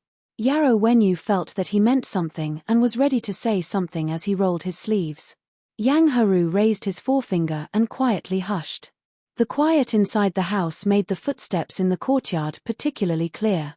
Shun Zichuan in the main hall seemed to have gone out, and stood under the eaves and listened to the person who came to the post to finish the speech. Qiao Tianya originally stood by the side, heard a change of expression, and repeated, turned? Flip it over. Jin Iwei, who transmitted the message, wiped his sweat. Fun, the carriage is stuck outside Chaozhou. Luo Mu has no time to send someone to greet him, and the cart has turned over. Fei Sheng stepped closer and said hurriedly, where is the master? Yang Heru, covering her mouth and rolling her eyes, said sadly to Yarrow Wenyu, God testify, this has nothing to do with me. I'll stay here, stay with my husband and the governor. His dear eyes were harmless, and there was flashing malice inside. It's over.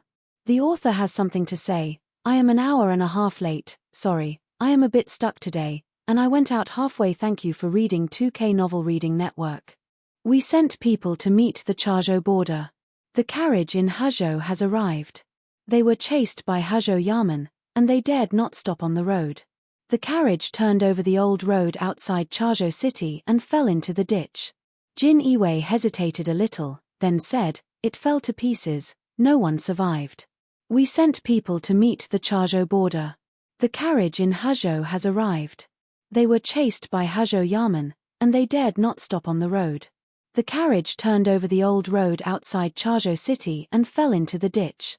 Jin Iwei hesitated a little, then said, it fell to pieces, no one survived. The guards in the courtyard were like chills, and only heard the sound of running water. The bamboo tube dangled in the rock, and the newly changed pool water washed the stone surface and washed away the remaining moss. Fei Sheng's heart sank, and he immediately looked at Shun Zichuan. Shun Zichuan looked calm. He stood under the eaves for a moment and said, why should Hezhou Yamen chase a carriage? When they passed the checkpoint, they showed signs and lied to be relatives of Yang's family, Jin Iwei said. When they are absconding. What a coincidence, it seems that God is preventing the coach from reaching Zhongbua. Fei Sheng didn't believe this coincidence, Qiao Tianya didn't even believe it. The people sent to meet this time were all elite. They said that the carriage was turned over, that is, it was turned over, and it didn't do anything. Hands and feet. It's interesting.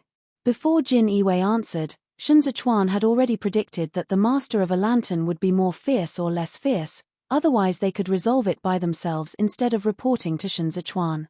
If Yang Heru treats the master as a card, he is too eager to throw it this time, so anxious that it makes it difficult for Shun Zichuan from the beginning to believe that he will actually hand over the master. Where does Yang come from? Shun Zichuan erected a folding fan without letting Qiao Tianya speak. He rushed to the side hall and said, it's so late, get ready. Qiao Tianya's face was so calm that he retreated. When Shun Zichuan picked the curtains in, Yarrow Wenyu was out. Yang Heru was playing with his golden abacus with his feet on his feet. His mental calculation was not good, but the abacus was very powerful. The crack of the abacus sounded and the numbers in his heart would not be confused. What happened to the master of a lamp? Yang Heru poked out the last bead, leaned over when Shun Zichuan sat down, and said to Shun Zichuan across the table, I'm listening. No one was waiting in this room. Shun Zechuan poured a cup of hot tea by himself, and said with regret to Xiong "It turned over." Yang Haru said, "What's wrong? The master is okay, right?" I asked WNWN, and specially sent a good hand from my family to follow. Instead of drinking tea, Shun Zechuan pulled the porcelain plate over the table case and poured the tea in, as if sipping a cup. He shook his head lightly and said, "It was said that Huzhou Yamen was chasing after him, the carriage was panicking and fell into a river ditch, and everyone in the car died on the spot. Unfortunately, I am waiting for the master to continue his life this year." Yang Haru discolored slightly and said, "The master is gone." Shun Zechuan pressed the hot empty cup between his fingers, looked up at Yang Haru, and repeated, "The master is gone." Yang Haru's eyes didn't have waves at first, but Shun Zechuan looked at him. He gradually expressed his suspicion and said tentatively, "Man, I can deliver." Shun Zechuan's fingertips were slightly loose, and the empty cup fell to the table, rolled a few times, and leaned next to Yang Haru's abacus. The lights in the room were all behind, covered by the hanging bamboo curtains. Shun Zechuan did not speak for a while, and looked at Yang Haru with interest.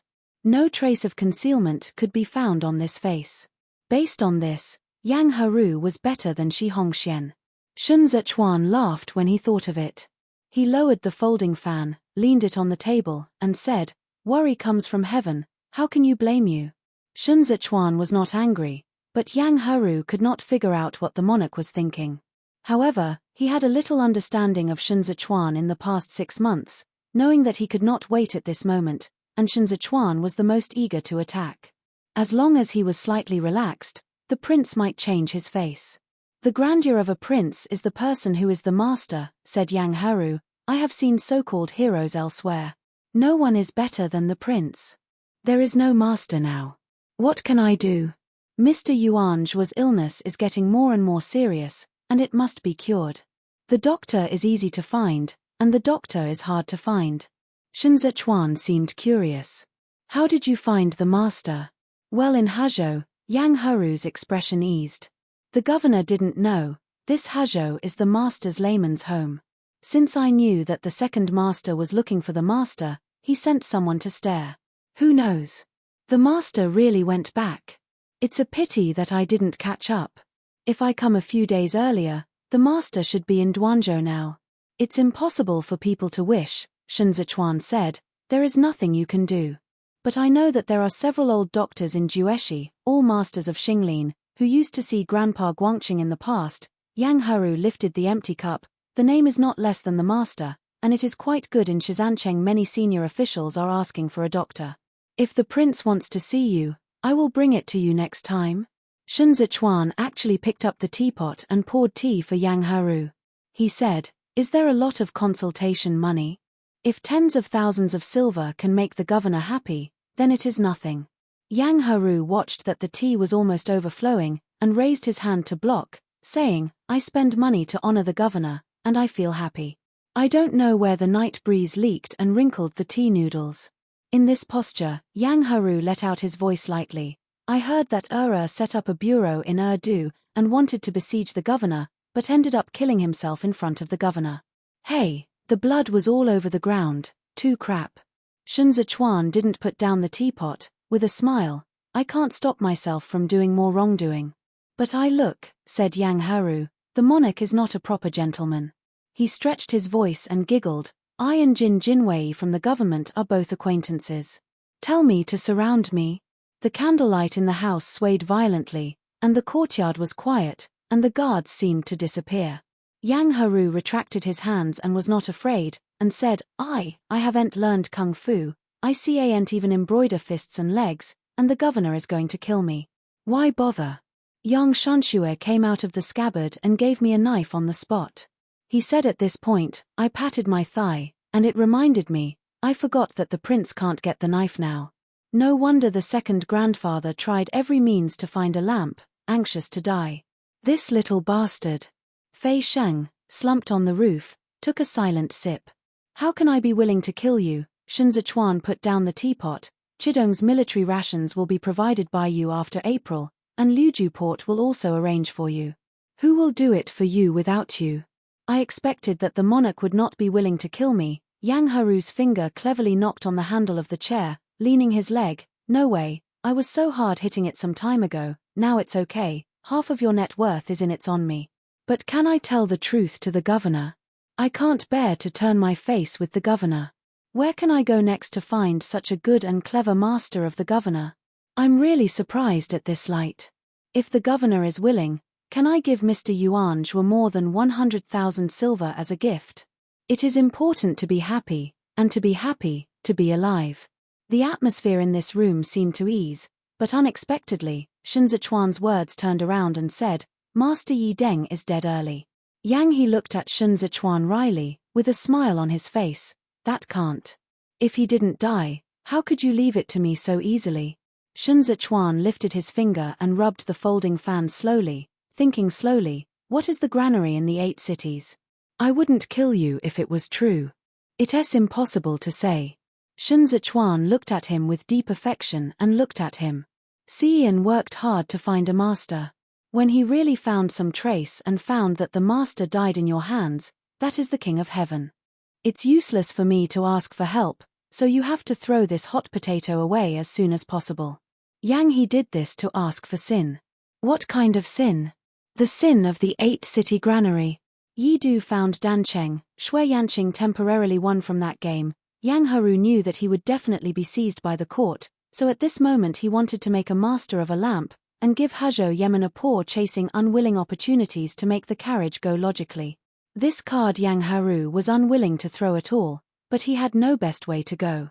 He is indeed a master found in Huzhou, and he has been imprisoned in the house since the beginning of the year, but he was really dead.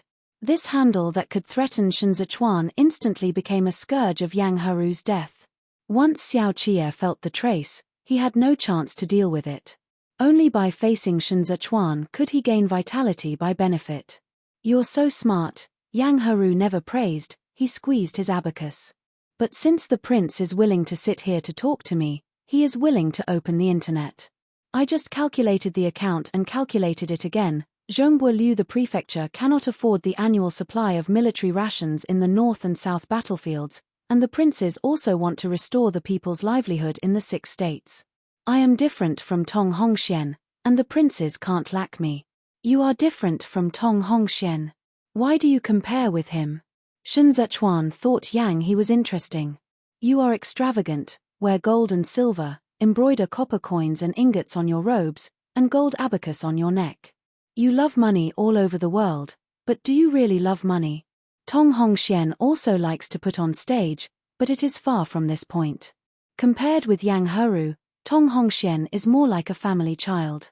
According to the savings of the two of them, Tong Hongxian can even be a good and thrifty son. But Yang Haru was the opposite. He bought and sold silver first. Instead of wanting silver, he was obsessed with the process of making money.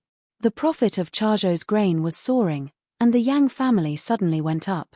Yang Haru expanded Xiaohu City in Dunju, and united the family to sell official goods. The money he earned could not be spent in his entire life. He followed Shen Zichuan. This was a good opportunity to wash his hands in the Golden Basin. He had lost sight of the previous sale and wanted to wash himself.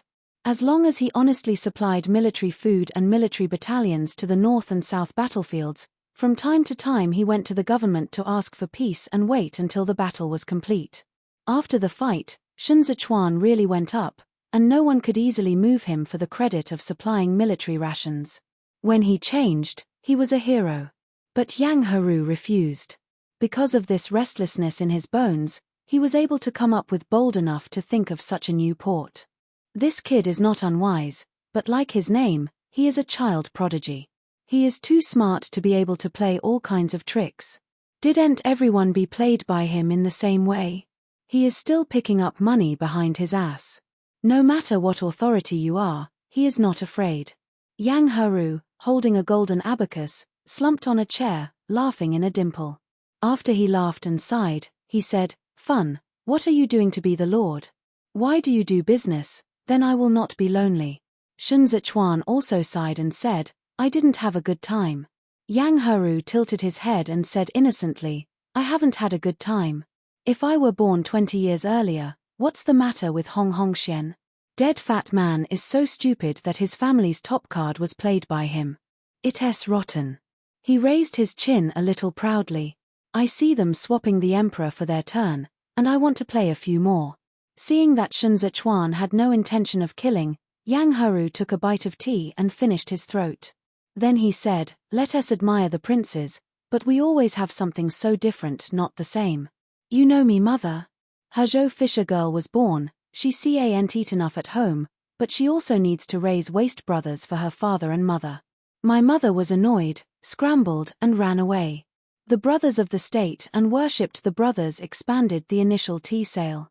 Everyone was homeless, and when they negotiated, they were all surnamed Yang. It's so good, you have the money at hand, and do whatever you want. He laughed again.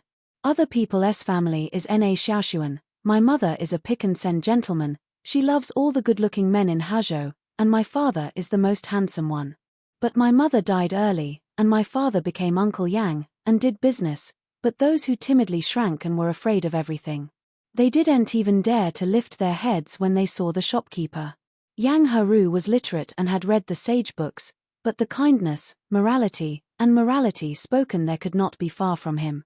Doen't all those who talk about righteousness die early?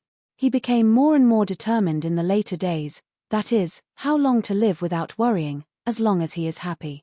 He seemed to be scared of everyone. He snored as soon as the knife was crossed, but the business he was doing was a business that anyone who really took the knife might not dare to do. What money does Zhongbua make? Yang Heru knows too well. He saw the refugees everywhere when he was passing by the carriage, and was pitifully dead, but what does this have to do with him? He just played in this troubled world. Someone really starved to death. He couldn't find his head. There were more people standing in front of him. What's wrong with him? Yang Heru lay on the edge of the table and repeatedly asked Sun Zichuan, what is wrong with me? It is not my fault that the Chinese soldiers are defeated. That is Shen Wei's fault. Sell the grain. I doen't do it. Others have to do it. Instead of letting others spoil the money, it's not as good as if I used it to build a mutual market. It would be the most boring to hide the silver in the silver vault like Chang's. Sun Zichuan was going to kill him. Is he wrong to hide the headlight, master? It's just that the master didn't hold it. Yang Heru said, according to the life of the master, I will not accept him. He will die when he is old, or he will die in the wilderness. Yang Heru is too young. In some places, he is as naive as he looks. He is not taught by no one, but by those who teach him. He called Caiu a grandfather, Caiu was a Chazhou bandit, but Caiu also preached morals in his early years, and generously provided for the old and weak women and children in the country, and eventually followed Yang Heru's ambiguity to buy and sell. People in this world love to talk about morality, but they all talk about it. Yang Heru jumped out of his chair and held an abacus. Benefits are money, money is spent, and everything is spent. I don't care about this because I make more money and I can't play any business. The room was a little quiet, and Yang Heru thought that Sun Zichuan was too silent. He calculated and said to Sun Zichuan, the master of a lantern, since the governor has to settle accounts, there is no way. I have a chess move and I am willing to make up for it. You look at the medicinal materials needed in the house, even if you speak. Chidong, I will continue to deliver military rations this year, have we uncovered this? Sun Zichuan looked at him and said, go back. Yang Heru settled in place for a moment, as if to explain to Sun Zichuan, and said again, the port of Liuju is at the core of the eyes, the governor, I will visit again the next day and show you the charter. Sun Zichuan was silent. The candlelight in the room was dim, and he was a little scared for no reason. This is different from his previous fears. It is infiltrated into the cracks in the bones, and it is cold. He knew who Sun Zichuan was, and Sun Zichuan wouldn't kill him, no smart person would do that, he had the confidence. Yang Heru stepped back a few steps to the door, smiled at Sun Zichuan, turned around and opened the curtain. There was a girl waiting under the eaves, and Yang Heru looked at the lamp, pale, and he panicked. The candlelight in the room went out, and the courtyard was silent. Yang Heru didn't let the girl-in-law send him.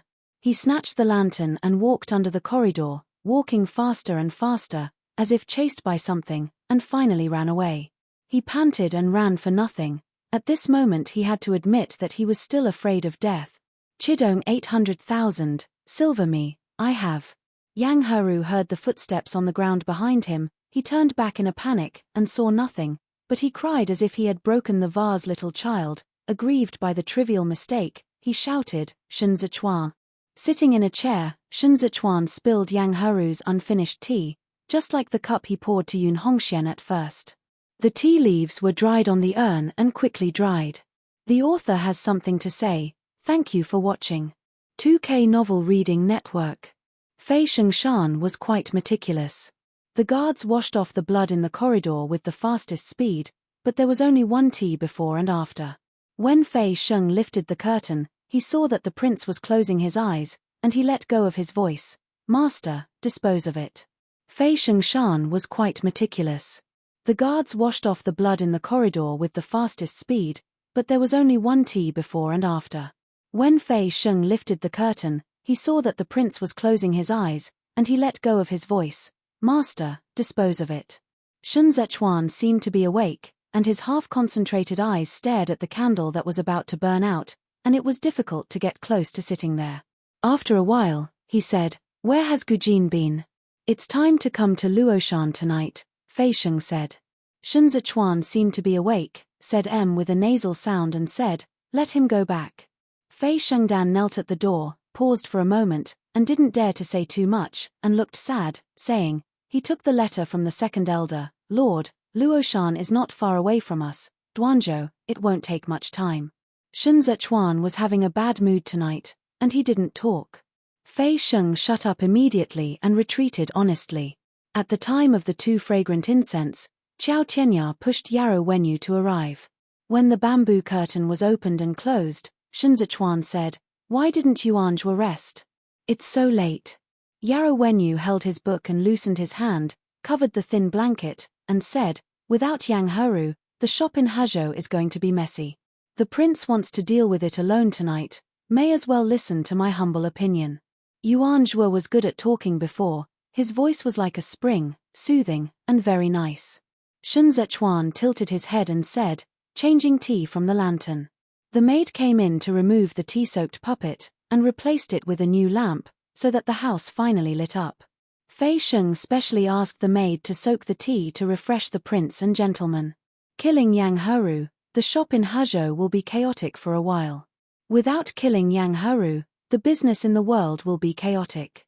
Shen Zichuan did not drink tea, and he held up his spirit. Besides, Yang Heru was so sure I would not kill him if I obey his wish, I will have endless troubles. Shen Zichuan had no patience with the naughty boy. When Yang Heru raised a master of lights, Shen Zichuan arranged the results for him. Shen Zichuan can be fooled, but not coerced. In fact, Yang Heru didn't understand Shen Zichuan or Xiao Qie at all. He knew nothing about who was the scabbard among these two people. In addition, Xiao Qie was so anxious to find a master because he had just experienced death. As long as Shen Zichuan thought about Xian's mood after hearing the news, he did not plan to let Yang Heru live for a moment. After waiting for the maids to retreat, Yarrow Wenyu said, Yang he didn't follow this behavior and left his confidant in Huzhou just to make the monarch jealous. As Yang Heru himself said, he couldn't even embroider fists. He dared to enter the room and threaten Shen Zichuan. His confidant stayed in Huzhou. If he didn't return home as scheduled, Yang would cut off the bottom of the Huaixi Tea business road and shut out the Zhongbo caravan, so that Shen Zichuan could only pass through Huaizhou, detour to Wuqing, then pass through Yongyi Port, and finally reach the depths of Jueshi. This road is not only time-consuming and labor-intensive, but also has to deal with the checkpoints along the way. Businessmen in the world are all good for each other, said Shen Zichuan. Zhongbo is a transit point between North and Chidong. Yang's judgment is not just my business path, but also the business path of the merchants who have already invested in it. These people, after trying Zhenyu, and letting them go back to eating wild vegetables, no matter what the taste is, they will not agree with their full stomachs. Shen Zichuan and Yang Heru are different from the bandits. He has serious authority in the East. It is by no means comparable to Caiu and Lei Jingyu. He can finalize the tariffs in the 2 places in the east, and firmly hold the 3 important places of Luoxiaguan, Husha, and Dengju. Yang Heru wants to coerce him by business alone, and it depends on Shen Zichuan's unwillingness. This year, China Bo also needs a large number of defense arms. Shen Zichuan cannot produce his own equipment. The copper mines are all on the west. Those merchants who sneakily sold official copper were in their hands last year. At this moment, their eyes are red and can't wait. I want to catch the boat of Zhongbua. There is no need for the monarch to knock on the door. As long as the monarch talks about doing business, these people are willing to travel thousands of miles to sell goods. You must know that Liang Qushan and Changshan are now under strict investigation. These official coppers are then pressed in the merchant's warehouse. Once traced, they are dead. It is only Shen Zichuan who can eat so much in one bite. Qi Dongjun Grain Shen Zichuan is not worried. Shen Zichuan took out the shop of the clans at first, relying on the Dan and Ji Qingqing, took some effort. Because the clan is a family, and pays attention to the inheritance of the surname, he left the old lady without killing. But Yang S is not. Yang S family started by taking tea, and the brothers of the rivers and lakes who worshipped the handles have a love in Yang Haru's generation, but this generation of Yang Haru is the capable one. Without Yang Haru, there is no mess brothers are willing to talk to the monarch. Chidong's military rations don't even need Shen Zichuan to open his mouth, and some people supply it for him. Yang Haru is important, but he is far less important than he thinks.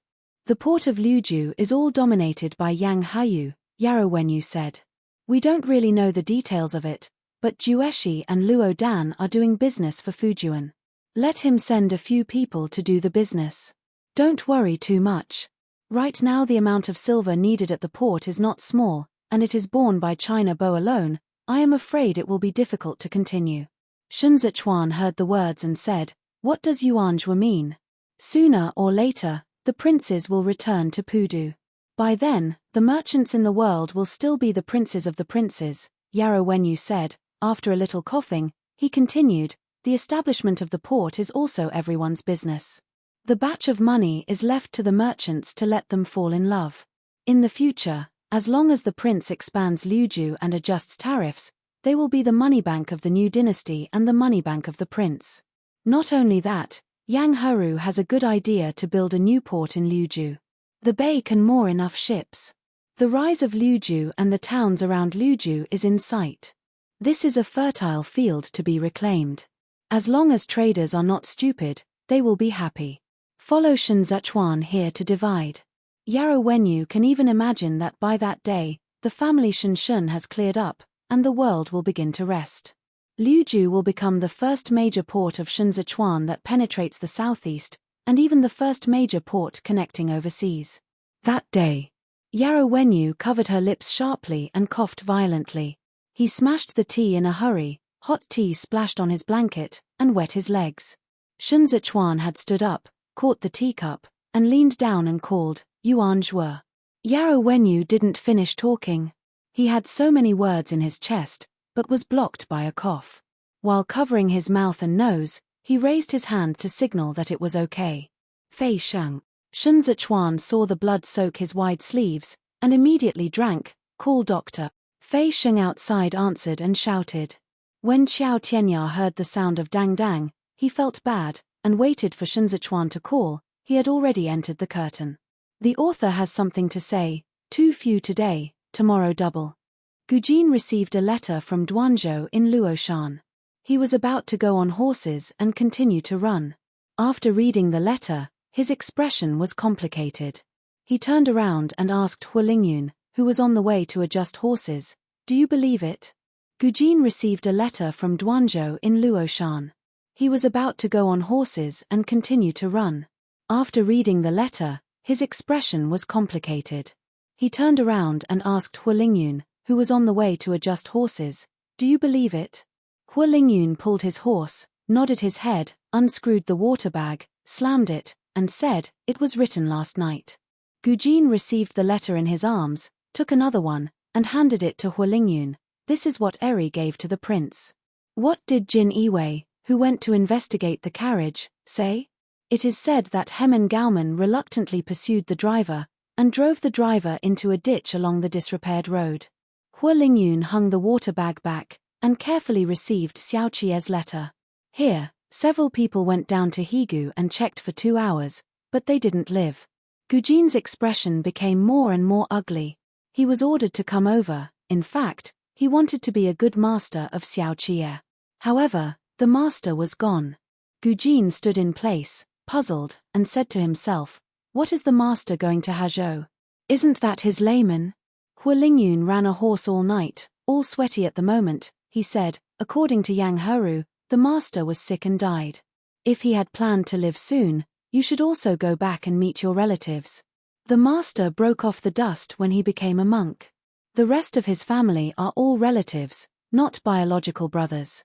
Jiyu Jin said here, remembering Beijing, and continued, moreover, the master made an appointment to return to Beijing this year.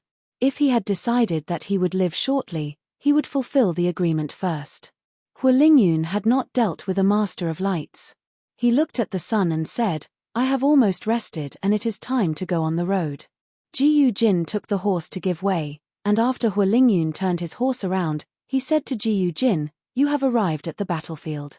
Remember to tell the second grandfather that Huantai Tiger also wants to try his new knife." Gujin didn't respond, but said, "Let the tiger write to Eri himself, I won't go back to the battlefield." He cleaned the mud on his boots, turned his horse, and pointed his whip at the other end. "I'm going travel to Hazhou." The eaves were full of doctors, and they were all embarrassed. Fei Sheng saw that this place was not a place for discussion, and hurriedly arranged the doctors to go next door. Kong Ling didn't go in to disturb Yuan Zhuo, followed Fei Sheng, and asked, "What does the doctor say?" Fei Sheng glanced at the still bamboo curtain, raised his arm and led Kong Ling to the side, and whispered, "They are all very scared. The prescription is not as good as our Jin Iwei opened it himself, and he dare not give him heavy medicine. Although Kong Ling is widely involved, it does not have pharmacology." He looked faint, fixed Shu, and said, "Then." Fei Sheng couldn't say. Previously, everyone had pinned their hopes on a master of lights.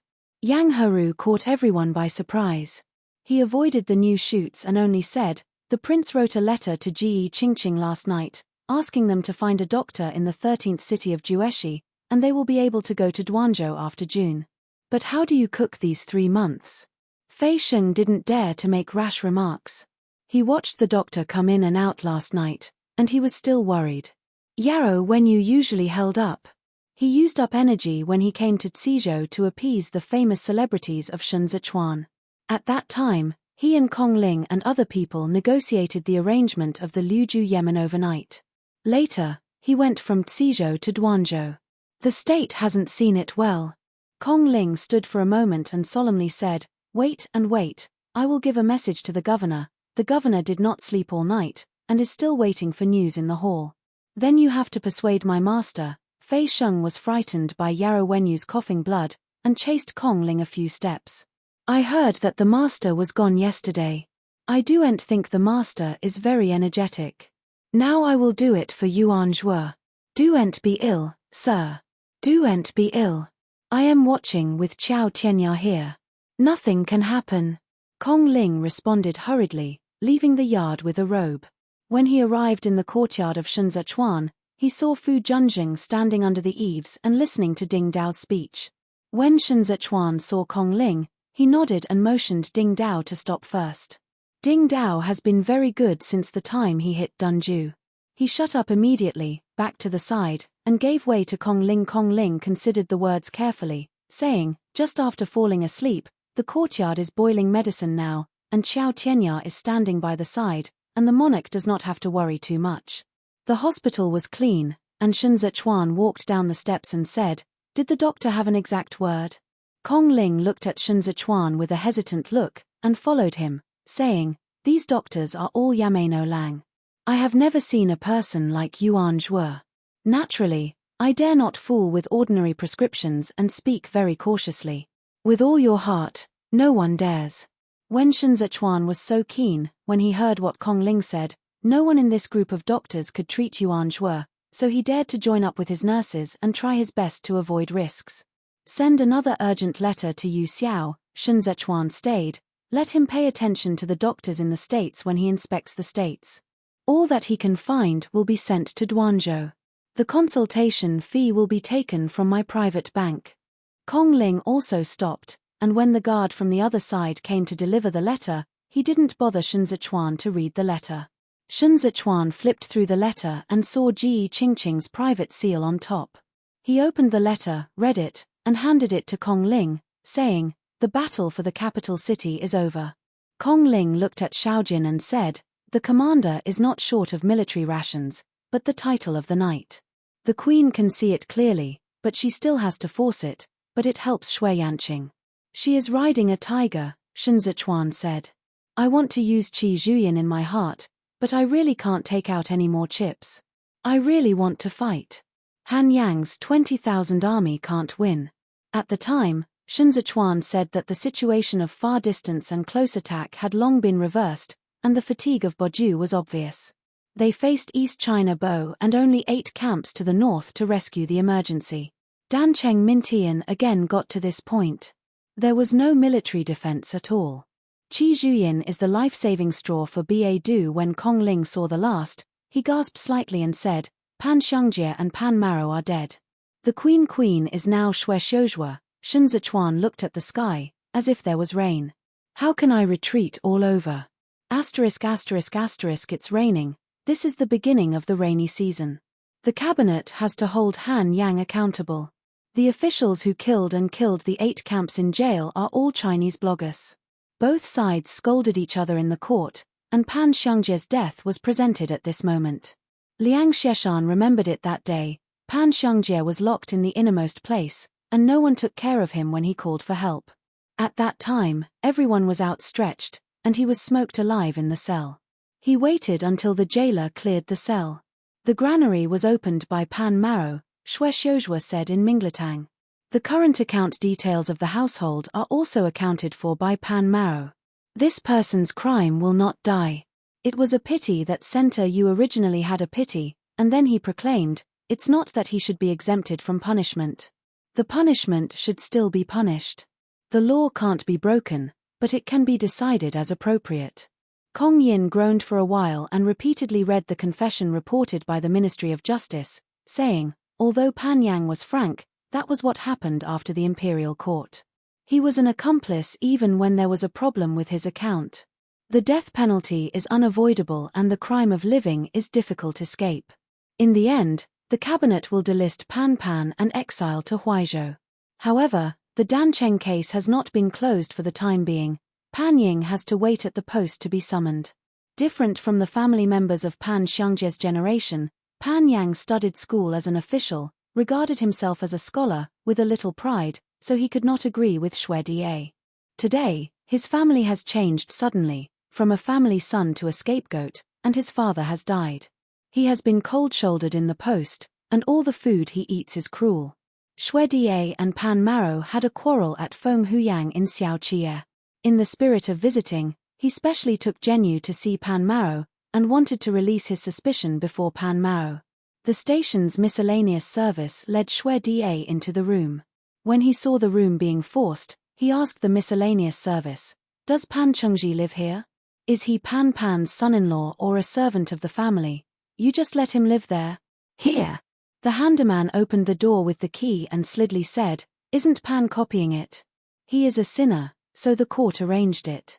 How dare the young men break it?" He pushed open the door and instructed, "Don't be too big for a long time, it will be accountable to the Ministry of Criminal Affairs." Shui Daqian's thin body leaned around, probed through the door, and saw Pan Yang sitting by the window. The room was dark, rain was leaking everywhere, and the floor was soaking. Pan Mao's robe was tied, and his boots were tied. He was still wearing the one in prison, with some stubble on his face, and looked at him too much. Shui Da held the food box, stepped into the door, and said softly, "Chengji, I'll see you." Pan Yang rolled his eyes, looked at him for a while, and said, "Sit." Shui Da put the food container on the table, sat next to the chair, looked around, and said, "Hello, how about you? I'll wait to go out and talk to them, and it will be possible to change rooms. Pan Yang's eyes turned red, and he was lonely, dripping with the leaking rain. Xue Die was restless, moved a little, and took the initiative before falling into embarrassment. I'm here today, not to see your joke. You are going to Huaizhou, so far away, this fair. I will never see you again in the future. I want to send you. Pan Yang was indifferent.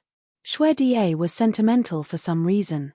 He was scooping out, and Pan was scooping out, but how did he scramble for this? With tears in his eyes, he lingered for a long time before he said, "Come on, Feng Huyang last year. Sorry. I heard you let go of Yuan Zhuo, and I really admire you. You are talented and you are being at home when the side is bitter. Yuan Fu is willing to waive your death penalty, that is, to cherish the talent, and when you arrive in Huaizhou, you still have the opportunity to fight again." However, Xue Shui couldn't believe this. They were all people who depended on their families. Tian Shu had made such a big leak. When Pan Yu arrived in Huaizhou, all the people scolded him and wanted to give someone a foot. Pan Yang was silent and said, "Be quiet." Xue Shui was calm, and Yang Qing, who was with Xue Xiuzhua, had been raised by Mr. Xue. He hurried to answer. "I served as the servant of the Ministry of the Year, and the account book hesitated for a long time. After all, I didn't give it to the old man in the cabinet. Now there is Xue Yanqing." Pan Yang looked at Xue Shui, as if looking at himself who had a chance many years ago. "The glory of the 8 cities is over." Xue Die heard a thunder, and the explosion went on for a moment. He thought Pan Yu would give him some advice, but Pan Yu finally said, "You go." Xue Pingjing pushed the food box to Pan Yang, and said, "I brought you something to eat." He also remained silent, sitting here until the rain gradually grew, and the outside clerks urged several times. Xue Pingjing got wet when he got up. He said goodbye to Pan Mao. Pan Yang stood up, straightened his dress, and returned a gift. Xue Pingjing didn't dare to look any further, turned around, and in that porch, he couldn't tell where to go. Pan Yang listened to the sound of footsteps and sat back at the table. He never touched the food box brought by Xue Pingjing, took the pen, and wrote the Chen Xin book squarely. This letter was not addressed to the court, but to Pan Xiangjie, a farewell between their father and son. Pan Yang wrote very long, as if he didn't know how to face his father. He cried a while writing, and then cleaned himself, lying on the broken mat, and never opened his eyes again. The author has something to say. "I have a chapter very late, you can come back tomorrow morning." Xiao Tianya leaned back in a rattan chair, biting a red thread between his lips, and deftly moving his fingers.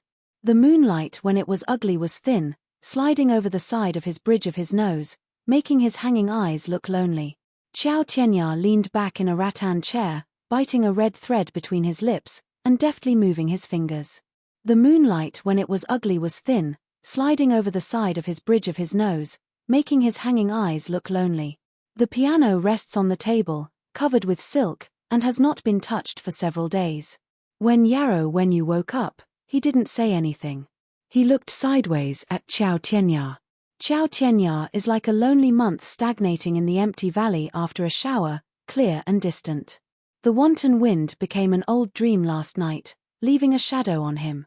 Yarrow Wenyu still kept the glory of that day, but already knew that he couldn't reach him. This is the end of spring and March. Xiao Tianya took off the red thread and closed his tail beautifully. He reached over and touched Yarrow Wenyu's hand, and put the red thread on Yarrow Wenyu's wrist. Yuan Zhuorin hung in a drape, peering at the person close by through the gap. He laughed silently, but humped, the pillow was wet. Xiao Tianya did not open the curtain. They only passed the temperature between their fingers, as if this was the most intimacy, and it would disappear when they got closer. Yarrow Wenyu never spoke, as if he had never woken up. The next day when Shenzichuan came, Yarrow Wenyu had already stood up. He leaned slightly towards Shenzichuan, which was considered a salute. "Yesterday I was ill, and my work was delayed," Yarrow Wenyu said, picking up a messy chess piece. "It's okay today to finish the conversation with the governor."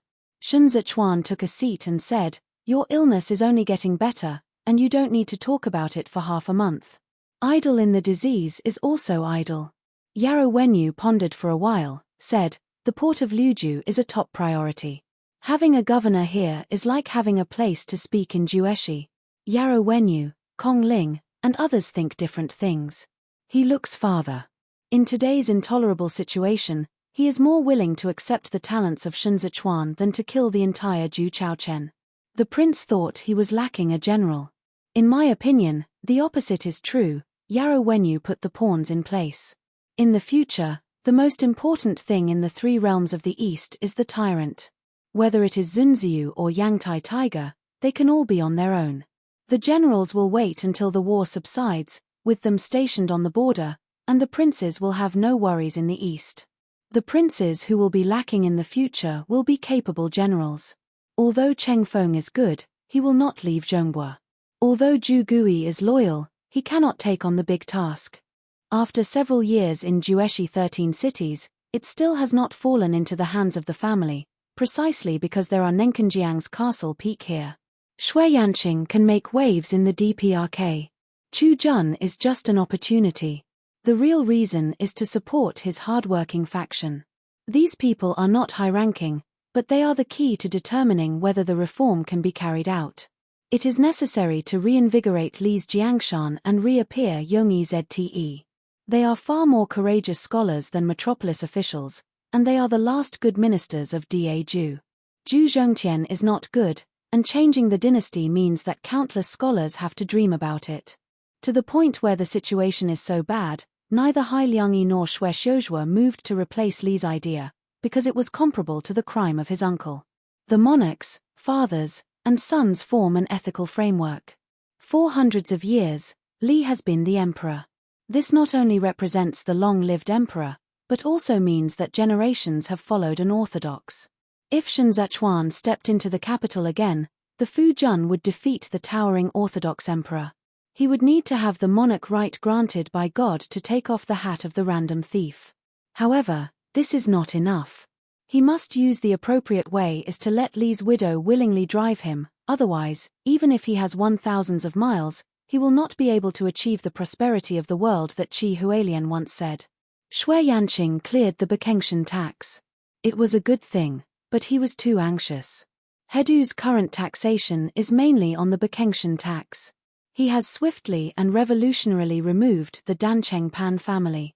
Now there are only two ways. You can go.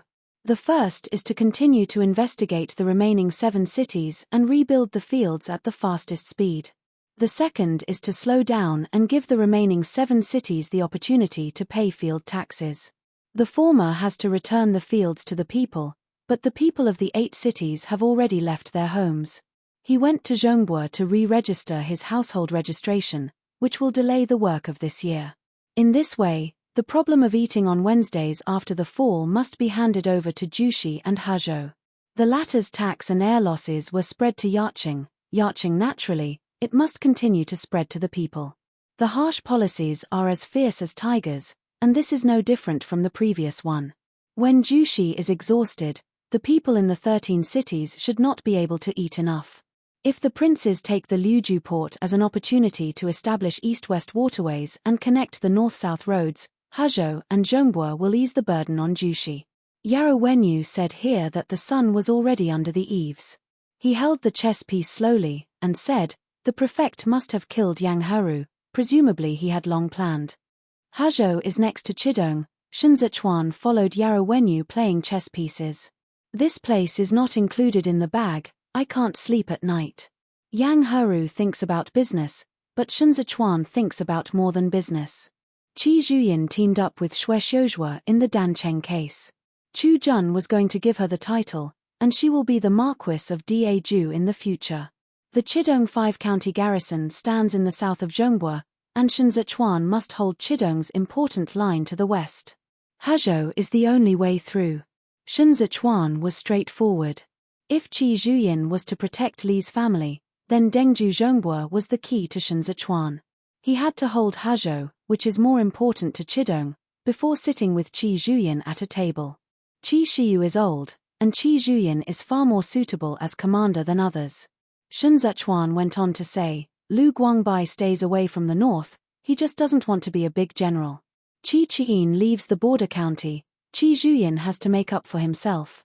If she wants to be a escort, she has to run. Qi Zhuyin may really run past, so Shen Zichuan blocked the road. The big commander has been trapped by money in recent years, and this time when he was willing to send troops to the mouse team, he was also examining the situation. Yarrow Wenyu coughed gently. Shen Zichuan stopped mentioning official duties, saying only, Qiao Tianya is now in charge of Jinichi and staying at school daytime is unavoidable. I wrote to Master asking him to come to Duanzhou to take care of you. Yarrow Wenyu didn't refuse, he wiped his mouth with a parchment and said, it's so far away, Master Hard makes a special trip. Shen Zichuan watched Yuan Zhua hang a red rope between his wrists, and concealed his sleeve as he raised his hand. He didn't ask, and saw that the slave was awake and was walking through the door. I am all from the same place, Shen Zichuan said. I used to hear from Shi Hongxian that you will return to the capital every spring and March. Next year, or a few years later, you can take a good look at the spring scene. Yarrow Wenyu knew that Shen Zichuan was comforting himself, and smiled slightly. He didn't answer this sentence, but said, since the Dancheng case is about to end, where did Pan Mao go into exile? Shen Zichuan hung a folding fan to block Hu Nu, and said, Kong Yang will exile him to Huaizhou, but he went on a hunger strike in Boju Station and committed suicide. Yarrow Wenyujing sat for a while. Pan Yang was very proud of his youth and his career was smooth. At the beginning of the feast, he had a conversation with Xue Xiui, and ended up starving to death. He is tired of his family and is finally free now. I am all home. Yarrow Wenyu looked at the courtyard. But there is nothing more worthy of him to go back and watch. The author has something to say. I am too sleepy to type with my head.